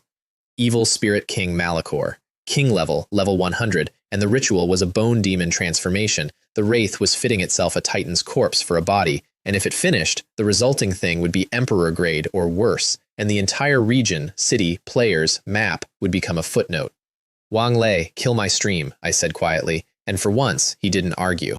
Retreat wasn't on the menu. The plaza had sealed behind us, black energy across the only exit, the classic courtesy of high-end content. Kill it or be part of the ritual. So I gave the pep talk history will remember as accurate. It's just a level 100 king. We've killed one of those, and we had, once, with 5 hours of kiting and a valley of prep, and everyone knew the difference and chose to pretend they didn't. That's what a guild is. The fight opened perfectly for me, which should have warned me. Double Thunder Prison off the pole, 40,000 a tick, the Wraith King screaming out of the lightning straight into Yao Yao's taunt, his death scythe ringing off her shield for the sacred -45, Han Ming stacking armor breaks on his ghost flesh, the elite's spell volleys pouring in. We had him to 60% inside minutes, and at 60% he stopped fighting and started laughing, a sound like wind through a mass grave, and said, "Feel despair," and cast his real spell, Sea of Vengeful Spirits. A soul shockwave with no projectile, no telegraph, no cast bar, no counterplay for anyone without an abyssal organ or 100 Constitution helmet. The arena simply went dark, and when the light came back, my guild was lying down. All of it. Every member of the Magic God Temple except me and my sister dropped where they stood, mid-cast, mid-swing, mid-word, comatose, locked out of their own bodies, health draining 5% a second with the healers unconscious inside the same spell that was killing their patients. And the Wraith King put his shoulders into it and dragged that scythe through my sleeping guild like a farmer at harvest, unhurried, thorough, laughing his grave wind laugh the whole time. The kill feed became a scrolling wall I will hear behind my eyes for a long time. Phantom Touch, eliminated, my spymaster, gone without waking. Han Ming, eliminated, and I saw the exact swing, saw my golden retriever folded on the stones with his 2 swords still crossed from a parry he never finished. Wang Lei, eliminated, camera still rolling into the dirt. 100 elites, people Han Ming had interviewed one by one. People who'd queued at my door, believing following me made them safe, one line at a time, a roster converting into a list, while I burned every cooldown I owned trying to peel him and couldn't buy 1 second of his attention, and my sister screamed herself hoarse, taunting a thing that had done the math and concluded, correctly, that she couldn't hurt him fast enough to matter. He had solved us. That's the part that iced my blood. Not overpowered us, solved us. 3 of my roster left standing, me, Yao Yao, and Qing Shi, who had clawed out of the coma a second early on raw willpower once already this fight to save the back line, and was now swaying on her feet with frost dying on her fingers, and the Wraith King looked the 3 of us over and chose her. The Ice Witch, the threat, the tired one. And he walked toward Zhou Xiaoyun dragging that scythe, savoring it. I don't actually remember deciding. I remember the sound my own blood made. Both hearts went off at once, and this time I didn't balance them gently. I slammed them together, and chaos balance went from a technique to a state of being. Golden fire pouring out of my left eye, the abyss turning in my right, my hair bleaching gold down one side and black down the other, and the pressure that came off me made a level 100 king stop walking. "What are you?" he asked, and there was a new note in the Gravewind voice, and the note was fear. "In the name of the holy light," I said, and the gray vortex opened above my staff, judgment for your sins. "In the name of the abyss, devouring for your soul. Light dark annihilation, cast in a fury I hadn't let myself feel since a shelter in another lifetime. And the beam that came down ignored his defenses on a full proc. 1,258,000, the largest number my log had ever printed. It took a fifth of a king's health in one line. Time jump. The same number again, to the digit. And the evil spirit king of the Black Pyramid, who had been fitting himself a god's body 20 minutes earlier, tried to run from a mortal and found his feet fused to the floor by the first beam's residue and took the second full in the chest, and then a holy light judgment took what was left of him apart mid-scream. Silence.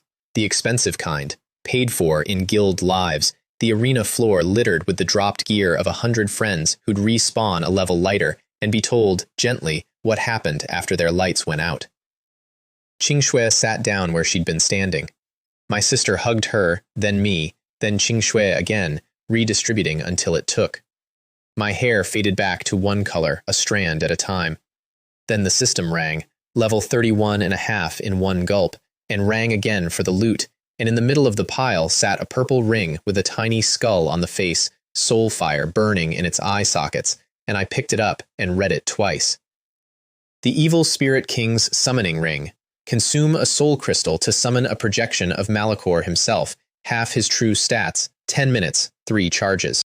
Plus a harvester effect that condensed soul crystals off my kills to refuel it. The monster that had just annihilated my entire guild was now a button I could press. The system even added a note. The being that drove you to despair will now obey your commands, which is either poetry or trash talk, and from a game like this, both. And the Titan skeleton chose that moment to glow. Not dark this time, white. A soul rose off the mountain of bones. An old warrior's shade in ancient armor, kind-eyed, vast. The Titan guardian Magni, dead these countless eons after sealing an evil god beneath this desert at the cost of himself. His remains nearly stolen for a wraith's coat. He thanked us, brave little things, in a voice like a struck bell the size of a lake, and his blessing sank into me and my sister as a permanent 100 to every stat, plus a title, Titan's Friend, that made giants like me on sight and burned true damage into everything abyssal. And then he gave us the map's real secret. Deeper in the sands, he said, lies the city my people built, swallowed whole by the great storm when I fell, the Pharaoh's city, and in it treasures and a truth about this world's origin. Find it, young one. You carry a power like mine. The quest that unfurled was stamped world-class, unique, legendary 2-star, and its first objective pointed straight up. The star map that would locate the buried city was stored at the top of this very pyramid, past floors of undead and traps, and, the fading Titan mentioned, in his last sentence before dissolving into light and taking the entire mountain of bones with him into dust, past the remnant will of the evil god. With your current strength, he said gently, entering is a near-death errand. Sir, respectfully, that's been the forecast every single day since the restaurant. Before the pyramid could have us, the entrance needed a landlord's visit, because in the half-day we'd been underground, the ticket line had been colonized. Scalpers. Wholesalers with fat wallets had bought out my stock and were reselling basic potions at 5 times sticker. Guilds who'd stockpiled were flipping their reserves at 10. Ordinary players were priced out of the desert entirely, and standing at the gate cursing my name for the crime of other people's greed. Han Ming met me, wringing his hands. We sold by the plan, brother. We just couldn't stop the resellers. You stopped them at the root. New rule, effective immediately, announced guild-wide and worldwide. Every Qing potion sold from this moment binds to the buyer's ID on purchase. Untradeable. Personal. The scalper economy died in one sentence of mine. Warehouses of marked-up potions became warehouses of personal-use skincare. Several gentlemen wept openly at the sales table. One bull of a reseller charged the counter to argue and met Han Ming's boot, and the crowd of ordinary players, who had been calling me a blood-sucking monopolist that same morning, converted on the spot into a choir. The mage god protects the little guy. Same product, same prices, plus 1 clause of fine print, and I went from robber baron to folk hero by lunch. Reputation is a commodity like everything else, and I buy low. And then the Koreans arrived, and I want to thank them, sincerely, wherever they respond, because every empire needs its first example, and they volunteered so enthusiastically.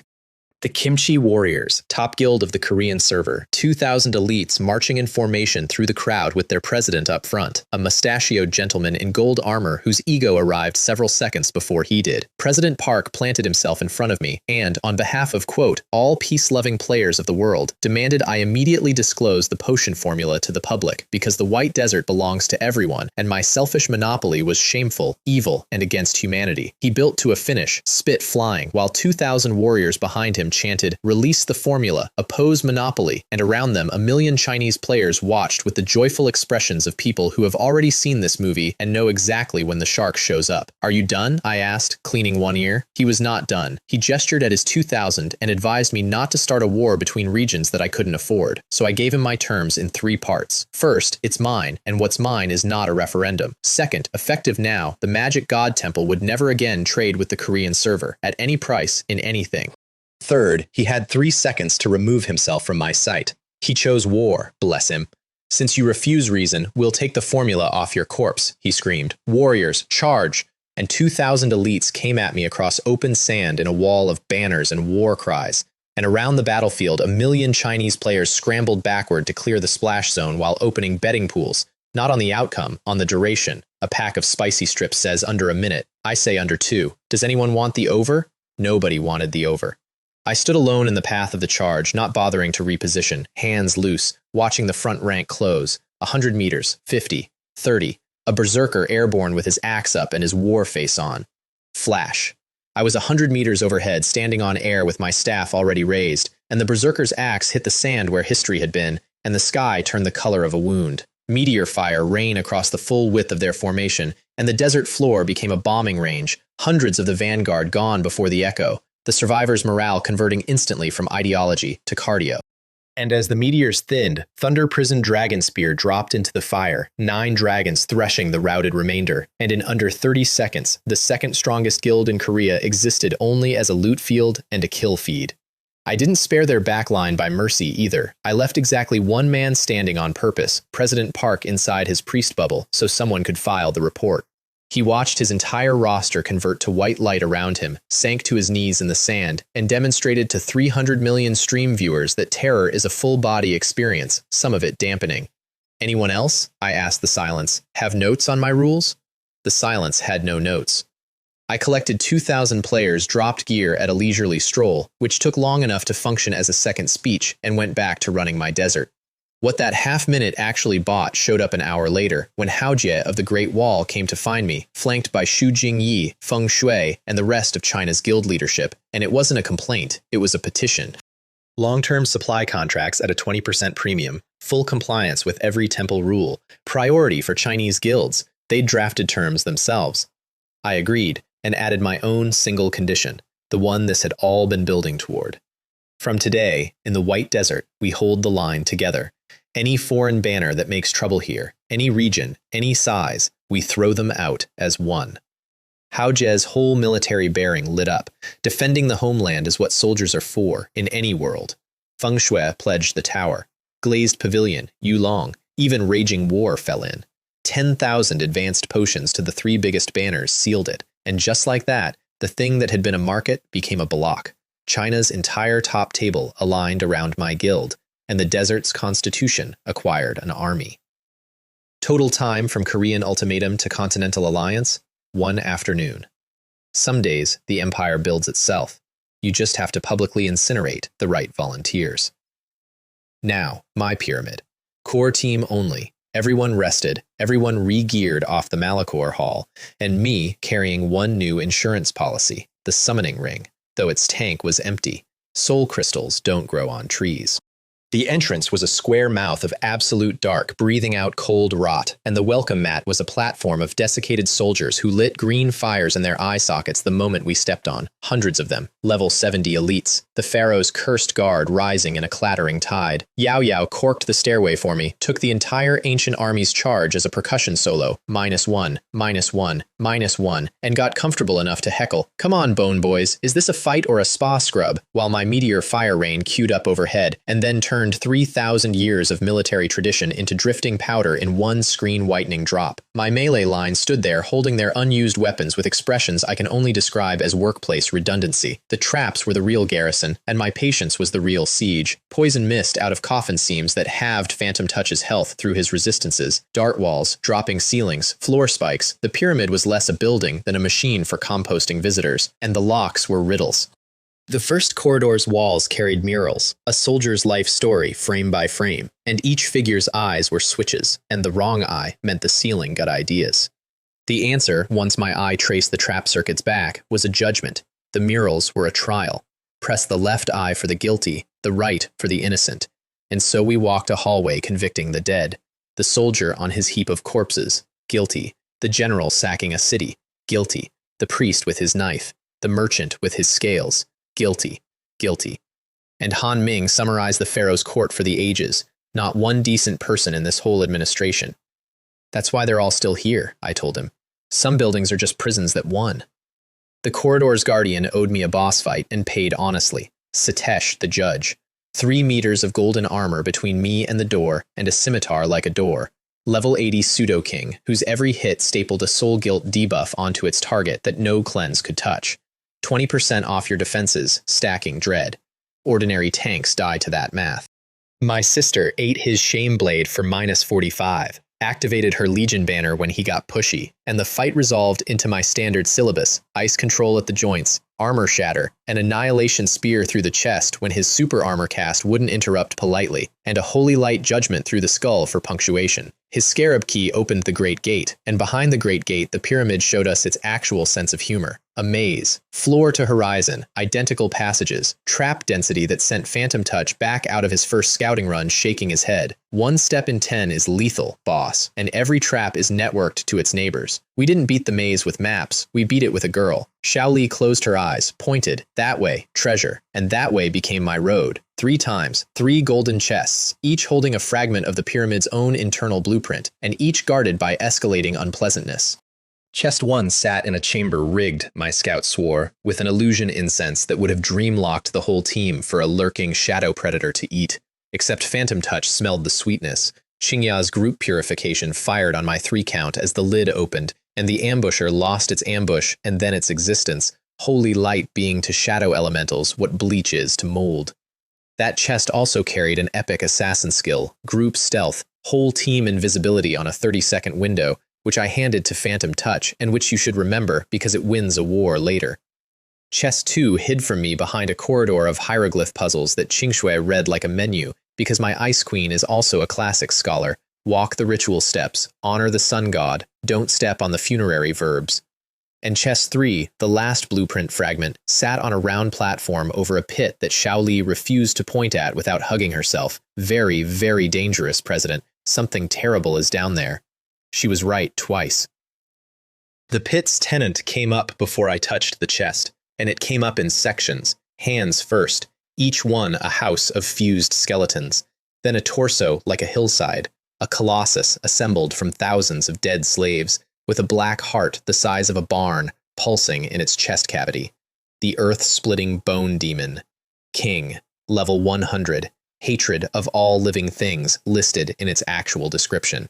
Its opening scream floored half the team, stunned. Its bone spear javelin nearly took Qing Shue's head off her stunned shoulders, and only Yao Yao's emergency barrier wall, hurled up between spear and sister-in-arms, kept our Ice Queen on the roster.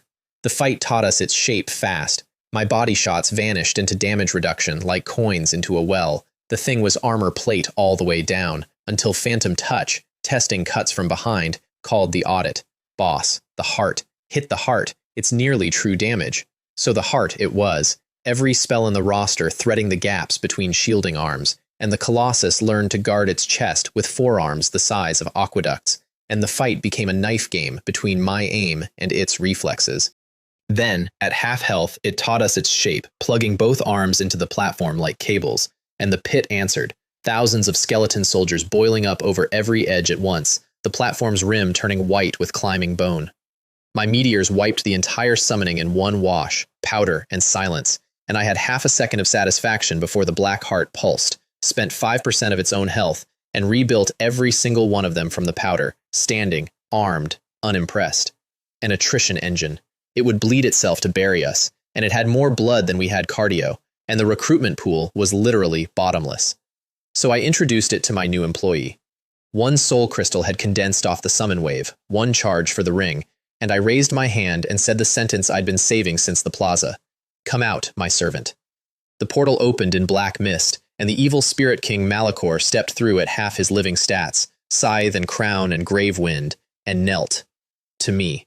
In front of the boss.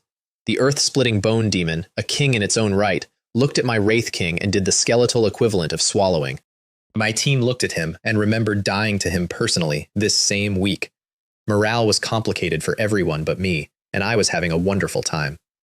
Tear it apart, I said, and my pet Apocalypse went to work, and there is nothing in this game as pleasant as watching your worst nightmare invoice someone else. His scythe opened the bone demon's chest plating like an envelope, 600,000 a swing into the heart. The freshly rebuilt skeleton reinforcements took one look at his aura and knelt, mid-charge, the entire summoned army face down in surrender to a scarier dead thing.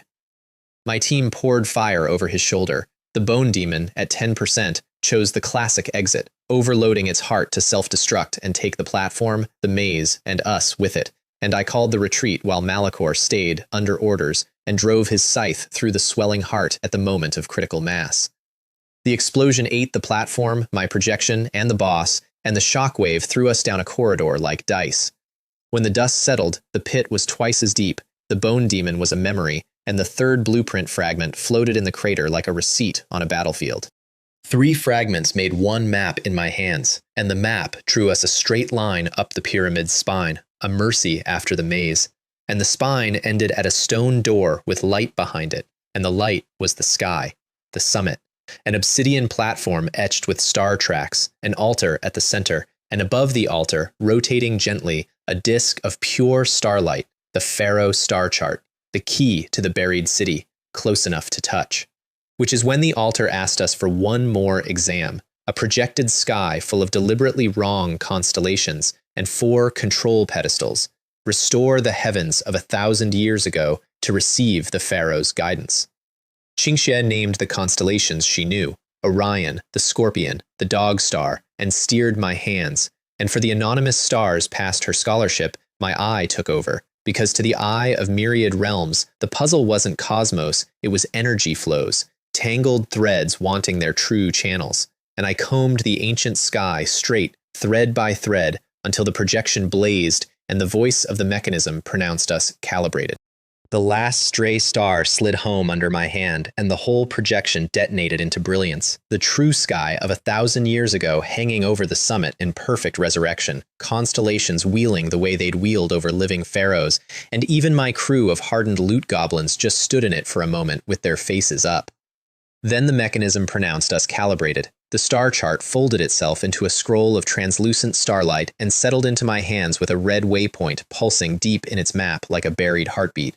And the quest stamped its first phase complete, and levels rained on the whole team, and for about 4 seconds the top of that pyramid was the happiest place in the desert. Then the sky cracked, not figuratively. The instant space itself split along black seams, the pyramid's dimension beginning its scheduled demolition now that its treasure was claimed, teleports locked, exits buried, and the mechanism's voice offered its final line with what I swear was relish. "The trial is over," it told me. "May you survive the Pharaoh's wrath." The altar split down the middle, and out of the floor, in a pressure wave that put every one of us on one knee except the 2 of us with divine hardware, rose a coffin of solid gold. The system spelled it out in blood-red text. "You have disturbed the slumber of Pharaoh Osiris," and the grade attached to that name emptied my lungs. Pseudo-emperor. A full tier of existence above the kings I'd been budgeting my life around, the class of being I'd only survived so far because 2 of them had pre-chewed each other for 3 days.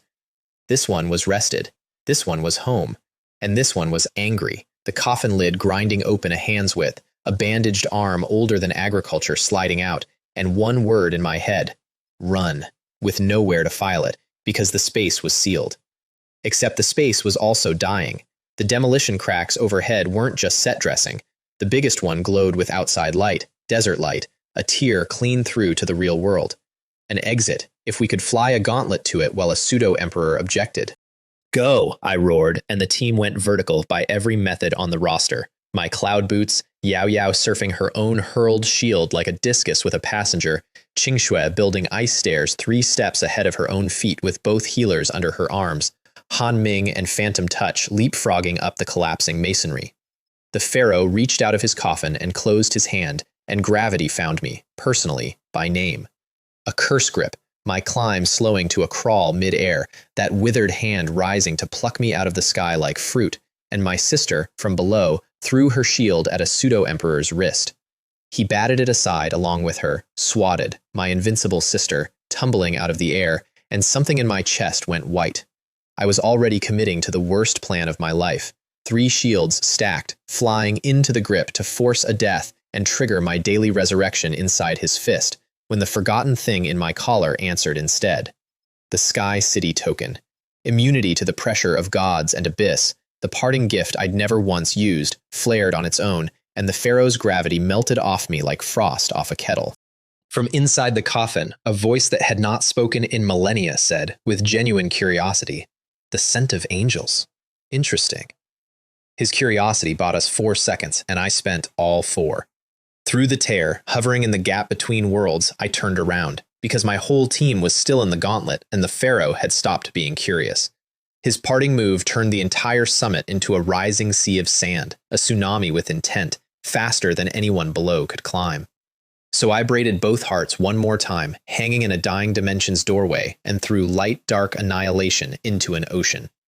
The gray sphere ate a canyon through the wave, 3 seconds of parted sea, and my family came through the gap single file, Han Ming howling, Phantom Touch silent, Yao Yao last with her recovered shield, and the tear snapped shut behind us on a sealed tomb, a closed coffin, and a voice that followed us out through the closing seam like a hand through a shutting door. Angels and abyss, it said. Wait for me. I will reign over that world soon. Sir, the line forms behind 2 demon kings, a dragon queen, and my ex-fiancé. Take a number. We hit the desert entrance teleport pad in a heap, Han Ming flat on his back, informing the sky that we had just outrun a pseudo-emperor, my own hands doing a small, dishonest tremble I chose not to acknowledge, and the ledger from that tomb reading, once my pulse agreed to normal, like the best trade of the era. The star chart to a buried city of the gods, phase 1 of a world-unique quest complete, a level for everyone, a strategic stealth skill, and a raid team now carrying the shared experience of surviving the actual top of the food chain. And no rest, because the desert never stops charging rent, we came out of the teleport into the middle of someone else's massacre. A few dunes over, raging war under the heavens, that large, loud, chronically unwise guild, had found a lone black-robed player farming inside their self-declared claim zone and decided to bully him in force, 200 elites fanning out around one man with the laughing unhurry of people who think numbers are an argument. The lone player was Ji Woo Chung. Their squad leader recognized him and went for the sore spot in front of everyone. Well, if it isn't the skeleton clown who couldn't take one move from the mage god, here to feel relevant, and the goons howled, and I watched from a ridge, with snacks, because I know what my rival's shoulders look like when a decision gets made. He planted his bone staff, said, quietly, I've been holding this in for a while, and raised an army. Not summoned, raised, the verb I still use when I tell it. A black formation circle unrolled beneath him wider than their whole formation, and the sand gave up its dead in one pulse. Hundreds of skeletons, ghouls, wights, bone horrors I didn't have names for, a tide with one man's rage as its moon, and the mockery on the dunes converted to screaming in under 4 seconds. The 200-strong elite squad of Raging War lasted 5 minutes total, which was less time than their opening insults had taken to deliver, dragged down in the open with nowhere to run because the dead don't tire and don't flank, they flood. Then, methodically, he marched the horde to Raging War's supply camp, wiped the logistics crew, packed every crate, potion, and tent peg into a spatial pouch, and walked into the deep desert without one backward glance. An army of the dead flowing after him like a cloak.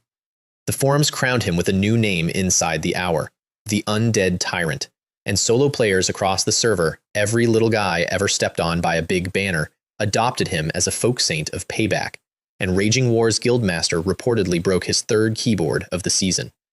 Some rivalries you fight. This one, I mostly just spectate with pride.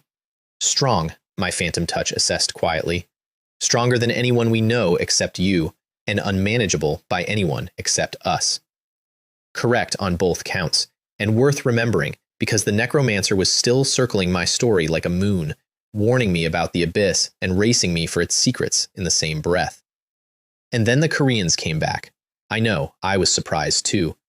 President Park, freshly reconstituted from his kneeling episode, had discovered the one weapon I couldn't incinerate, a press release. The Kimchi Warriors posted a World Forum declaration in 9 languages, announcing that their apothecary team had cracked the secret of Qingsha potion, denouncing my highway robbery, and promising a people's potion at 1/3 my price in 3 days, for freedom, for fairness, for all players. The world, which loves a discount roughly infinity times more than it loves the truth, went up like dry grass. My sales fell 70% overnight. My own guildmates were pacing. Han Ming wanted counter-announcements, lawsuits, artillery. I told everyone to sell exactly as before, change nothing, and let the master's own words settle the rest. Because Master Guo Ping, when he heard someone claimed to have cracked his formula in a week, didn't even look up from his crucible. The curse carries a thread of law, he said. The counter-material must be tuned to it by hand, ratio, heat, and sequence, and I bled half a lifetime learning the tuning. What they have cracked is a way to lose money in public. Then he went back to his real project because he'd extracted a trace of the Earth Law from the Sand Lord's core we gave him and was already halfway to something he called the perfect Ching Sha potion, total immunity, plus 200 to all stats, 12 hours. While the world cheered my downfall, my monopoly was quietly iterating a full generation ahead. That's the thing about stealing a business. You can copy the bottle, but the moat was never the bottle. 3 days of the market holding its breath while I held mine, theatrically. President Park toured the world's gaming media as the Dragon Slayer of monopolies, gave interviews with a rehearsed catch in his voice. Everything we do is for fairness. That mage god is a thief who stole what belongs to all players, and we are taking it back. Accepted advanced partnership offers from half the planet's guilds, and preened on a purpose-built sales stage at the desert entrance, while his guild's reputation climbed past pantheons to #1 on the global charts. Launch morning drew a crowd in the hundreds of thousands.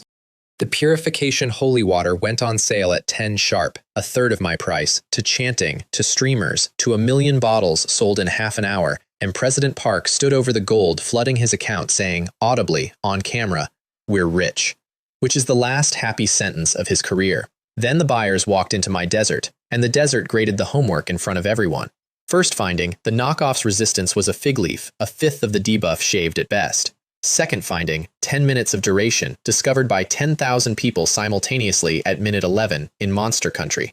Third finding, the master stroke of incompetence, the formula built tolerance. Every consecutive bottle taught the curse to hit harder, so the exact customers who trusted it deepest, who drank bottle after bottle pushing inland, dissolved their own protection fastest, until whole expeditions went blind and slow in the same minute in the same dunes, and the sandworms surfaced into what I can only call a catered event.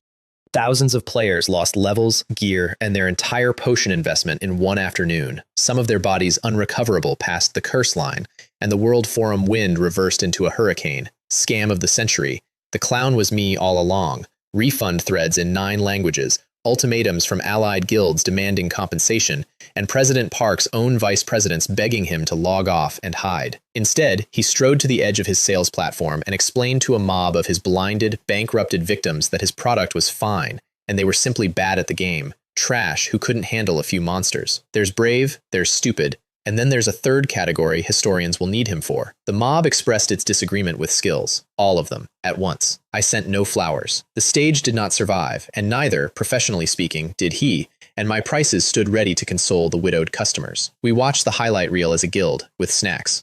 And when the dust cleared, I did the single most hated and most effective thing of my merchant career. I raised my prices 20%, citing rising material costs and increased demand, and the queue outside my ticket office, freshly educated on what the real thing was worth, called me a bloodsucker, a bandit, and a disgrace in order while lining up to pay. Volume hit record highs by dinner. There is no advertisement in this universe like your competitor's product working exactly as poorly as you predicted, and they'd even paid for their own airtime. The West needed a lesson of its own, and the beautiful thing is, they scheduled it themselves and invited me to cater. After the potion fiasco proved that copying my chemistry was impossible, the world's top guilds pivoted to copying my geography. Caesar of Pantheon assembled an international exploration alliance, a dozen elite banners from 3 continents, tens of thousands of picked players. Mission: storm the Black Pyramid, on the theory that whatever the mage god found in there, some must be left, and shared numbers could take it.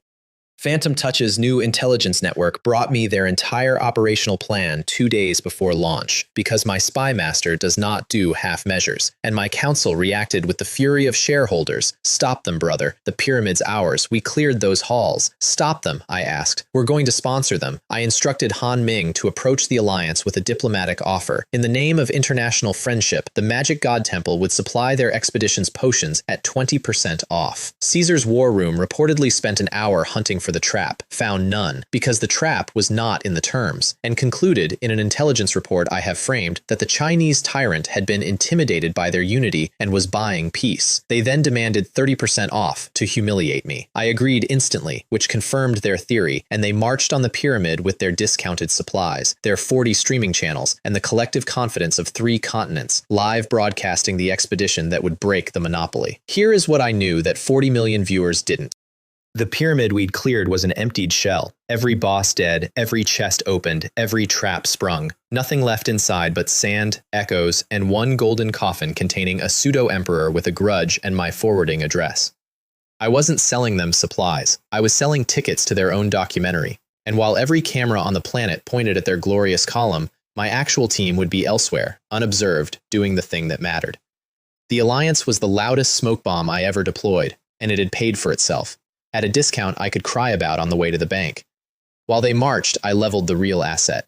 In a quiet sand valley with my team standing guard, I sat down with the heart of the earth, the devouring mountain beast's core that had been warming my bag since the orchard, and fed it to my eye. The law of earth poured through my skull in runes of weight and bearing, and the eye of myriad realms drank a king's whole foundation and rang its bronze bell a third time. 3 stars. Another 100 to every stat on top of everything. My spirit closing on 3,000, my baseline now a small nation's artillery budget. The pressure wave off the upgrade made Han Ming sit down in the sand. Almost ready, I thought, for the buried city. Almost. And the Alliance reached the pyramid, and the schedule kept itself, with production values. Caesar opened the assault with a filmed speech in front of tens of thousands, sword aloft. Today we break the monopoly and reclaim what belongs to players everywhere. 40 channels carrying it live, chat scrolling with crusade emojis, and I watched from a dune with my feet up, sharing snacks with a dragon. The column marched in through the archway we'd unlocked, past the guardian pedestals we'd emptied, and their streams showed the dawning inventory of my housekeeping. Empty halls, sprung traps, looted chambers, dried bloodstains where bosses used to office. The rising, panicked realization on Caesar's face that they had mortgaged 3 continents' pride to explore my leftovers. That Chinese devil got here first, someone said on an open mic, immortally. They reached the great plaza where the Titan bones had been, and found even the dust swept. And Caesar, refusing to go home with 40 cameras and no content, ordered the one thing left: strip the murals, sound the walls, someone find me a secret door. Someone found him a secret door. All the doors, in fact, sealing at once, and the floor's oldest resident rising through it, and the pseudo-emperor whose sleep I'd already ruined once looked upon tens of thousands of fresh visitors packed into his home like a buffet standing at attention, and said, wearily, more insects, and exhaled. One breath. I watched it in replay a dozen times. A sandstorm from a dead god's lungs. 50,000 damage a tick. No counterplay at any gear level on the planet. The kill feed became a waterfall. The stream's picture dissolved into screaming yellow static, and one by one, 40 channels went black, and the world sat in silence in front of dead screens for 10 seconds that aged everyone. Tens of thousands of elites, including every top-lane name in the Western Hemisphere, deleted to the last man in under 30 seconds, each minus a level, gear left scattered in a tomb no one alive could re-enter to retrieve it. The global forums held a wake, and then, being forums, immediately renamed the expedition the International Clown Alliance, crowned Caesar its king, and canonized the only survivor of the affair, my 30% discount, as the greatest sales technique in history, an entry fee for a mass funeral, prepaid. 2 housekeeping notes rode the aftermath. First, my potion prices returned to full, effective immediately, the promotional period having ended along with its recipients. Second, and this one made even my Ice Queen laugh out loud, the world had just received an unforgettable education in what lived inside the desert's landmarks, and what it cost to visit them without me. Attendance at my ticket office broke my own records for a week. The Pharaoh, thousands of kills richer and audibly refreshed, had accidentally become my most effective employee, and I hadn't even had to put him on payroll. Rich, feared, 3 stars in my skull, the West on its knees laughing at itself, China aligned behind me, and one buried city waiting on a star map only I could read. Which is naturally the exact moment the universe decided my life had too few dragons in it, and Shaoli's radar, pointed at the deep desert for the Pharaoh's city, twitched sideways instead, and said, "That way, President, something big," and led us to a crater of scorched rock breathing sulfur, with a hole in the middle going down into the warm dark. A lair. And out of it, before we'd even finished the approach, came 3 of them, wings blotting the gray sky, and my eye read the tags while my curse read me my rights. The fallen lava dragon lord Vulcan, level 100, pseudo-king, flanked by 2 level 80 guardians, red dragons all 3, but wrong, their scales carrying a black sheen of corruption, abyss stink braided into dragonfire. And me, standing under them, wearing the Dragon Slayer title on one shoulder and the dragon's nemesis curse on the other, the walking insult, the man every dragon alive is compelled to hate on sight. Han Ming suggested gently, a strategic everything. Why? I asked, watching experience and loot descend on us in formation. They came all this way. It would be rude. The guardians died for me like the appetizers always die. One to a focused meteor rotation, while Yao Yao held the boss's attention at -48 a swing, the other 4-on-1 after his brother dropped, and Vulcan himself, enraged past reason, wound up his ultimate breath, a flood of corrupted dragon fire that would have carbonized a legion, and my sister's barrier drank it whole while the healers yawned. Then chaos balance came up, the gray sphere formed, and light-dark annihilation hit the fallen Dragon Lord for a 7-figure line that erased a fifth of him and every illusion he held about the day. And then he did the thing that rewrote my afternoon. He folded his wings and hit the ground. Deliberately. 100-meter dragon, prostrate, head pressed to the scorched rock, and out of him, in a voice like a rock slide learning to grovel, "Great and mighty one, spare me, I submit, my soul, my loyalty, everything." My whole team stood blinking. Dragons don't kneel. That's the entire brand, and Phantom Touch supplied the cold answer from the shadows. Corrupted creatures keep the hunger and lose the pride. Survival is all they have left.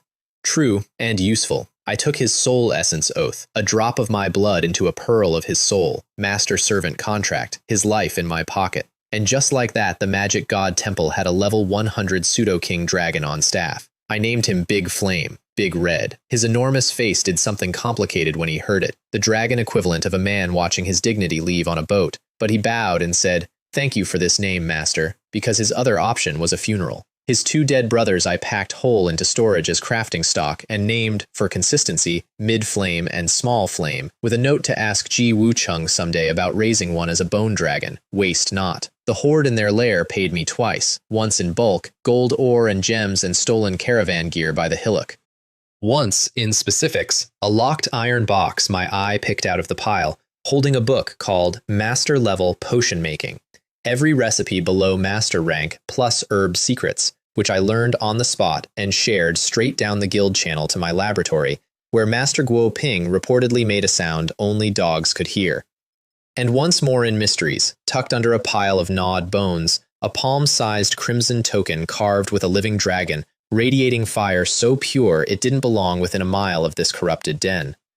The system called it a red dragon token, communication and identification of a mighty dragon clan, and its flavor text hedged, opportunity or trouble. I held it up to my new employee. "Big Flame, what is this?" And my 100-meter fire-breathing servant took one look and began, very quietly, to shake. "It's my mother's token," he said, and the lair got very quiet.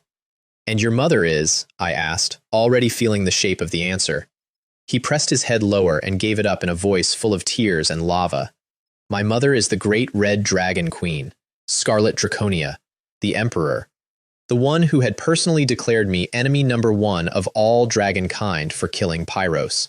Her son, my employee, named Big Red." Han Ming made a noise like a kettle. The story underneath was genuinely sad, and I let him tell me all of it. 3 princes sent by their mother to scout an abyss rift, ambushed by an abyssal lord, dragged down into the dark, corrupted cell by cell just to survive it, and when they finally clawed their way out, too fouled to ever fly home, hiding in a dead desert like sick strays rather than let their mother see what they'd become.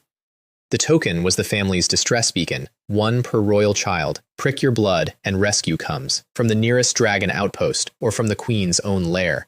He'd carried it for years and never dared use it. I turned the beacon over in my hand while a plan assembled itself with that special clean click that means someone somewhere is about to have the worst week of their eternity. The Queen's wanted poster hanging over my head was a problem with no schedule. Dragons could fall on me any day she got organized. But a distress beacon meant I could choose the day, choose the place. And I happened to know a place, a big black one, containing a pseudo-emperor who had promised to reign over my world, whose existence I currently had no tool to erase.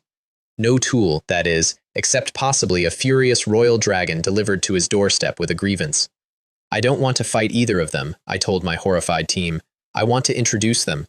Big Flame," I said, "we're going to put on a little play. You are going to lie here, grievously wounded. You are going to activate your mother's beacon, and when help arrives, I am going to explain, as the humble passing adventurer who found you, exactly who did this to you, and the villain's name will be Pharaoh Osiris of the Black Pyramid." My dragon stared at me with an expression I can only call theological. "Master," he tried, acting. "Master, I am a dragon. We don't," and I raised one eyebrow, and he consulted his contract and his survival instincts, in that order, and swallowed the objection whole. What followed was the finest debut in the history of reptile theater, and I want the record to show he committed. He claw-raked his own scales for realism, wincing and apologizing to himself. He rehearsed his death rattle in 3 registers until I picked one. He arranged himself across the scattered horde in a pose he described, defendi, as fallen nobility, and when I said, more dying, less swooning, he adjusted his wing angle by degrees like a photographer's model. Internally, he informed me much later, he was cursing my entire bloodline in high draconic the whole time. Externally, he was magnificent. He bit his tongue, squeezed 1 drop of royal blood onto the token, and the little crimson tablet flared and threw a pulse across the sky like a flare fired up through the floor of heaven, a summons written in the family's own fire. Then we waited. Me standing over my expiring employee with the posture of a concerned local, adjusting his death pose twice more like a director who couldn't help himself, my actual team withdrawn to a dune a kilometer back, under Phantom Touch's group stealth, with orders to hold, watch, and, if it all went wrong, tell my story with generous editing. 10 minutes I held my mark over a groaning dragon. Then the air over the lair tore open along a seam of flame, and out of the burning portal came a dragon that made Big Flame look like a garden ornament. Scales like cut ruby, horns like cast gold, an aura that pressed the whole crater flat. Drakon, the Crimson Dragon Lord, level 100, and the tag over his head was not pseudo anything. Emperor rank, a real one, awake, on my sight, and instantly, incandescently furious, because the first things he saw were a scattered horde, a prince artfully arranged at death's door, and 1 small human standing in the middle of it. Who dares harm Her Majesty's offspring, he said, and the question flattened the dunes, and every gram of survival instinct I own suggested kneeling, so I looked up at the Emperor and said, calmly, I know who. That calm bought me the pause I needed, because prey doesn't chat.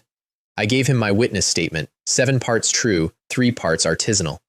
I was passing. I saw the prince locked in battle with a terrible being, an undead monarch out of the Great Black Pyramid, master of sand and gravity. They fought until the sky cracked, and the monarch struck the prince down, and would have finished him, but the prince's last strength touched a red token, and the undead thing flinched from its light and withdrew. I only crept close after, hoping to help. Every beat of it mapped onto evidence he could see, the wounds, the corruption stink, which I let him attribute to the undead's death taint, the beacon's recent activation. And then, because a good lie needs a cosigner, Big Flame moaned on cue. Dracon's eyes went from the prince to the horizon, where the black geometry of the pyramid stood against the gray, and I added the accelerant. There's more, my lord. Inside that pyramid I glimpsed a skeleton, a colossus, and the undead thing was performing rites over it. The word Titan came out of me almost shyly, and the Emperor's whole body arced like a struck cable. Titan remains. Ancient treasure beyond appraisal, desecrated by an undead, the kind of prize that could carry a dragon lord past Emperor. Rage plus greed is the most flammable mixture in any universe. And, since momentum was mine, I sank the last nail, and this part I did feel, briefly, 1% bad about. The prince had 2 brothers, I said softly. The monarch mentioned them, past tense. The roar that answered rearranged the crater's geography. And then the great lord did the one thing my flawless plan had not scheduled. He scooped up the wounded prince onto his back, turned to me, and said, You. To make sure you have not lied to me. Lead the way. And a claw the size of a fishing boat set me, gently, irrevocably, on an emperor's shoulders, between his wings, next to my own dying employee, who risked one eye open to look at me with an expression that said, Master, we are both going to die. And I patted his scale reassuringly, because one of the 2 of us had a resurrection perk, and morale matters. We flew. Emperor speed, the desert scrolling under me like a treadmill on fire, and en route my chauffeur interrogated me for tactical detail, and I fed him the Pharaoh's real kit, item by item, the soul screams, the gravity, the endless skeleton summons, every card I'd personally survived, priced as eyewitness rumor. By the time the pyramid filled the horizon, Drakon knew his enemy better than any first-time challenger in history, and believed he'd assembled the picture himself, which is the only way anyone believes anything. He did not knock, which suited my script. An emperor's idea of a doorbell is his own skull at ramming speed, and the pyramid's upper third exploded around us in a bloom of black masonry, and from the ruins below, colder than ever, older than ever, in absolutely no mood, rose the golden coffin, runes igniting down the whole monument, and the lids slid back, and Pharaoh Osiris stepped out into his wrecked home and looked up at the hovering mountain of ruby fury that had just remodeled it. "Another one," he said, wearily. "First 10,000 insects, and now a larger lizard." Lizard. If you ever need to skip a negotiation phase with a dragon, that's the word, free of charge. Drakon went from 0 to war crime, announcing his name and titles at a volume that fissured the stonework, and the pharaoh's hollow eyes drifted past him and found me on the dragon's back, and stopped. The soul fires in his sockets contracted to pins.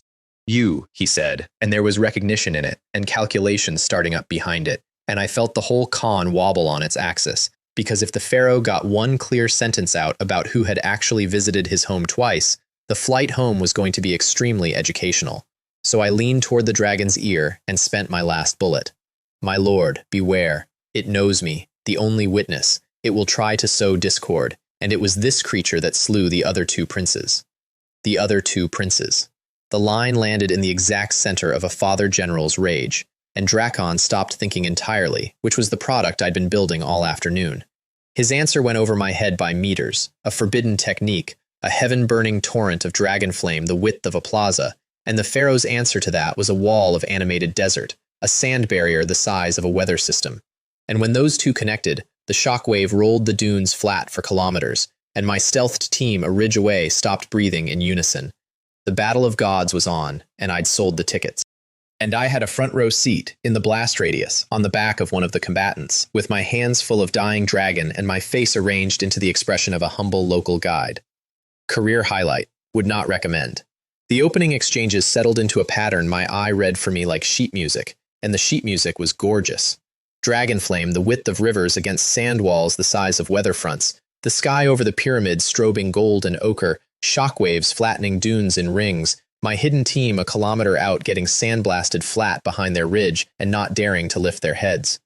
Drakon, under me, was the stronger animal, raw power, raw health, a warrior with wings, and every clean hit he landed moved the pharaoh's world. One claw strike carved trenches in the pyramid's face, one tail sweep erased a wing of the complex. But the pharaoh never let hits land clean. He was a caster's caster, dissolving into sand avatars a heartbeat before claws arrived and reassembling 100 meters off, hanging gravity wells in the dragon's flight lines to stall his dives into flat spins, lashing quicksand chains around ankles mid-lunge, an economy of stall and drain and reposition, feeding on a mana pool that, being undead, might as well have been mine. And I sat on the dragon's shoulders through all of it, like the world's worst-placed war correspondent, shields triple-stacked, narrating weaknesses into his ear between barrel rolls. My analysis panel put it plainly, dragon ahead on points, mummy ahead on time, and time always collects. Left alone, the duel I'd arranged would end with a tired dragon in a patient desert, and then the winner would turn around and find me on the loser's back like a forgotten lunchbox. Unacceptable.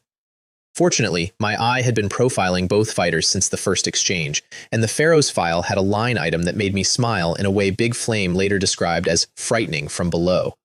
Weakness, energy core located in the scepter's headpiece gem, vulnerable to light and holy attributes. The snake-headed scepter. The stick he never put down, that flashed with every cast, that everyone watching assumed was jewelry with opinions. It was his heart, held in his hand. "My lord," I called into the dragon's ear over the wind shear, "stop trading with it. All its power runs through the scepter. Break the gem, and it's a corpse in bandages." 1 second of silence while an emperor replayed every cast he'd seen through that lens, and then the sky over the pyramid caught fire in a new key. Drakon stopped aiming at the mummy and started aiming at the mummy's hand. And the whole fight inverted.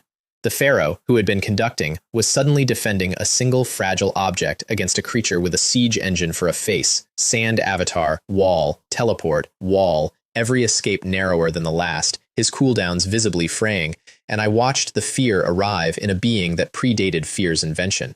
He found one spare instant mid-retreat to look directly at me, the small, honest guide on his enemy's back, and his soul fires said, with perfect clarity, "How do you know that?" "Trade secret, Your Majesty. Subscribe." The end of Phase 1 came, on my tip, as a compressed sun. Draken coiled the whole of his bloodline into one point-blank detonation lance, an exploding dragonflame bullet the size of a wrecking ball, and the Pharaoh, avatar on cooldown, threw up his last resort, a shield woven from screaming vengeful spirits, and the two met, and the spirits lasted 2 seconds, which was 1.5 more than I expected, and then the lance carried on through and struck the scepter's gem dead center. The crack was small, the consequence wasn't. Blue light hemorrhaged from the split stone, the Pharaoh convulsed like a puppet with a cut string, half his aura of death simply evaporating, and Draken, triumphant, wound up the finishing claw. Which is when the Pharaoh taught everyone present the difference between a boss and a monarch in 2 movements. Movement 1, spite, and I had a front row seat with no exit. Standing in the hemorrhage of his own broken core, he spent what was left of it in a single scream, the funeral of the sands. And every grain of desert for kilometers went vertical at once, a vortex that blotted the sun and inhaled the sky. And Drakon, mid-victory lap, got swallowed whole, dragged into a grinding fist of 1 billion grains that sanded at his scales with the patience of geology. I was on his back for that ride, triple-shielded, one arm locked around my theatrical dragon, watching my barrier tick down under a sandblasting that registered as weather with a vendetta. And the Emperor beneath me, to his eternal credit, answered with his own forbidden art, the molten core, his whole body igniting into a small sun that fused the strangling sand into glass and shattered it outward. And we broke free of the vortex, scorched, furious, and technically triumphant. And then movement 2, the punchline. Because as the sand curtain fell away, we saw where the Pharaoh had spent the time his funeral bought. Not fleeing. Standing atop the mountain range of Titan bones, with his arm driven wrist-deep into the colossal skull. "Did you think I fought you for my life, lizard?" he said, dry as the desert's basement. "I was buying time. The skeleton, I thought, was gone. The remains, Magni, had dissolved into dust before my eyes, except a pseudo-emperor's home game had layers we never audited, and whatever he'd hoarded of those bones in his vaults, he had, during our entire spectacular duel, been quietly rethreading with his own soul as the catalyst. Black rivers of death essence sluiced down his arm into the colossus. 2 soul fires, the twin of his own, ignited in eye sockets the size of chapels. And the mountain range stood up. The system produced a tag I had never seen and did not want. Bone Demon Titan, grade pseudo-calamity. Not king, not emperor, the tier above the tier above, the classification games use for weather with intentions, and it hadn't finished standing before the entire desert understood the new arrangement, the sky darker, the air heavier, my stealthed team on their ridge flattening themselves into the sand with their morale audibly leaving. Drakon, an emperor, a creature I could not scratch a month ago, looked up at it the way a lion looks at a tsunami, and chose valor anyway, every drop of dragonfire in his body channeled into his horns, a full-power charge into the descending palm. The palm barely noticed my hopes. The Emperor of the Eastern Desert went backward out of the sky like a swatted moth, plowed a canyon through the dunes, and did not get up so much as leak, blood like lava, scales in drifts, 12% of him left, and all of it broken. 1 hit. The shockwave alone burst my triple-layered shields and threw me spinning into the open air with my ears ringing and half my health gone, and I steadied on my boots at altitude, bleeding at the corner of the mouth, watching a pseudo-calamity turn its chapel window eyes on me, and the honest inventory of my situation read, no exit, no cavalry, 1 very tired ace. "You ant," said the Pharaoh through his new throat of 10,000 tombs. "You ruined my millennium. You get to be the first sacrifice. So, fight." My team's channel got 4 sentences from me, delivered while dodging a hand the size of a customs office. It's a shell wearing all its power on the outside. Its core is the Pharaoh himself. He's fused into the chest cavity, exposed. Save your single biggest hits and wait for my call. Then I went in, at its feet, deliberately too close for something that big to see well, and made myself unbearable. Thunder prison around its ankles, insulting, constant, 13,000 a tick, mosquito arithmetic against a mountain, but mountains hate mosquitoes, and the Titan obliged me by forgetting the broken dragon entirely and committing its full attention downward, both hands, to one man at its toes. The palm came down on my afterimage, and I was already gone, and my real cast was already flying, not at the hands, not at the chest, at the left knee. Light dark annihilation, full charge, annihilation proc, 1,897,000, the biggest number of my life, into a load-bearing joint. Physics did the rest. The leg bone, thicker than a city wall, sheared at the strike point, and a pseudo-calamity rank titan learned about gravity from the inside, toppling forward down its own height, and as it fell, its chest cavity and the fused monarch inside it rotated up into clean line of sight of a certain sand ridge. Now I screamed, and the ridge answered me with everything I'd banked. Qing Shui's Frost Star Lance took the pharaoh through the shoulder and froze him mid-flail. Han Ming's hurled greatsword hit with a full stack of armor shatter. Qing Ya's Heaven Judgment came down as a pillar of gold. Phantom Touch materialized on the monarch's spine and emptied his entire combo into the join between Mummy and Titan, and Xiao Li poured energy into all of them at once. 4 kill shots and a blessing, landing inside the same second on a core with its cooldown spent and its shell falling out from under it. The pharaoh's health bar, already a ruin, went to 0 in 1 frame on my count. The Bone Demon Titan died in front of me the way scaffolding dies, all at once, joint by joint, a mountain range clattering back into inventory, and the crash buried my horizon in bone dust. Silence. My team rising out of the sand, one head at a time, saying, "We won," in the tone people use for things they don't believe. We hadn't. Not entirely. Out of the Titan's shattered skull rose a fistful of black flame, twisting itself into a screaming face, the pharaoh's naked soul, wriggling free of his ruined vessel with the last of his existence. And what he spent it on was not escape. It was us. A curse. Formal, legendary grade, delivered in a voice like a tomb ceiling. You who ruined my 10,000-year design, your souls shall wander shadowed in the yellow sand. The forgotten great city shall refuse your steps, and in the deep desert I will be waiting to shred your souls and hang them on my throne. Then the black flame tore itself northeast and was gone, deep into the sea of sand, and the system stamped us, each one, with the pharaoh's grudge, undispellable, unpurifiable, stat drain in the desert, wraith ambushes at random, and one structural clause: no normal means will bring you into the lost city of the pharaoh. Han Ming said a word I've told him not to say on stream. No loot either. The kill uncredited, the soul escaped, an entire pseudo-calamity dropped as a pile of untagged bone. Xiao Li mourned the legendary that wasn't, and I stood there reading my new curse 3 times with a slow grin spreading, because look at the structure of it. The quest updated in the same breath: find the city, break the grudge. The curse wasn't a punishment, it was a key with terrible marketing. Every player without it had no road to the city at all. We'd just been issued the only invitations, written in spite, by the doorman himself, who had, additionally, just fled to exactly where we were already going, wounded, coreless, and furious. "See you at your place, your majesty. We'll bring the housewarming gift." And speaking of gifts, I turned around. Because behind us, in a canyon of his own making, lay 12% of an emperor. 12% of an emperor, my eye reported to me, with every attribute crushed by 80%, near death, and still, and I want to stress this for the excitable people in my guild, who were already dividing the loot out loud, still holding more total health than the devouring mountain beast had at full. A starved camel outweighs a horse. A dying emperor outweighs your entire raid history. Han Ming's eyes had gone full slot machine. Xiao Li was chanting, "Legendary, legendary," under her breath. And Dracon, hauling his ruined bulk up onto shredded forelegs, looked at the 6 small creatures spreading out around his crash site and understood, through the concussion, what species of gratitude he was about to receive. "You lowly reptiles," he began, "wouldn't dare." We dared, but we dared like professionals. No hero charges, no shortcuts, I laid it out cold. Nobody engages head-on. He's one desperation cast from taking somebody with him. Yao Yao herds, everyone else kites, Qing Shui and I whittle him at range, and every ultimate in this team stays holstered until my word.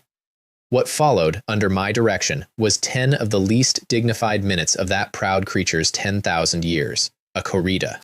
My sister the bullfighter, taunting an emperor in circles, sidestepping his lunges and wringing her shield off his teeth on the way past. Minus numbers he was too anemic to argue with, while dragonfire that once boiled lakes carved harmless glass trenches behind my footwork, and my fireballs and Qingxue's frost ticked him down through 11%, 10, 9. A god on a treadmill, jogged to death by children. There was something almost sad in it.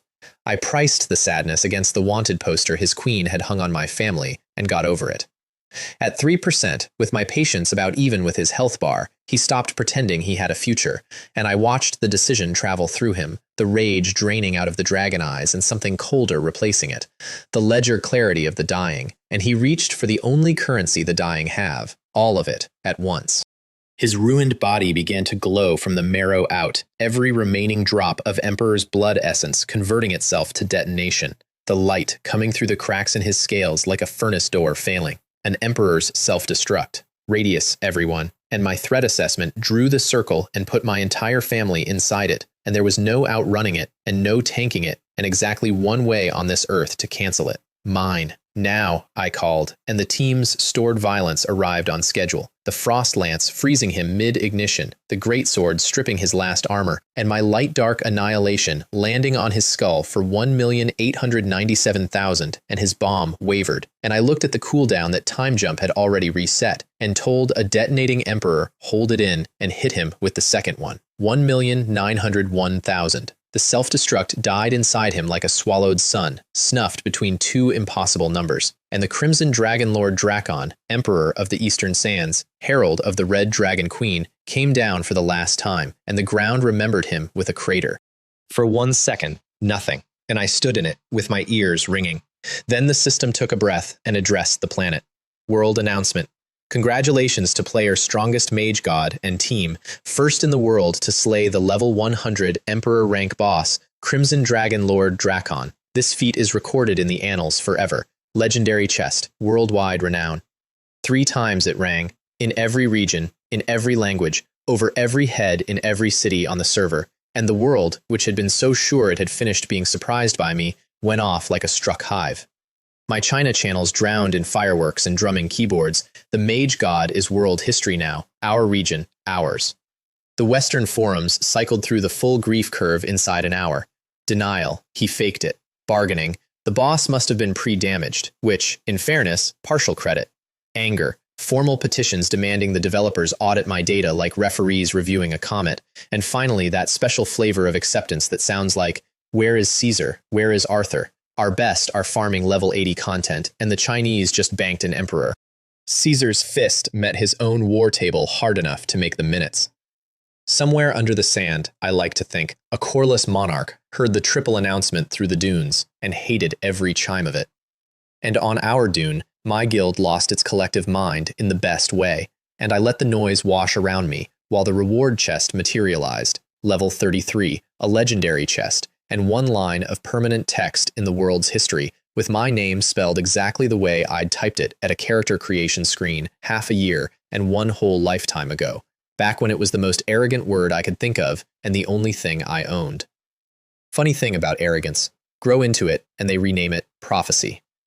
My team screamed themselves hoarse on a dune while the announcements rolled. Han Ming flat on his back laughing at the sky, Xiao Li and Qing Ya jumping in a circle with my sister, whose helmet had gone sideways, whose grin could have powered the capital, and who had tanked an emperor, a pseudo-emperor, and a pseudo-calamity in 1 afternoon, and would be telling me so, at breakfast, for the rest of our natural lives. And I stood a little apart, the way I do, doing the accounting. Some ledger. The boy who sat in that restaurant with his life priced out at 880,000 yuan now ran the alliance that set China's rules, owned the desert the whole world paid to enter, banked more in a day than the woman with the manicure would touch in 10 lifetimes, held an angel, a slime, and a dragon prince on staff, and had just been carved into world history over the corpse of an emperor. My sister, who died in my arms in the last timeline whispering at me not to be sad, ran laughing across a battlefield on legs the game gave back to her, half a year from the merger that would make those legs as real as the sunrise, and heaven help anything that stood between her and that date. And the bill for all of it, itemized, outstanding, mine. Somewhere under the deep sand, a coreless monarch was already rebuilding his hate with my name braided through his curse, waiting in a city only my cursed feet could ever find, and both of us knew I was coming because he'd left me the only key. Somewhere above the weather, a red dragon queen was about to learn that her herald flew to a beacon and never flew home, and that her corrupted son now answered to the human on her wanted poster, and emperors do not send condolence cards. Somewhere in the dark between planes, an abyssal lord I'd promised to wait for was testing the bars of a prison I'd helpfully destabilized, and a fallen angel with my kind of smile was loose in the world wearing the title of world boss, and had left his beloved sleeping soul on my finger like a deposit against a favor he hadn't named yet. Every one of them thought they were hunting me. I looked at the loot mountain where an emperor used to be, at my guild dancing in the light of a triple announcement, at the deep desert northeast where a buried city full of answers was waiting behind a curse with my name on it, and I felt the thing I never once felt in my first life, standing in lines, missing windows, burying everything I loved. Ahead of schedule, all of them, waiting on me. Let them wait, I'm coming to collect.